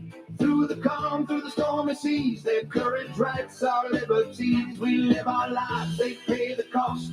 Every mile, every post, we raise our voices clear and true. We stand in thanks for all you do. Different uniforms, same resolve. Every branch, one common call. From open skies to ocean blue, from desert winds to morning dew. Letters home, folded tight, hope tucked in between each line. Strength they carry, calm and brave, serving more than what they take. Every sacrifice unseen, every moment in between. What gave a family more choices of doctor, room, attendance, and food? All right.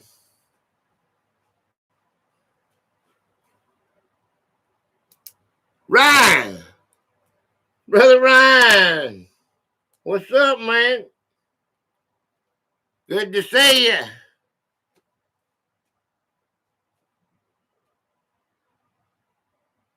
Skitty. Wealth.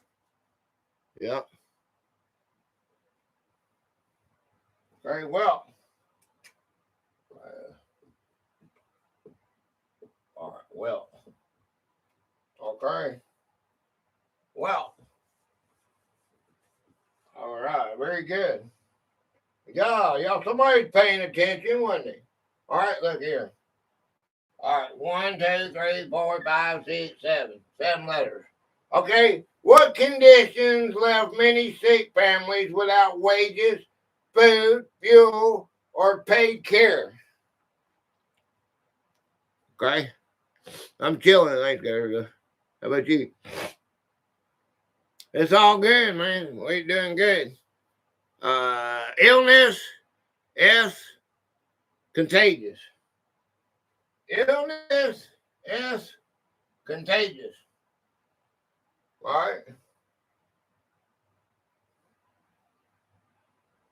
Italian spaghetti, stuffed peppers, and salsa is pretty much an every week thing. Well, yeah. I heard that. Hey.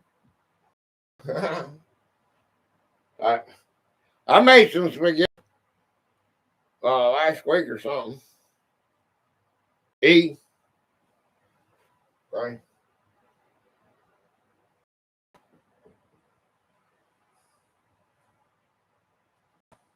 I made a hamburger and put tomato sauce in it. Oh boy, it was good, man. Hot peppers. S for spaghetti. S for spaghetti. Did somebody ever give me S before? Alquadonkey gave me S. Ryan, give me another letter. I know I should write those down. I will when we go digital. I'll do that. But Alka gave me S earlier, and he got a noose, I think, or something. If you give me the wrong one, give me another letter. That's all I got to do. O. Okay, there's an O. A B. Okay, you got a nose. Yeah. O for T. All right, there's a T. What conditions left many sick families without wages, food, fuel, or paid care? In the end? Okay, now he's smiling because he don't think he can get home.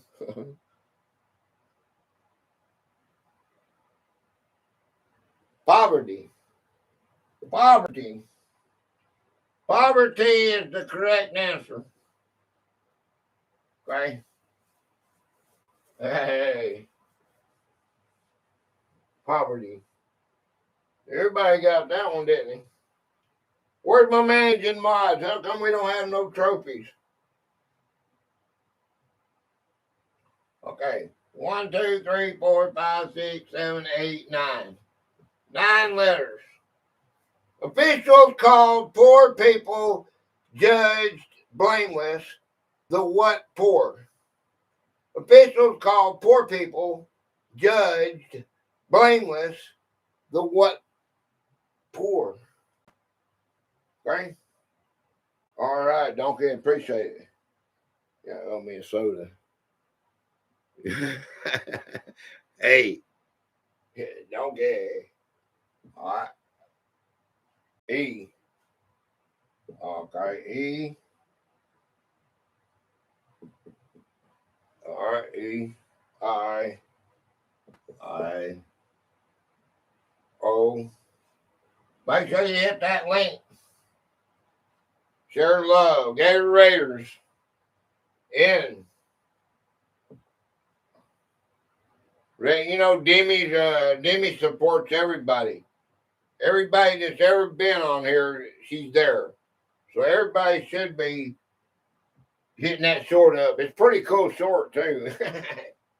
I like it. You're missing out if you don't go see the talent that Demi's got. R. There is an R. It only take you a few seconds to hit that short. There is an R. L. There's no L.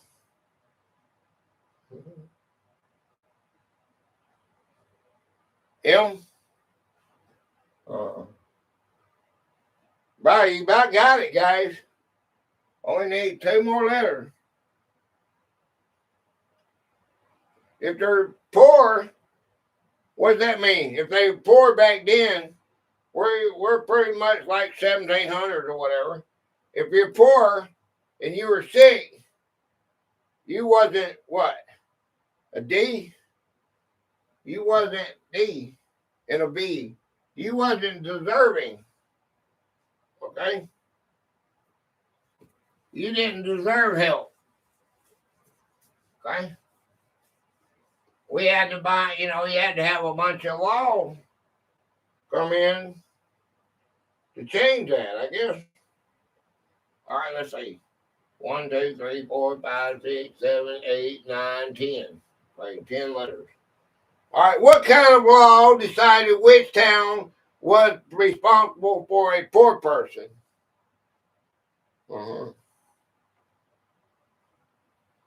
Ryan gets the trophies.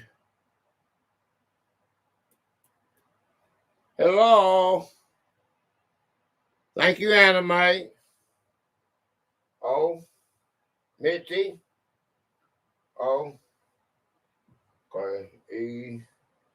What we got? O. A. A. Okay. S. T. S. T. 3 T's.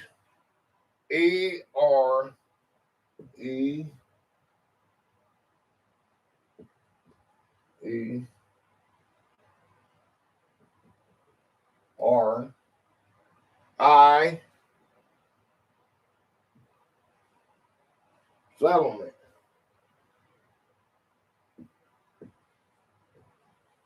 Settlement. Correct answer. All right. Good job. Okay. Oh, here's a good one. All right. 1, 2, 3, 4, 5, 6, 7, 8, 9. 9 letters. Okay. What mixed institution offered poor residents shelter, work, and limited care? Be right back. Okay.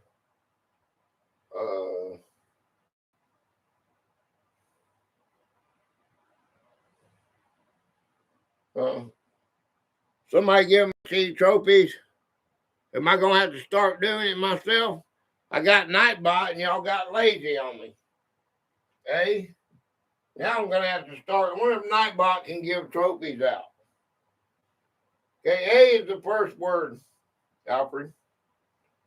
What mixed institution offers poor residents shelter, work, and limited care?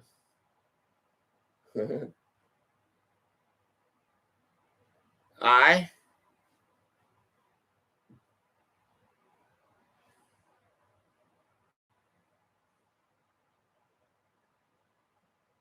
Jimmy, can you give Mitzi trophies, please? Didn't she get the last one? House. And give yourself trophies on that one because you got it right.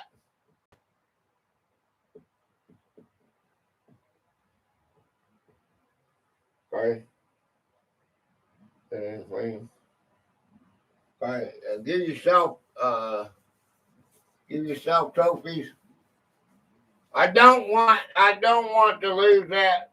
I think that's really important. I think it's a game inside a game. Team. Oh boy. You're bad. Demi is bad. Everybody say Demi is bad in the chat. 1, 2, 3, 4, 5, 6, 7, 8, 9. 9 letters. What common name often overlapped with almshouse? I don't need trophy. You sound like EP now.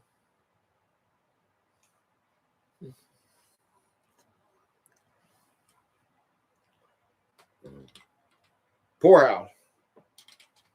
That's what it is.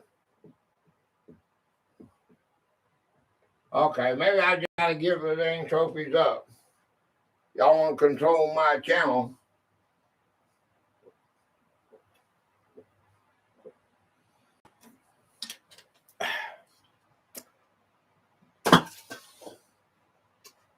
At least you got a dang. At least you're a member for 17 months. I can go along with that, I guess.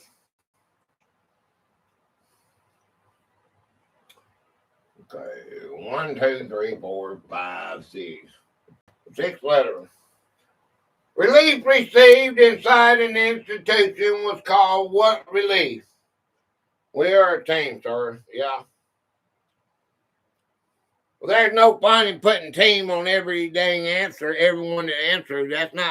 That does not do my game in a game.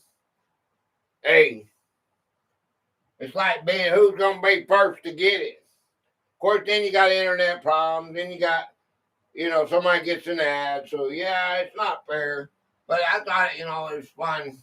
Just something extra to do. It doesn't matter. B-I. Jonas. Jonas went for 20. How long did you go, Jonas? 36 hours? Oh, I'm behind, so I don't know. Oh. Okay. Oh. M. Give $100 for every right question. Yeah, okay. Okay. All right. You give me 50 if you get it wrong.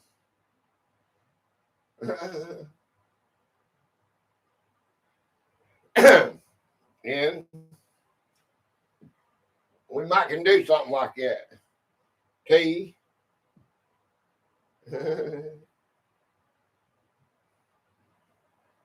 No, sweet. I was just trying to get trophies dropped, and Demi got the right answer, and she got dang put down. She put down teamwork, and she put she won't say me. Indoor. Who got that? Mitzi. Mitzi don't got no problem with it.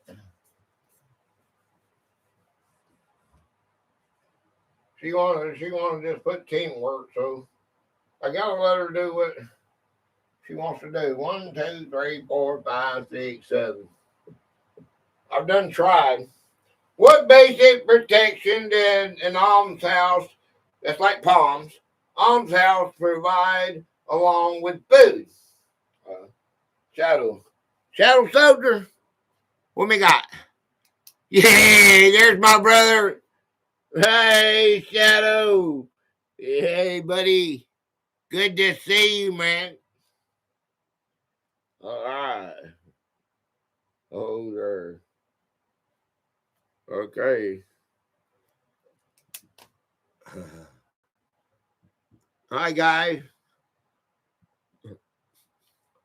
Hi, Shadow. Game. Hi, Shadow. Hey.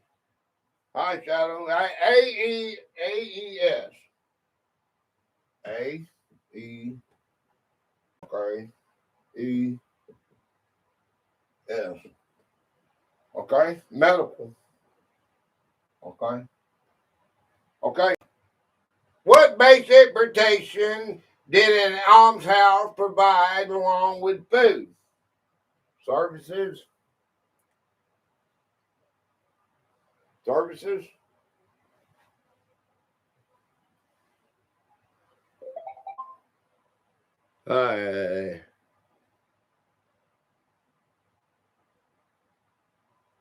She didn't get it right. Sweet. That is not my game. I don't think. Let me see. Huh? Hey, brother. Shelter. Shelter. Oh, he's cheating. He's cheating. How'd you get that? He's cheating. Okay, now you can. Yeah, now you get it, sure. She deserved it. 1, 2, 3, 4. You even got it. Even got it with me cheating, right? That's my game.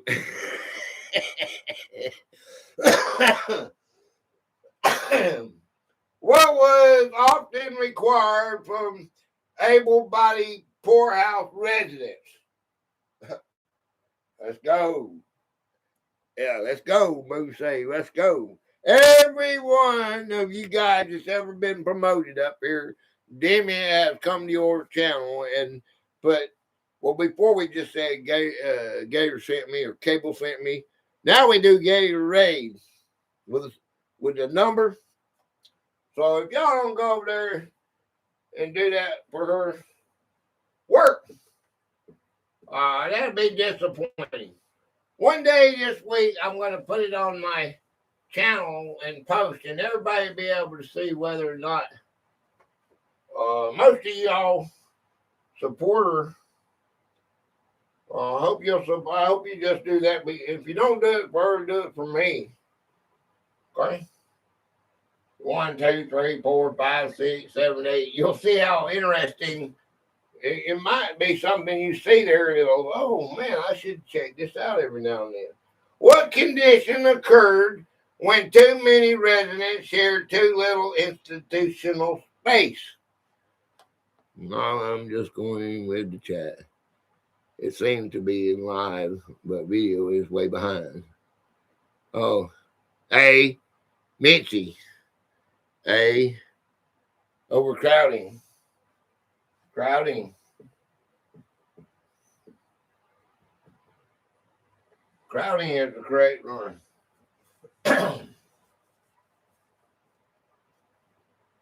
Sorry.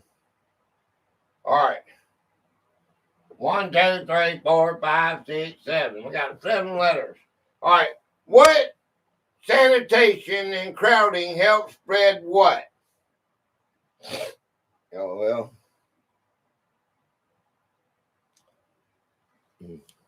What am I going to do, Mitzi? What am I going to do with her? Disease. Okay.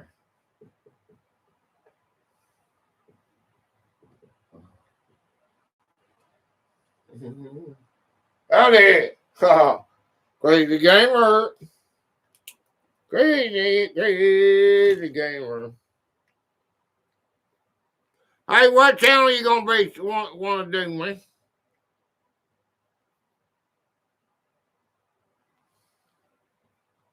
Or do you want to do somebody else? What channel do you want to what channel do you want me to rock next week? Next Sunday. What channel do you want me to Gatorade? We already agreed, we already voted on that you could do, if you have multiple channels, you can pick whichever one you want. Or somebody totally different. All right, 1, 2, 3, 4, 5, 6, 7, 8, 9. It's up to you. You're a managing mod, so if you wanted to do somebody else, I'll do it. Whatever you want to do. What was this thing? I got you down for anime 16091. Find a bug or something. Please make a short, Crazy Gamer. It's been a long time since she's put out content. SA. That's what I was asking her, which one she wanted to do. Or somebody else or something.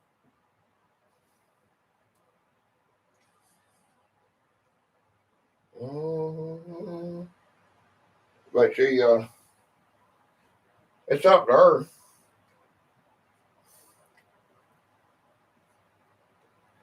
Got a lot of supporters on both of them.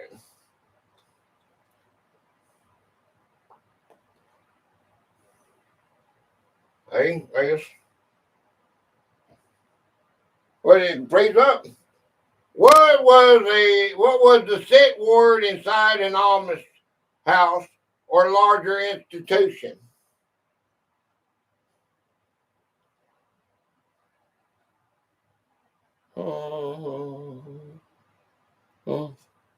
Would y'all freeze up? Give me a letter or give me the answer. R, D, R, D. We just keep it up.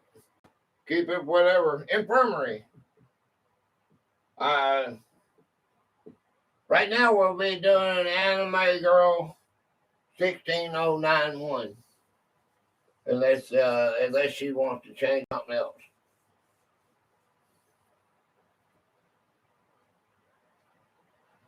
Okay.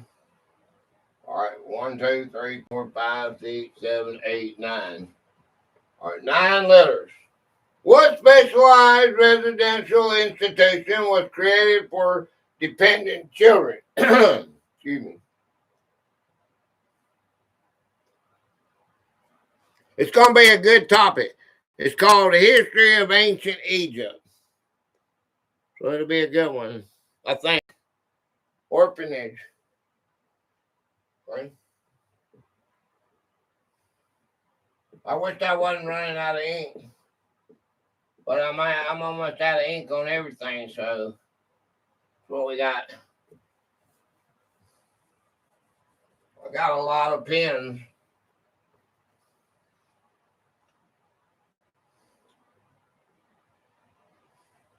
One, two, three, 4, 5, 6. What 19th century refuge commonly became an institution for mental illness?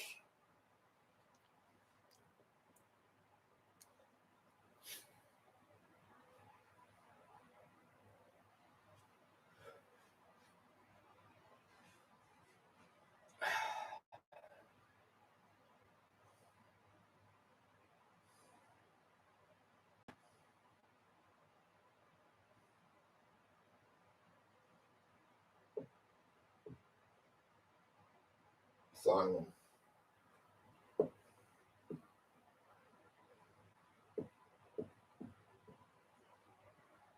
Asylum. Okay.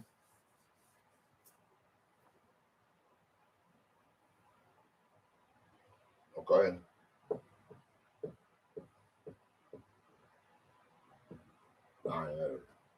All right. What isolating building housed people with contagious diseases? Didn't it? Huh? Trophies, didn't it? Huh? Trophies, didn't it? Trophies, didn't it? Is trophies, dimmy.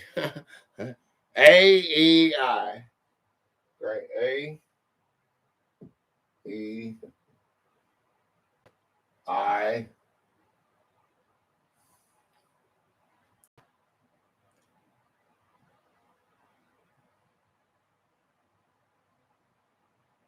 AEI. What isolated building housed people with contagious diseases? Pest house.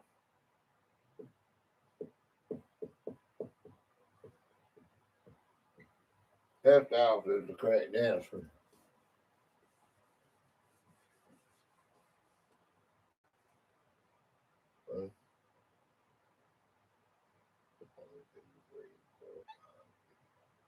Six letters. A later local successor to a poorhouse could be called a what home? All right. Okay. There you go. There's my managing mods. Got a lot of you here today. Thank you. Members too. You're off the chain, guys.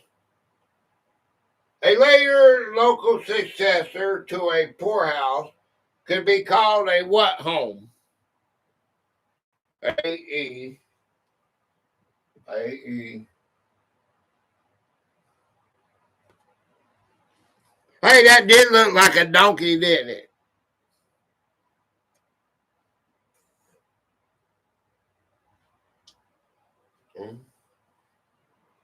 I O O U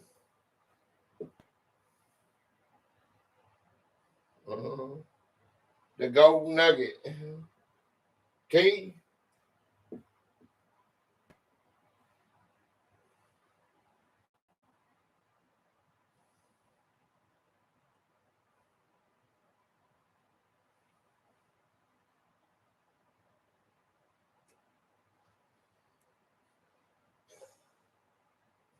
T N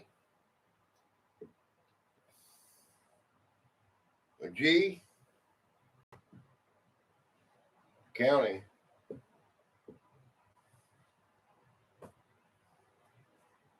All right.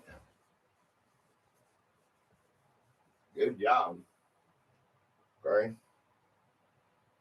Okay. 1, 2, 3, 4, 5, 6. Okay, 6 letters. A government owned or government supported hospital is called what kind?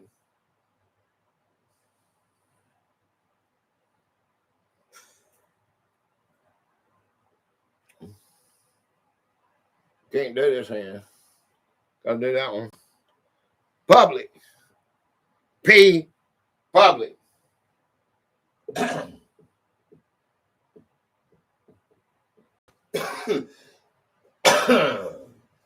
right. See, it does help. It does help. We had 4 hours of lecture, and then now we're playing the game, and it goes beautifully, don't it? 1, 2, 3, 4, 5, 6, 7, 8. 8 letters. What institution became a center of inpatient medical treatment? Okay. Uh-huh.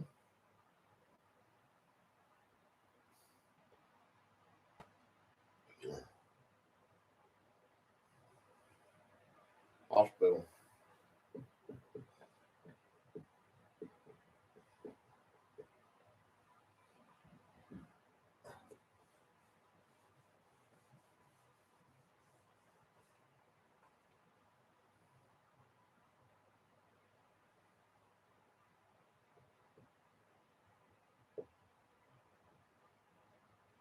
All right. What bill provided continuous beside observation and care? Me. 7 letters. E.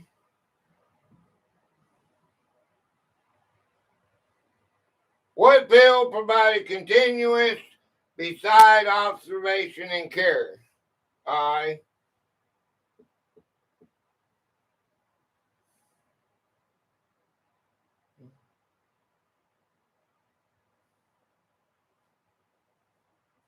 Yes.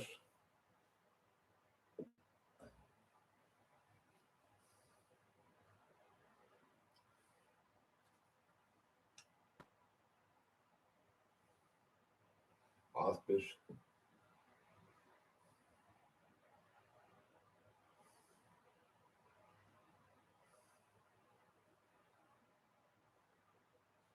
A.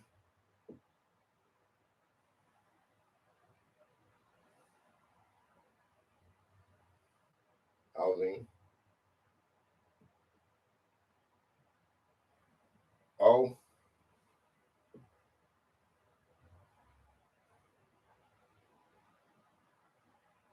What field provided continuous bedside observation and care? Haha. I beat you to it. Party like it's 1776. RNG.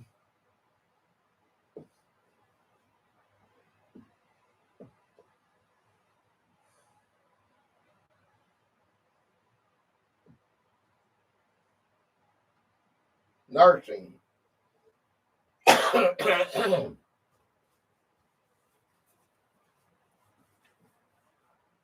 Okay. All right, 1, 2, 3, 4, 5, 6, 7. 7 letters. Hey. Anesthesia, anesthetics, and operating rooms expanded. What hospital treatment?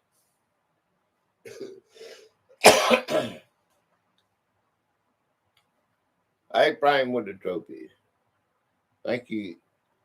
Thank you, Crazy Gamer. Surgery.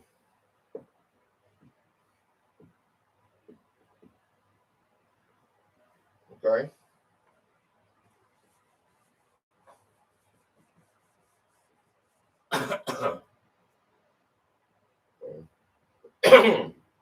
Okay. 1, 2, 3, 4, 5, 6, 7, 8. 8 letters. Okay. After the Civil War, hospitals slowly became centers of what?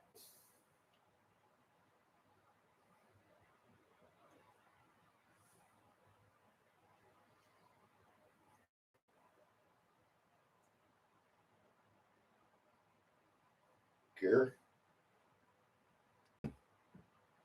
Okay.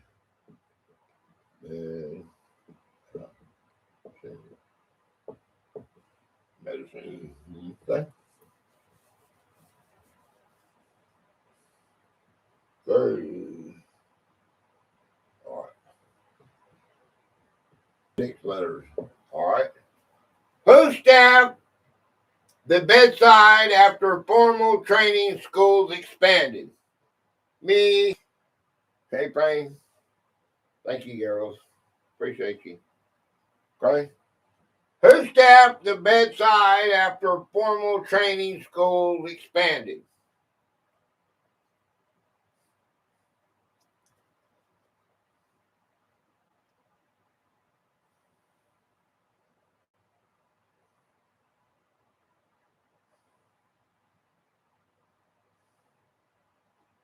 Like you did me.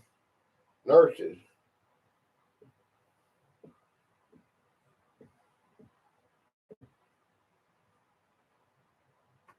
All the letters are there right. I just didn't put it in the right place. Okay. All right. 1, 2, 3, 4. This has 4 letters. Okay. What 4-letter imaging discovery entered hospitals after 1895? Okay. What 4-letter imaging discovery entered hospitals after 1895? X-ray.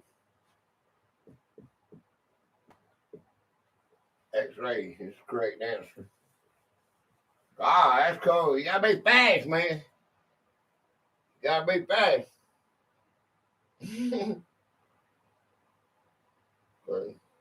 This patient admissions in the United States Hangman Review. Here we go. Okay. 1, 2, 3, 4, 5, 6, 7, 8, 9, 10. I think we had this one, didn't we? All right. What made major operations possible without conscious surgical pain?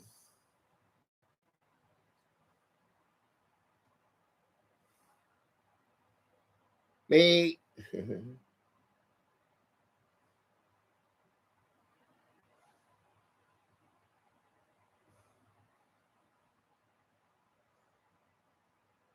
Anesthesia.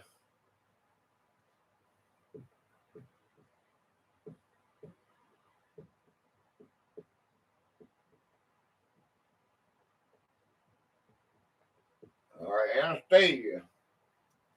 Something like that. Okay. All right. 1, 2, 3, 4, 5, 6, 7. 7 letters. Okay. What 7-letter adjective describes practices intended to prevent contamination? Okay, me.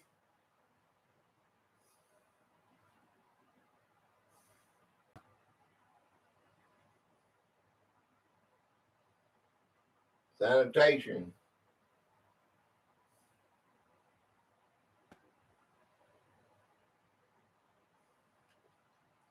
You got a cut. What do you put on it?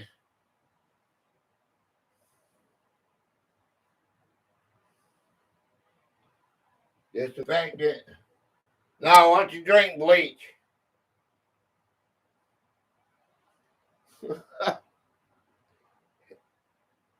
Eh. What 7-letter adjective describes practices intended to prevent contamination? Alcohol.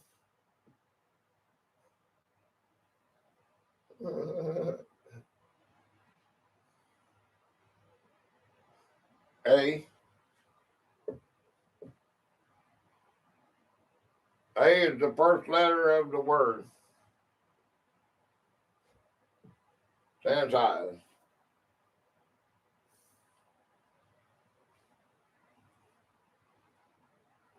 Put a little squirt on you.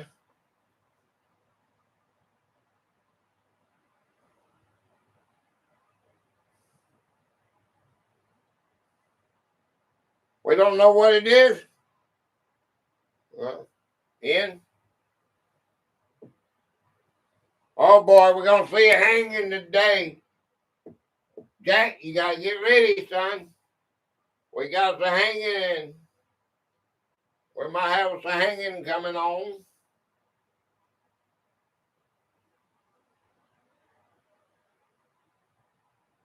I. There is an I.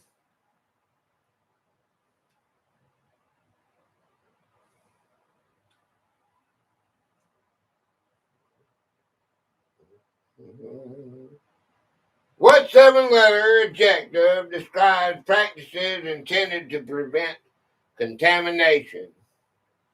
A C. We have a C.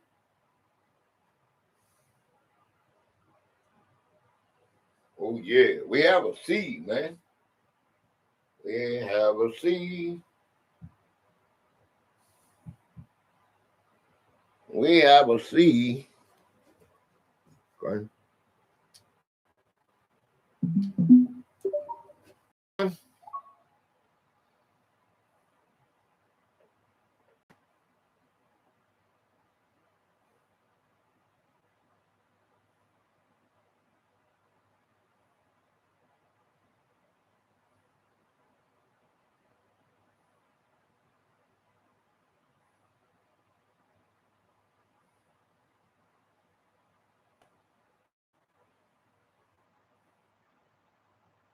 S. There's an S.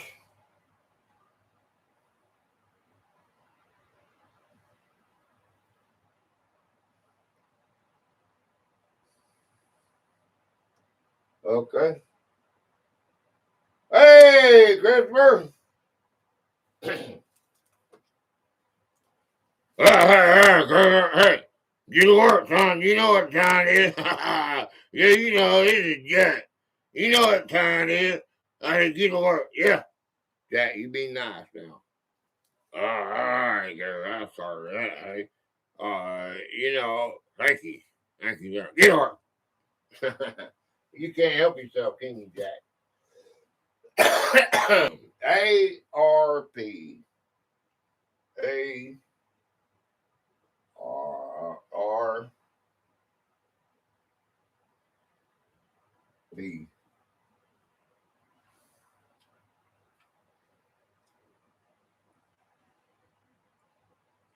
You got one letter missing. E. E. Yeah. Yeah. That's what I'm talking about. Yeah. Yeah, hell. Okay. All right. It's got 5 letters. 1, 2, 3, 4, 5. 5 letters. Okay. All right. I'll be right back. Germ theory connected disease with tiny organisms called what? Check this out right here. I'll be right back. Give me the answer if you got it.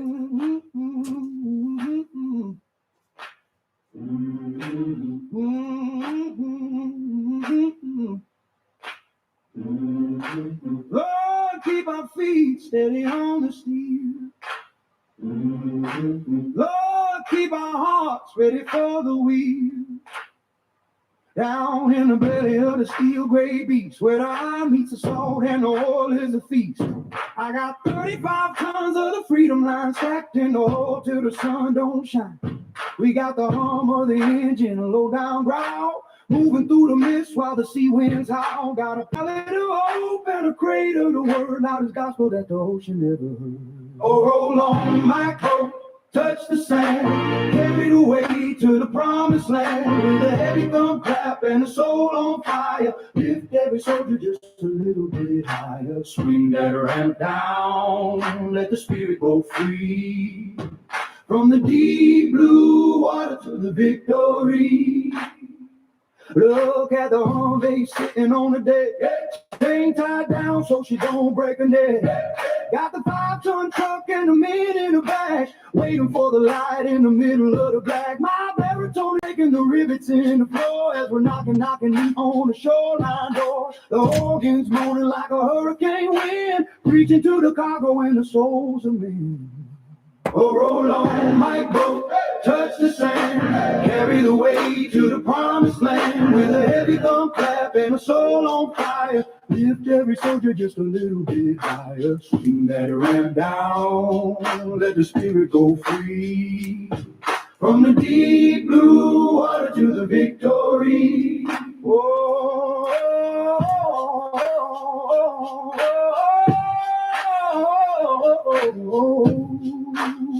can you hear the piston? Can you feel the mission? We're moving the tanks, we're moving the gear, we're moving the love that conquers the fear. Faster now, brother, the tide is a-turning, the fire in the boiler is holy and burning, yeah. Now the hole hits the bottom with a grinding sound. We're standing on the edge of the holy ground. The diesel smoke rises like a prayer to the sky as the boys roll off with a gleam in their eye. Every pound of the metal is a part of the plan to bring the light of freedom to a weary land. I'm the pilot of the mercy, the captain of the light, steering this LCM through the thick of the night. Oh, roll on my boat, touch the sand, carried away to the promised land. With a heavy thumb clap and a soul on fire, lift every soldier just a little bit higher. Swing that ramp down, let the spirit go free.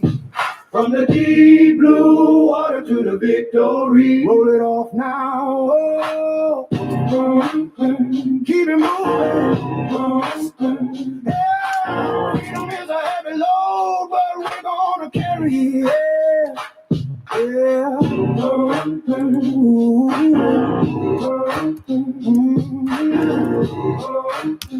Deep baritone humming into the mist, saying amen, amen,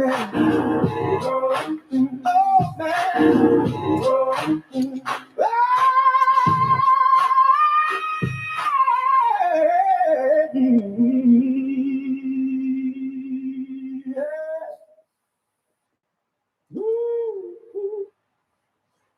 All right.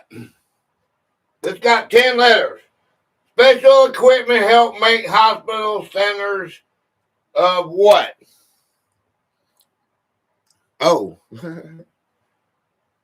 Special equipment help make hospital centers of what? Made them centers of what? That you couldn't get in your home. You remember this? We went over a lot of it.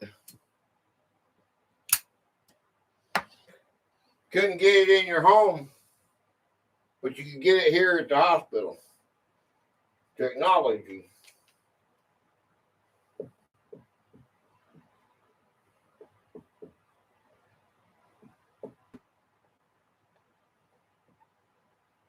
Technology. However you spell it. There it is. Okay. Till then, I got his Mountain Dew.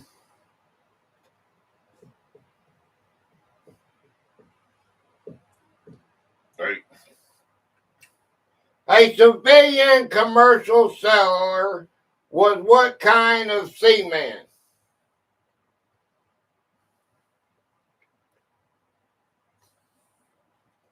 Bum, bum, bum.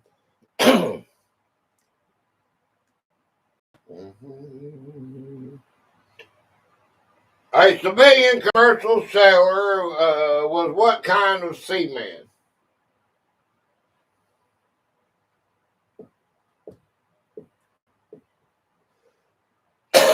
EIO.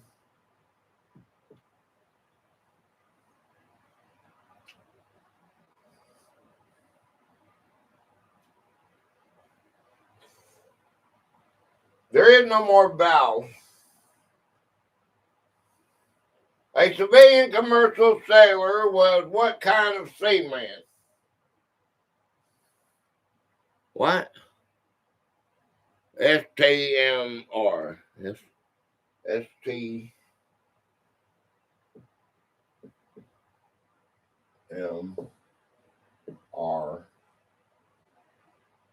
Treatment.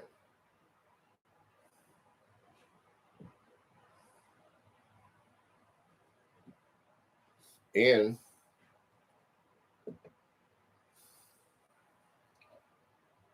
A civilian commercial sailor was what kind of seaman? 10 letters.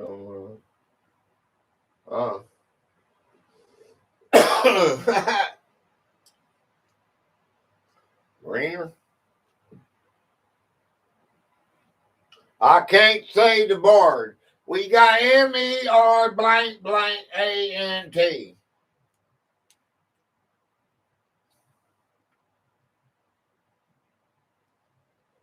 Merchant.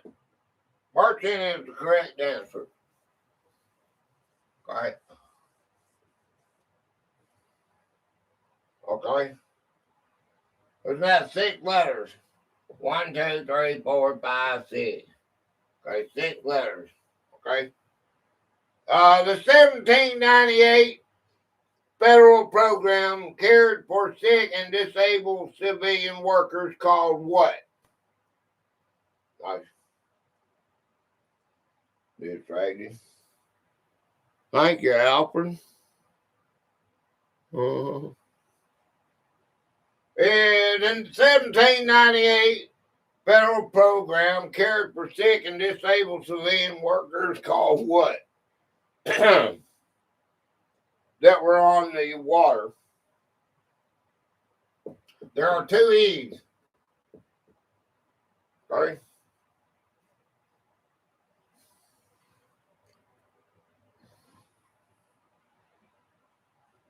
We got 2 E's.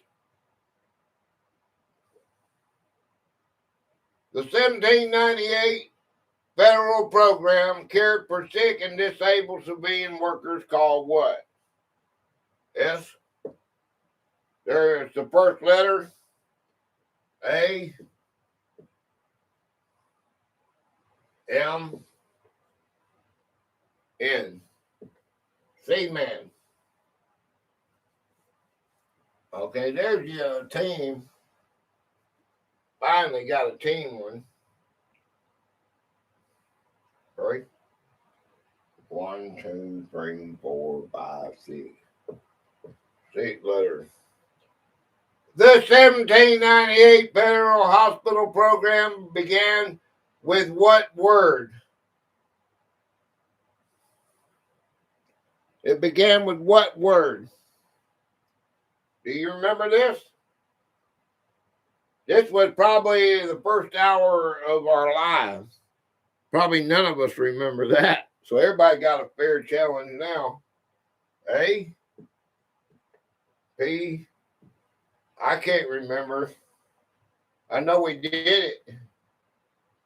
Because I was the one reading it. R, S,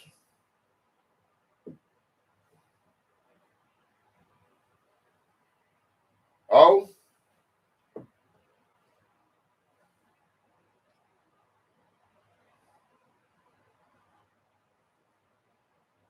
Got 2 more vowels. N, E,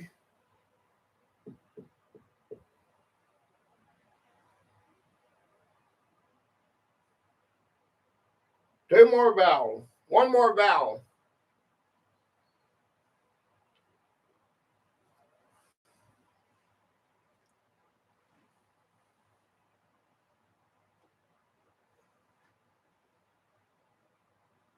All right. There's an I.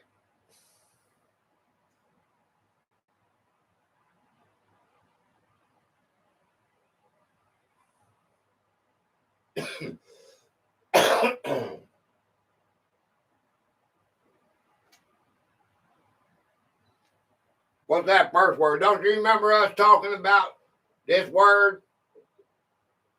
M. The Marines and Army Mom was in here. It has 2 different meanings. Okay.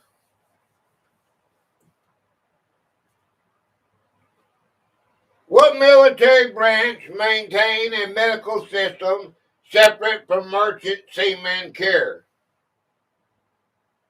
1, 2, 3, 4.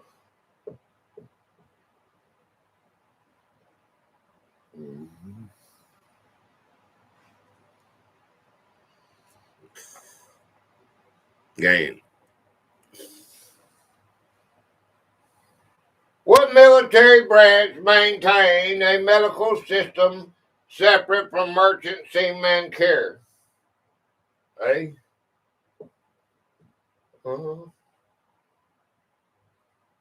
A. Navy. Navy is the correct answer. Okay. Hey, somebody was paying attention, wasn't it? Okay. 1, 2, 3, 4, 5, 6, 7. 7 letters. Okay. The Marine Hospital Program was created by will of government. Okay.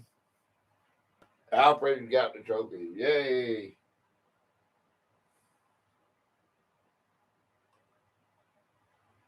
Marine Hospital Program was created by what level of government?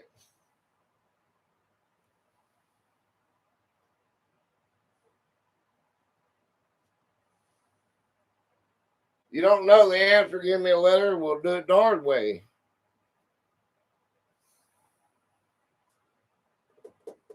A-E-I. A-E-I.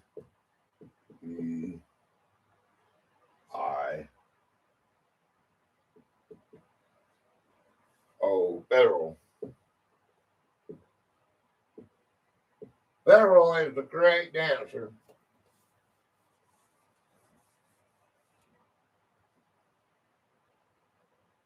Well, right, this one here may be a good one, easy. 1, 2, 3, 4, 5, 6, 7, 8, 9, 10. Okay, 10 letters.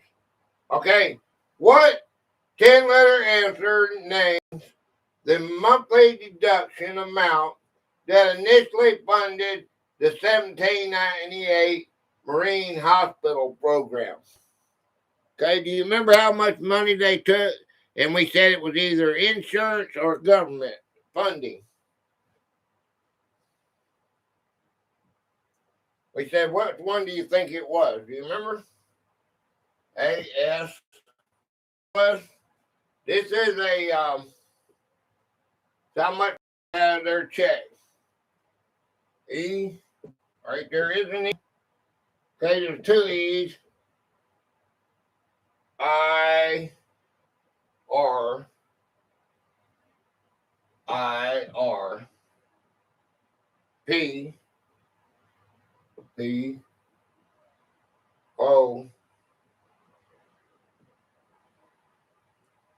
N, T, S, E, L, T, N,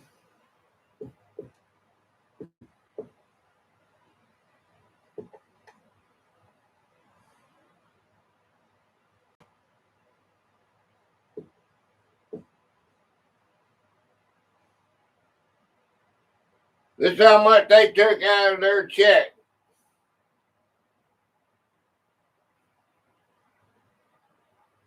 That's a monthly deduction they took out of their check in the 17 something, 1798. 20 cents. 20 cents. 20 cents is the correct answer. That's probably a lot of money if you only made $1. Okay? 1, 2, 3, 4, 5, 6, 7, 8. This one has 8 letters. All right. The word Marine in the Marine Hospital Program referred to workers in what broad field? It's what they call them in Washington today.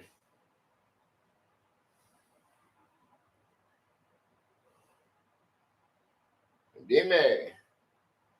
Thank you, Crazy Gamer. Yes.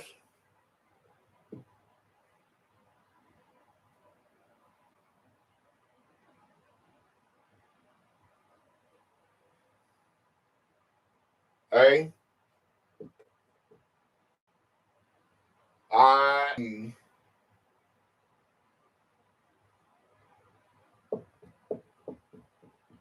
I. E.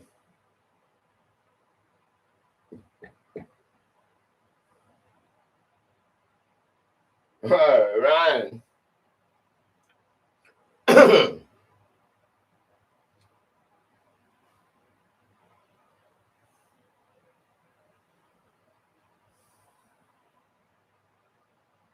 S. M. M. S. N. T. We already had the S. M.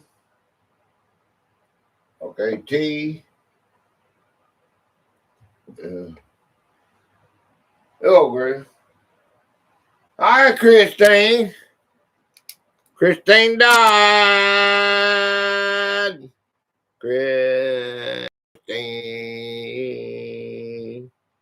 Christine died. Hi, Christine. Hi, Christine. Light done. Cool. Maritime. Who got that? Alfred Apron. Mitzi! Mitzi was paying attention. Or you just figured it out, one of the two. Okay. Okay. 10 letters. 1, 2, 3, 4, 5, 6, 7, 8, 9, 10. Okay. All right. Game number 48. Near what city's Navy Yard did the first U.S. Naval Hospital operate? Be sure to say the pin link and give a like. Yeah, make sure you all hit that. You hit that link. That is Dimmy. It's a cool little short. It shows you the talent that Dimmy has. I like it. I thought it was funny. She made it just for today, man. Make sure you put Gatorade on there with a number symbol in front of it. That way it shows up blue. I posted one day this week. She has done, as part of my knowledge, she has done everybody that's ever been a patron on this channel. One of the original members, like me, Mitzi, I can say the same thing about her too. I'm pretty sure I can. But 1, 2, 3, 5. I don't know if they missed a day or whatever, but I know I'm pretty sure Demi has gone back, and I can't say. I believe she's gone back and watched it even if she wasn't here. Am I right? Let me know if I'm not saying it right, because I believe you have. That's why, yeah. That's what I thought, and I think everybody owes her that. If you ever been a patron up here, I should see your name on her chat. Hi, Jason. What's up, brother? Hey, Jason E. Miner is in the house. Woo! Go on, go on, go on, go on. Hey, man, standard issue. So, oh boy, I would like to play a gold song. I got standard issue. So next, I don't know, military or gold.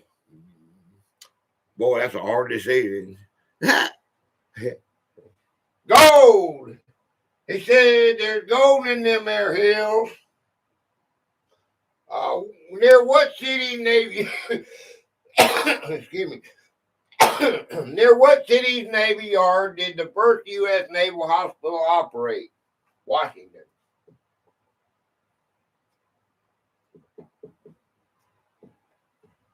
All right, Washington. Yeah. Yeah. Cool. Cool. Okay. All right. 1, 2, 3, 4, 5, 6. All right, this one has 6 letters. The 1935 Act that changed old age support began with what word? Meat. All right. What was it called? The old good job, didn't he? Just watch this short, very nice work. A senior. Yeah. The 1935 Act that changed old age support began with what word? Every one of you, with the exception of a couple of you, should know this. A social. Okay, don't say nothing.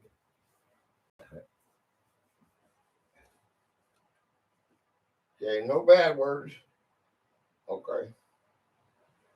All right, 1, 2, 3, 4, 5, 6. 6 letters. B. Okay. The 1935 assistance program supporting needy older adults was called what assistance? We're talking about in 1935. What was it called? Game.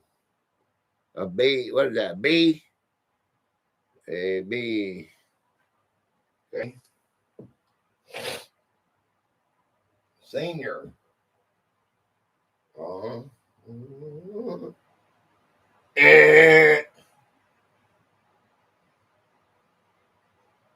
The 1935 assistance program supporting needy older adults was called what assistance? S-O.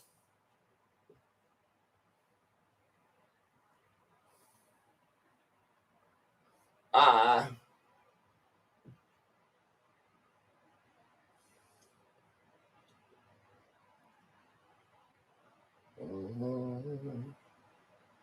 Was that an I or an O or an L, Christine? I can't really tell. And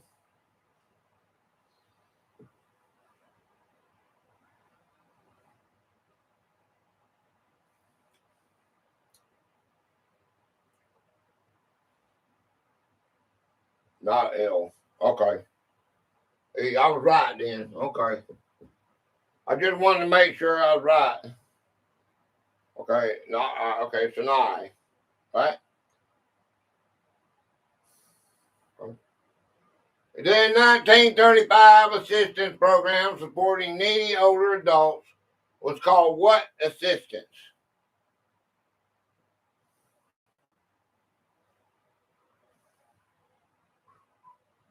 Old days. Is that what you said? Old days? Huh? Old age. It come up old days on my.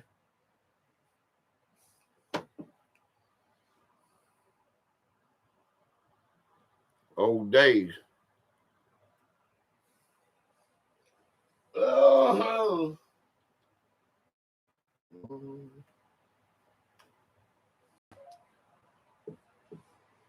Old age.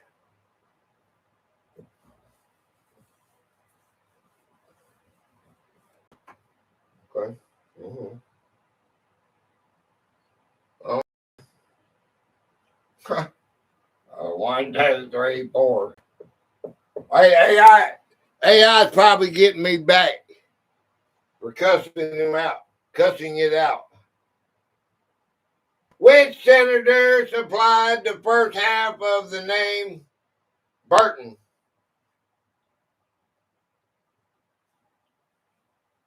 Bill. Which senator supplied the first half of the name Hill Burton? Hill-Burton.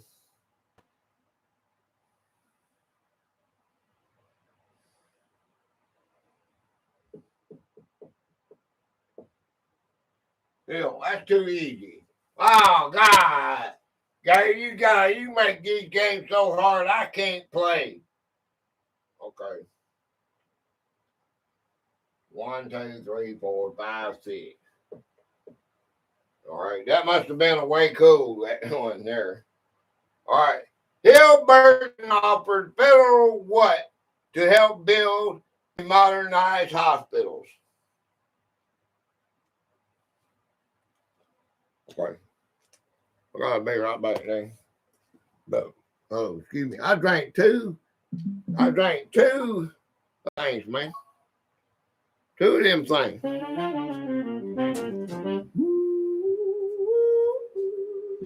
Yeah.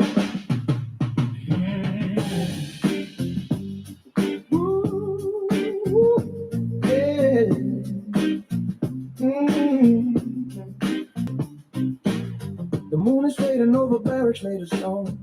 Another morning and I'm feeling so alone. But the sergeant's whistle breaks the quiet of the air. I lace my boots up with a heavy kind of prayer. We're standing tall under the silver morning light, still catching echoes from the middle of the night. My brothers left and right are breathing in the cold. Just another chapter in a story never told. It's the standard is your soul, keeping me alive in the heat of the day when we're learning to survive. From the motor pool breeze to the rucksacks on our backs, we're keeping our rhythm on these dusty gravel tracks. Yeah, soul in the trenches and soul in the rain. A little bit of pride to wash away the pain. Soul in the trenches and soul in the rain. A little bit of pride to wash away the pain. See the convoy make a ghost across the sand. Those 2.5s rolling through the weary land. The diesel smoke is rising like a spirit to the sky. I watch the miles and the years go by. My hands are calloused and my uniform is torn, but a soldier's spirit is a spirit that is the man beside me and the flag above the gate. We don't choose the timing and we The standard is your soul, keeping me alive in the heat of the day when we're learning from the motor pool breeze to the rucksacks on our backs. We're keeping our rhythm on these dusty gravel tracks. Yes, soul in the trenches and soul in the rain. A little bit of pride to wash away the pain. Yes, soul in the trenches and soul in the rain.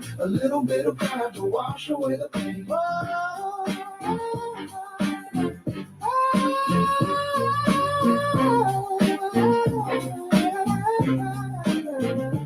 They say the training builds a man out of the clay, but it's the music in my heart that can stay.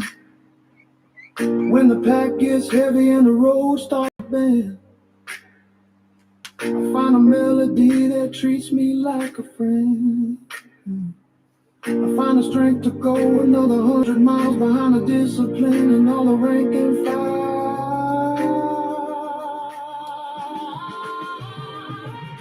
Standard is your soul, keeping me alive in the heat of the day when we're learning to survive. From the motor pool grease to the rucksacks on our backs, we're keeping our rhythm on these dusty gravel tracks. Yeah, soul in the trenches and soul in the rain. A little bit of pride to wash away the pain. Yeah, soul in the trenches and soul in the rain. A little bit of pride to wash away the pain. Rolling on a highway in a big olive drop truck, counting on my brothers and a little bit of love. Just the standard is your soul in a world of green and brown. Never gonna let this heavy burden pull me down. Keep on rolling, keep on rolling.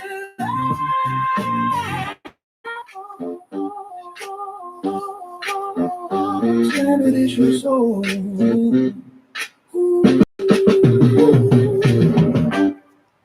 Who knows what that is? Who knows what that song was about? Who knows what that song right there was about? Tell me if you know what that song was about.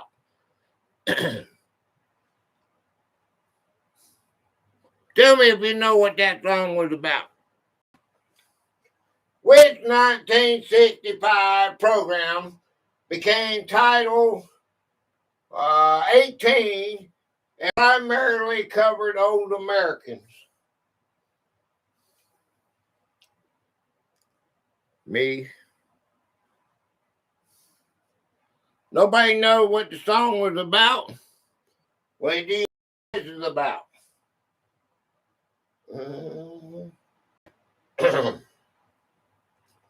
Which 1965 program became Title 18 and primarily covered older Americans? A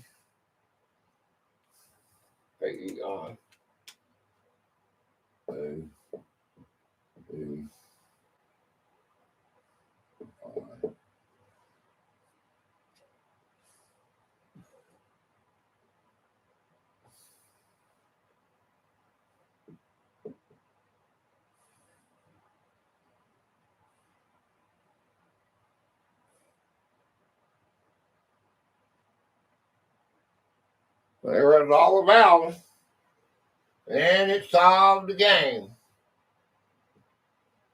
All right, that's how you do it right there, ladies and gentlemen. That is exactly how you do it. It's so easy, man. We should never get hung up for an hour on one game. 1, 2, 3, 4, 5, 6, 7, 8. 8 letters. Which 1965 joint federal state program became Title 19?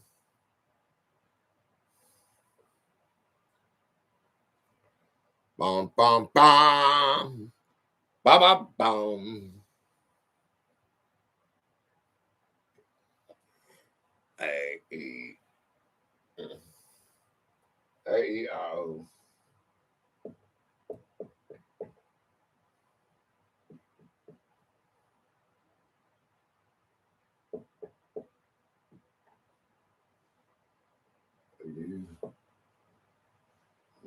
Okay. Okay. Medicaid.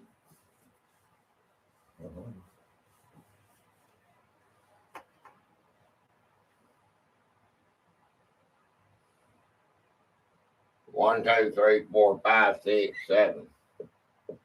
7 letters. Okay. Which president signed Medicare and Medicaid into law?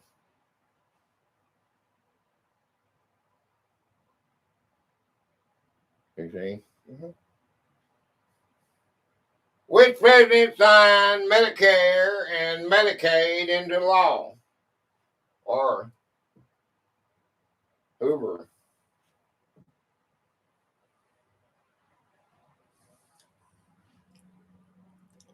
It's got 7 letters.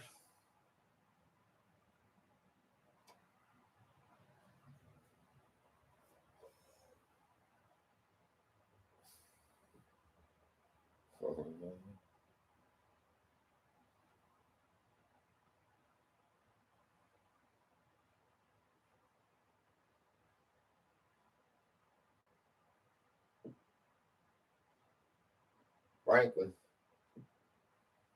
Oh, you.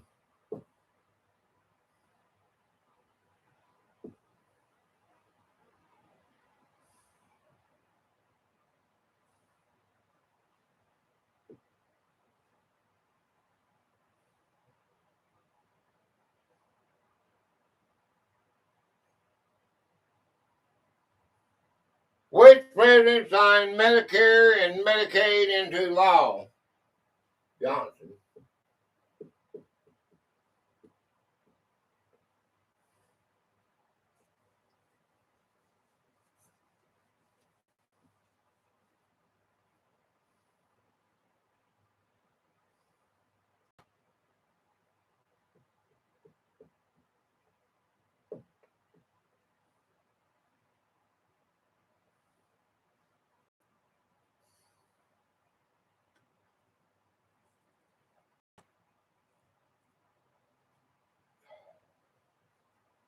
Which former president stood beside Johnson at the 1965 signing? Demi. Thank you, Mitzi. Demi. R. There is an R. O.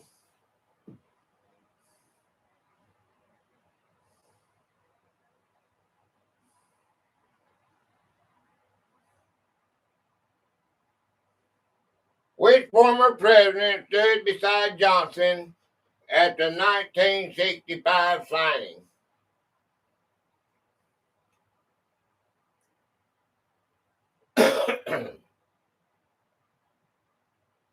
MF. Okay, there is an M, but there's no F.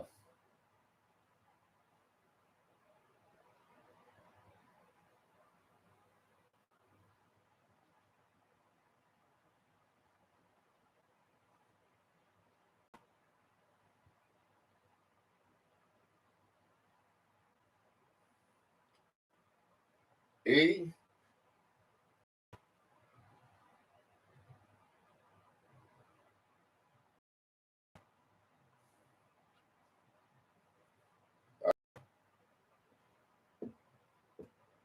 All right, there is an A.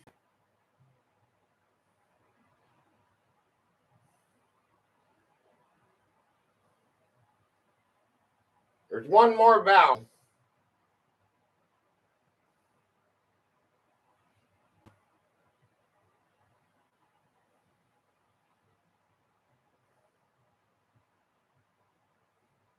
In I. There is no I. There's still one more vowel. U.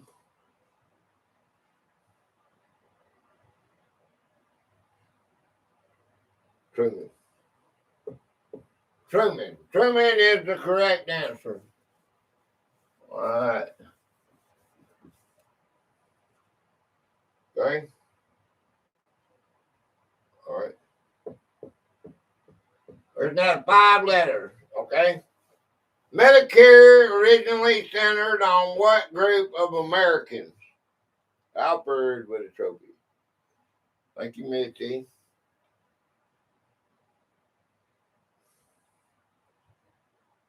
What was it originally intended for? What group of Americans? Older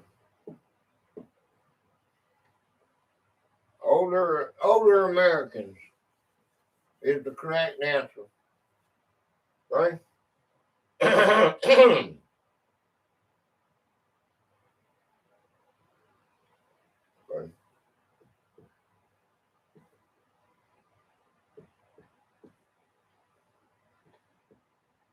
All right, this has 4 letters, 2 letters, and 3 letters.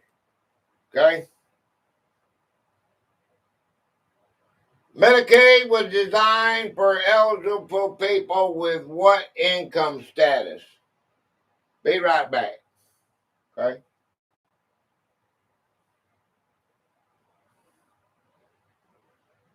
Okay?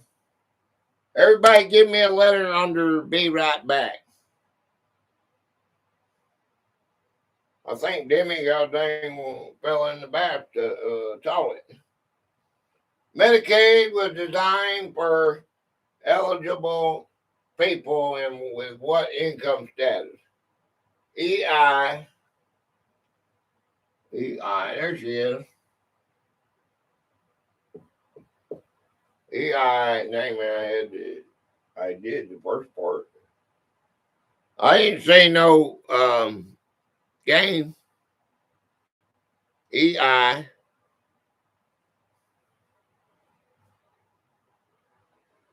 Oh, you talking about?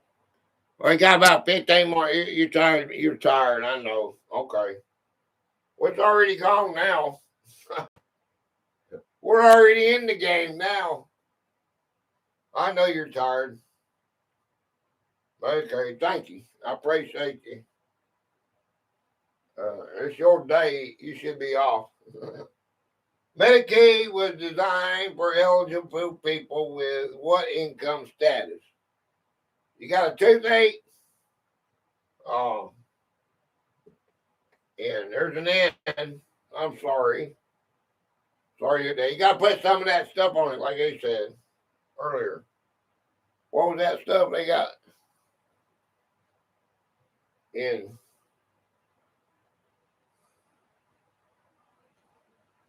I can't see the board.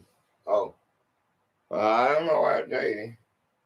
It's awful blurry in it. S. S. Okay, S and poverty. Poverty is what it is, but that's not my game. We got 3 words. We got 3 letters, 2 letters is in, and 4 letters, and it has an E on the end. It's like, oh, okay. Oh no, Mr. Bill. Okay, I knocked everything over. Damn.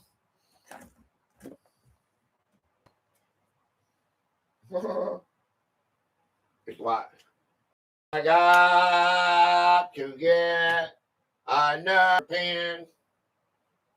Okay, let's try this one. Okay, don't break nothing. Yeah. Give me a question again. Designed for eligible people with what income?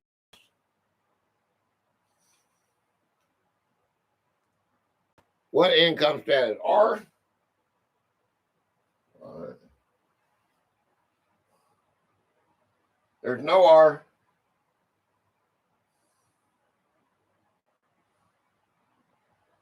Were they broke or were they rich? What? H?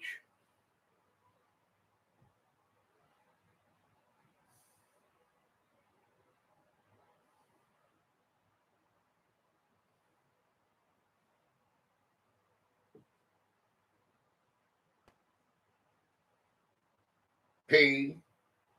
R?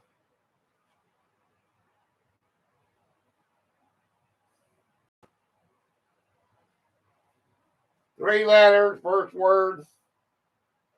D S. We already had an S.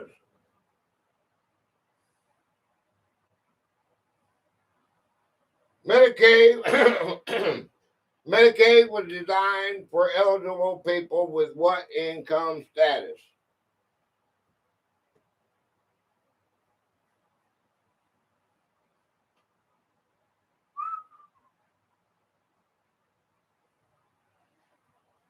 Huh?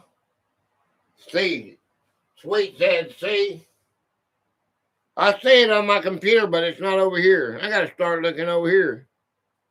I didn't. Sweet, you're not over here. Low income. All right. It's a good thing I looked over there because Sweet gave me a C, and that solved the game.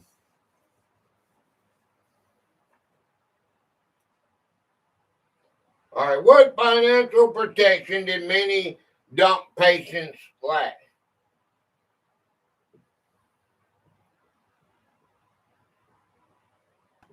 Nine letters. Okay. All right, Green. Three. Benny with white chalk. You need a blackboard with white chalk. Oh yeah. Uh-huh. The lighting is very bright, so it's hard to see the letters on the board. I agree, Jimmy. Bimmy, I like that. Bimmy. Bimmy, what financial protection did many dump patients lack?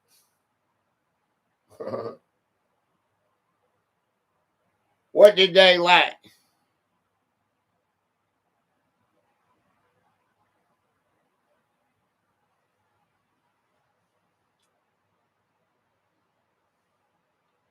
Last one, guys. What did they lack?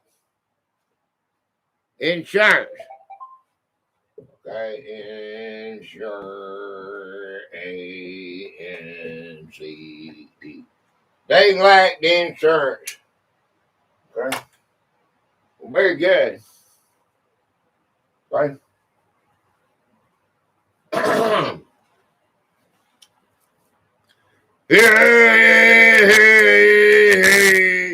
This game is now concluded.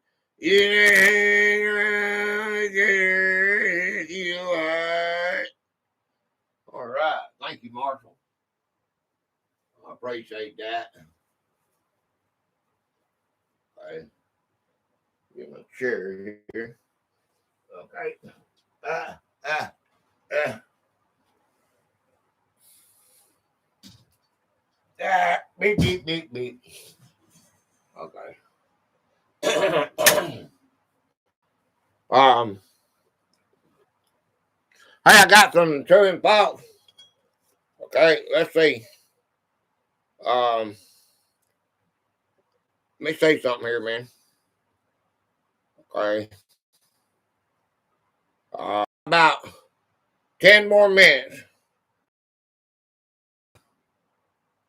Well, I got a lot. But I like these true and false questions. Okay. True or false? Okay. This is medical missions history. In the 18th century, early religious medical missions always kept health care entirely separate from spiritual conversion efforts. Okay? Or did they try to push God on you or what? True or false? 50-50 whether you get it right or not.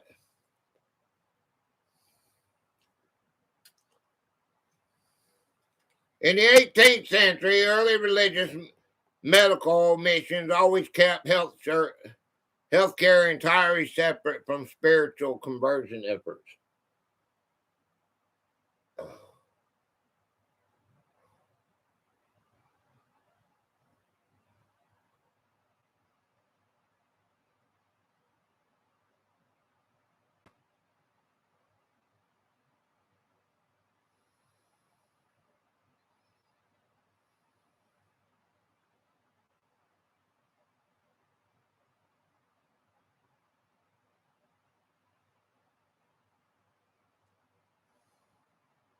I call.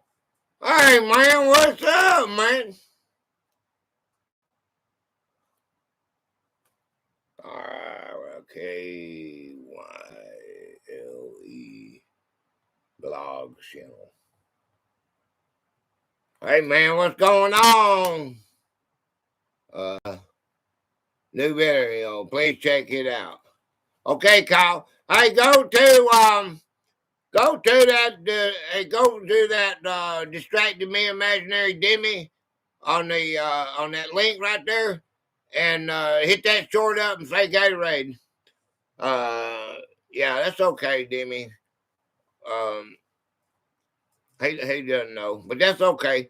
Yeah, I only do it on Wednesday. On this day, we promote our Patreon. I appreciate you being. You can do it all you want to on Wednesdays, but Wednesday give me a topic, and then your channel will be here, and then I can't let everybody do it because we're promoting one Patreon. That's the one that gave us today's topic, and I appreciate you being here. The answer was false.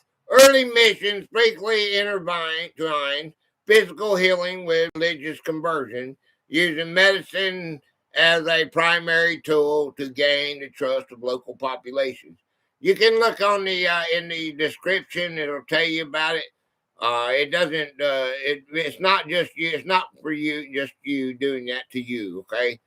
It's just something that we voted on a long time ago. And I'm sorry about that. But anybody that's here can click on your name and go to it, okay? True or false? The 19th century colonial medical missions introduced the smallpox vaccine to indigenous populations. True or false?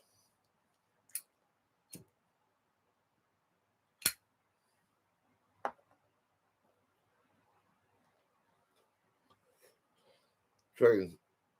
Okay. True. False.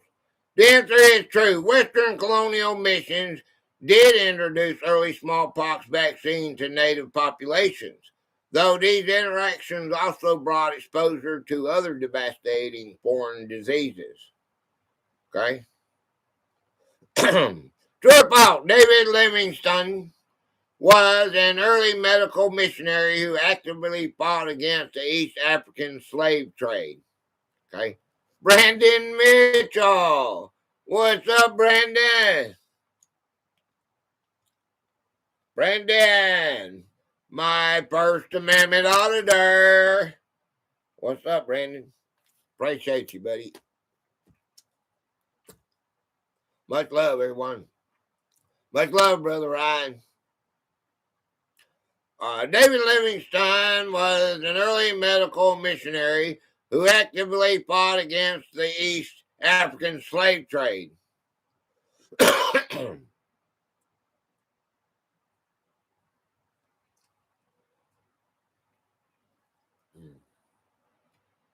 Sure, Paul, it's 50-50 whether you get it right or not. Can I drop the most important point I wanted to make with this topic? Yeah, it's your day. Why not? This is true.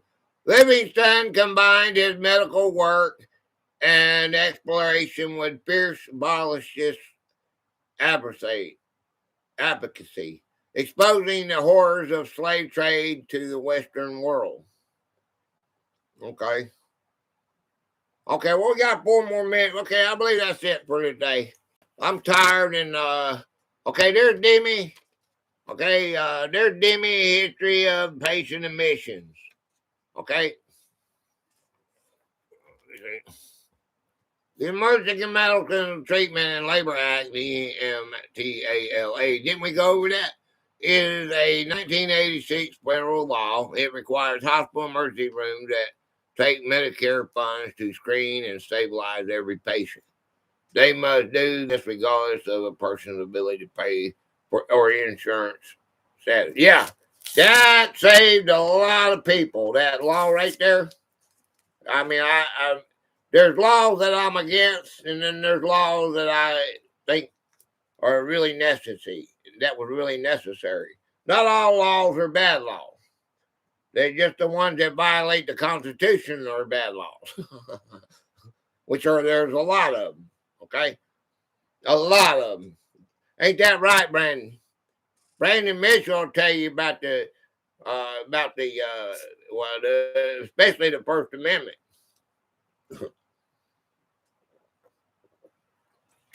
But dealing with cops like he does, I know, and I've been there to his channel. I know he knows the Bill of Rights. Okay, so what we got, guys? Our next game for Sunday.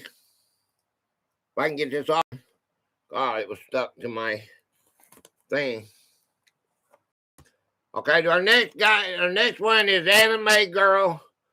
Okay.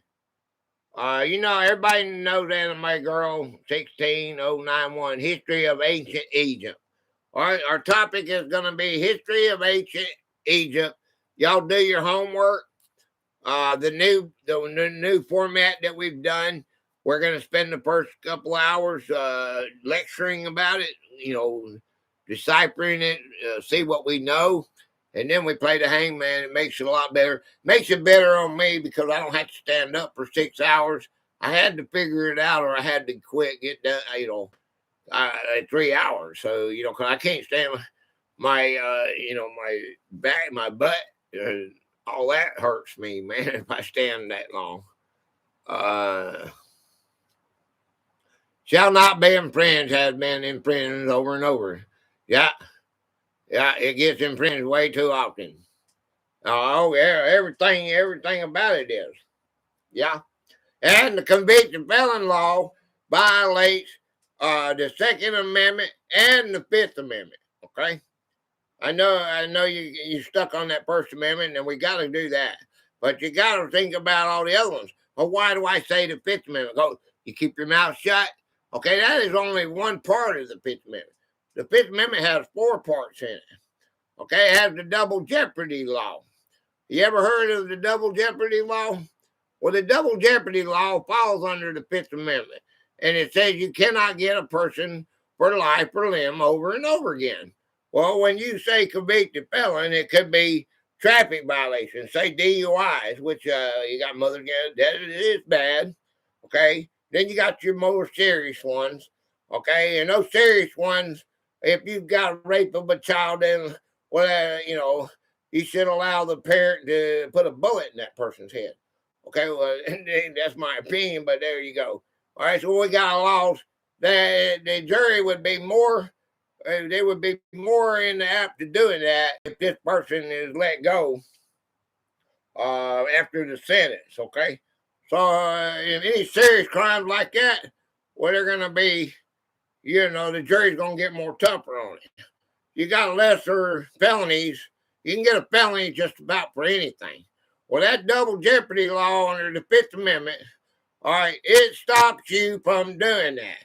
You're saying this man is double jeopardy. He can't, all right, you're saying he's a convicted felon. That means that charge, that whatever he got a felony for, that charge is going to stick with him the rest of his life, or until if he's poor, he's not got money to get a lawyer. All right, but when your case has been completed by the court, in 5 years, 10 years, whatever the sentence is, probation, prison, you got a clean slate. When they say you're released by the court, here's your papers, well, then you get your full citizenship back.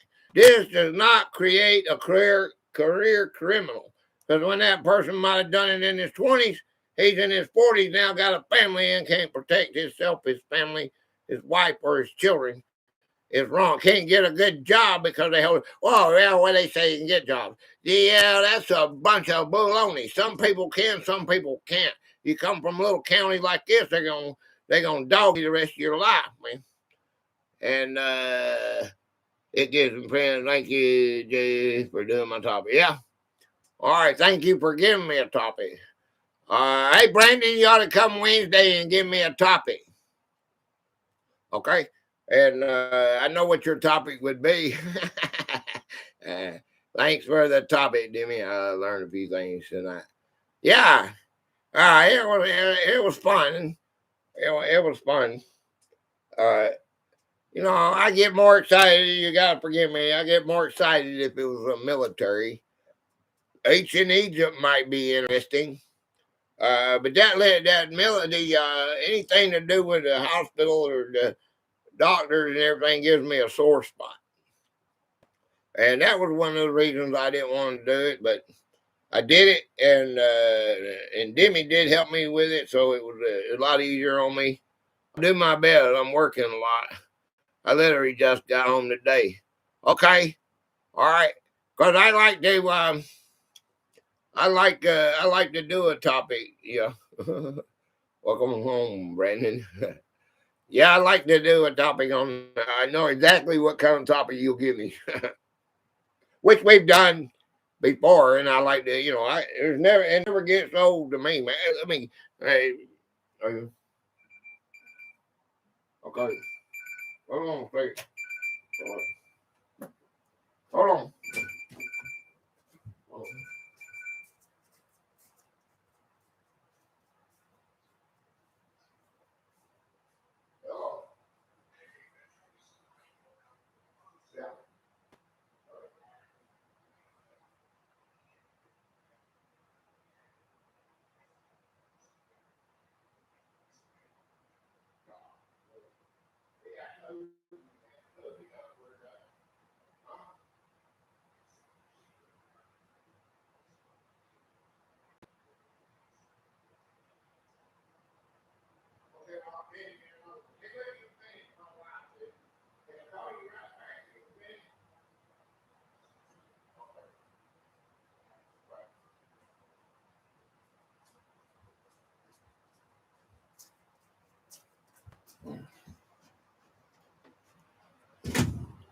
Okay.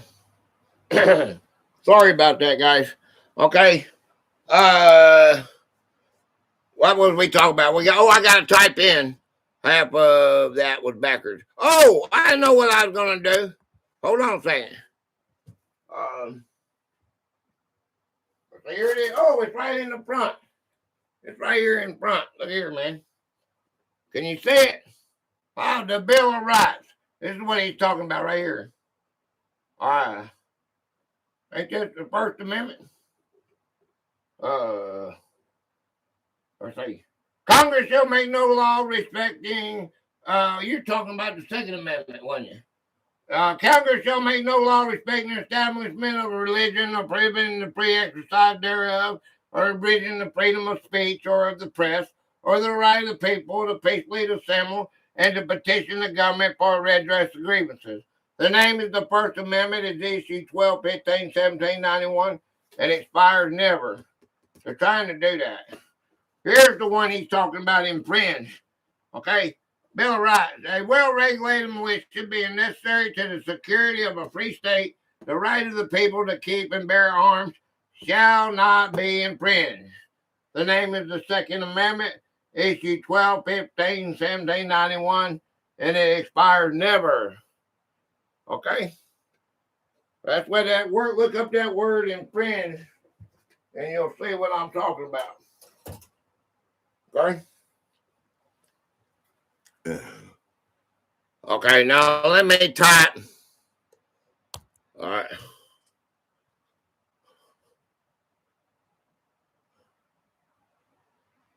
Okay.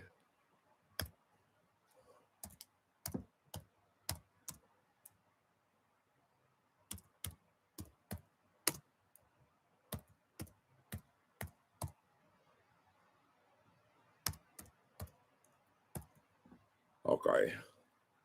Truth. Okay. Every amendment is important, but without the second, you don't have any. That's exactly right. There you go. Okay, Christine. All right. There we over a little bit. Sorry about the interruptions. But wish I could walk 5 miles. Oh well. Walked 11 miles a day. Wow. Now I did. I walked from New York to Florida when I was in my 20s, but I'm not gonna do that no more. Hi guys, live long and prosper. I'll see you on the next one. Bye bye for now. Hey, that was fun. It was. Thank you guys. All right, see you next time. Hey, 5 p.m. Eastern Standard Time. We'll be rocking and rolling in my car. I'll try to come up with some good topics. All right. Bye-bye.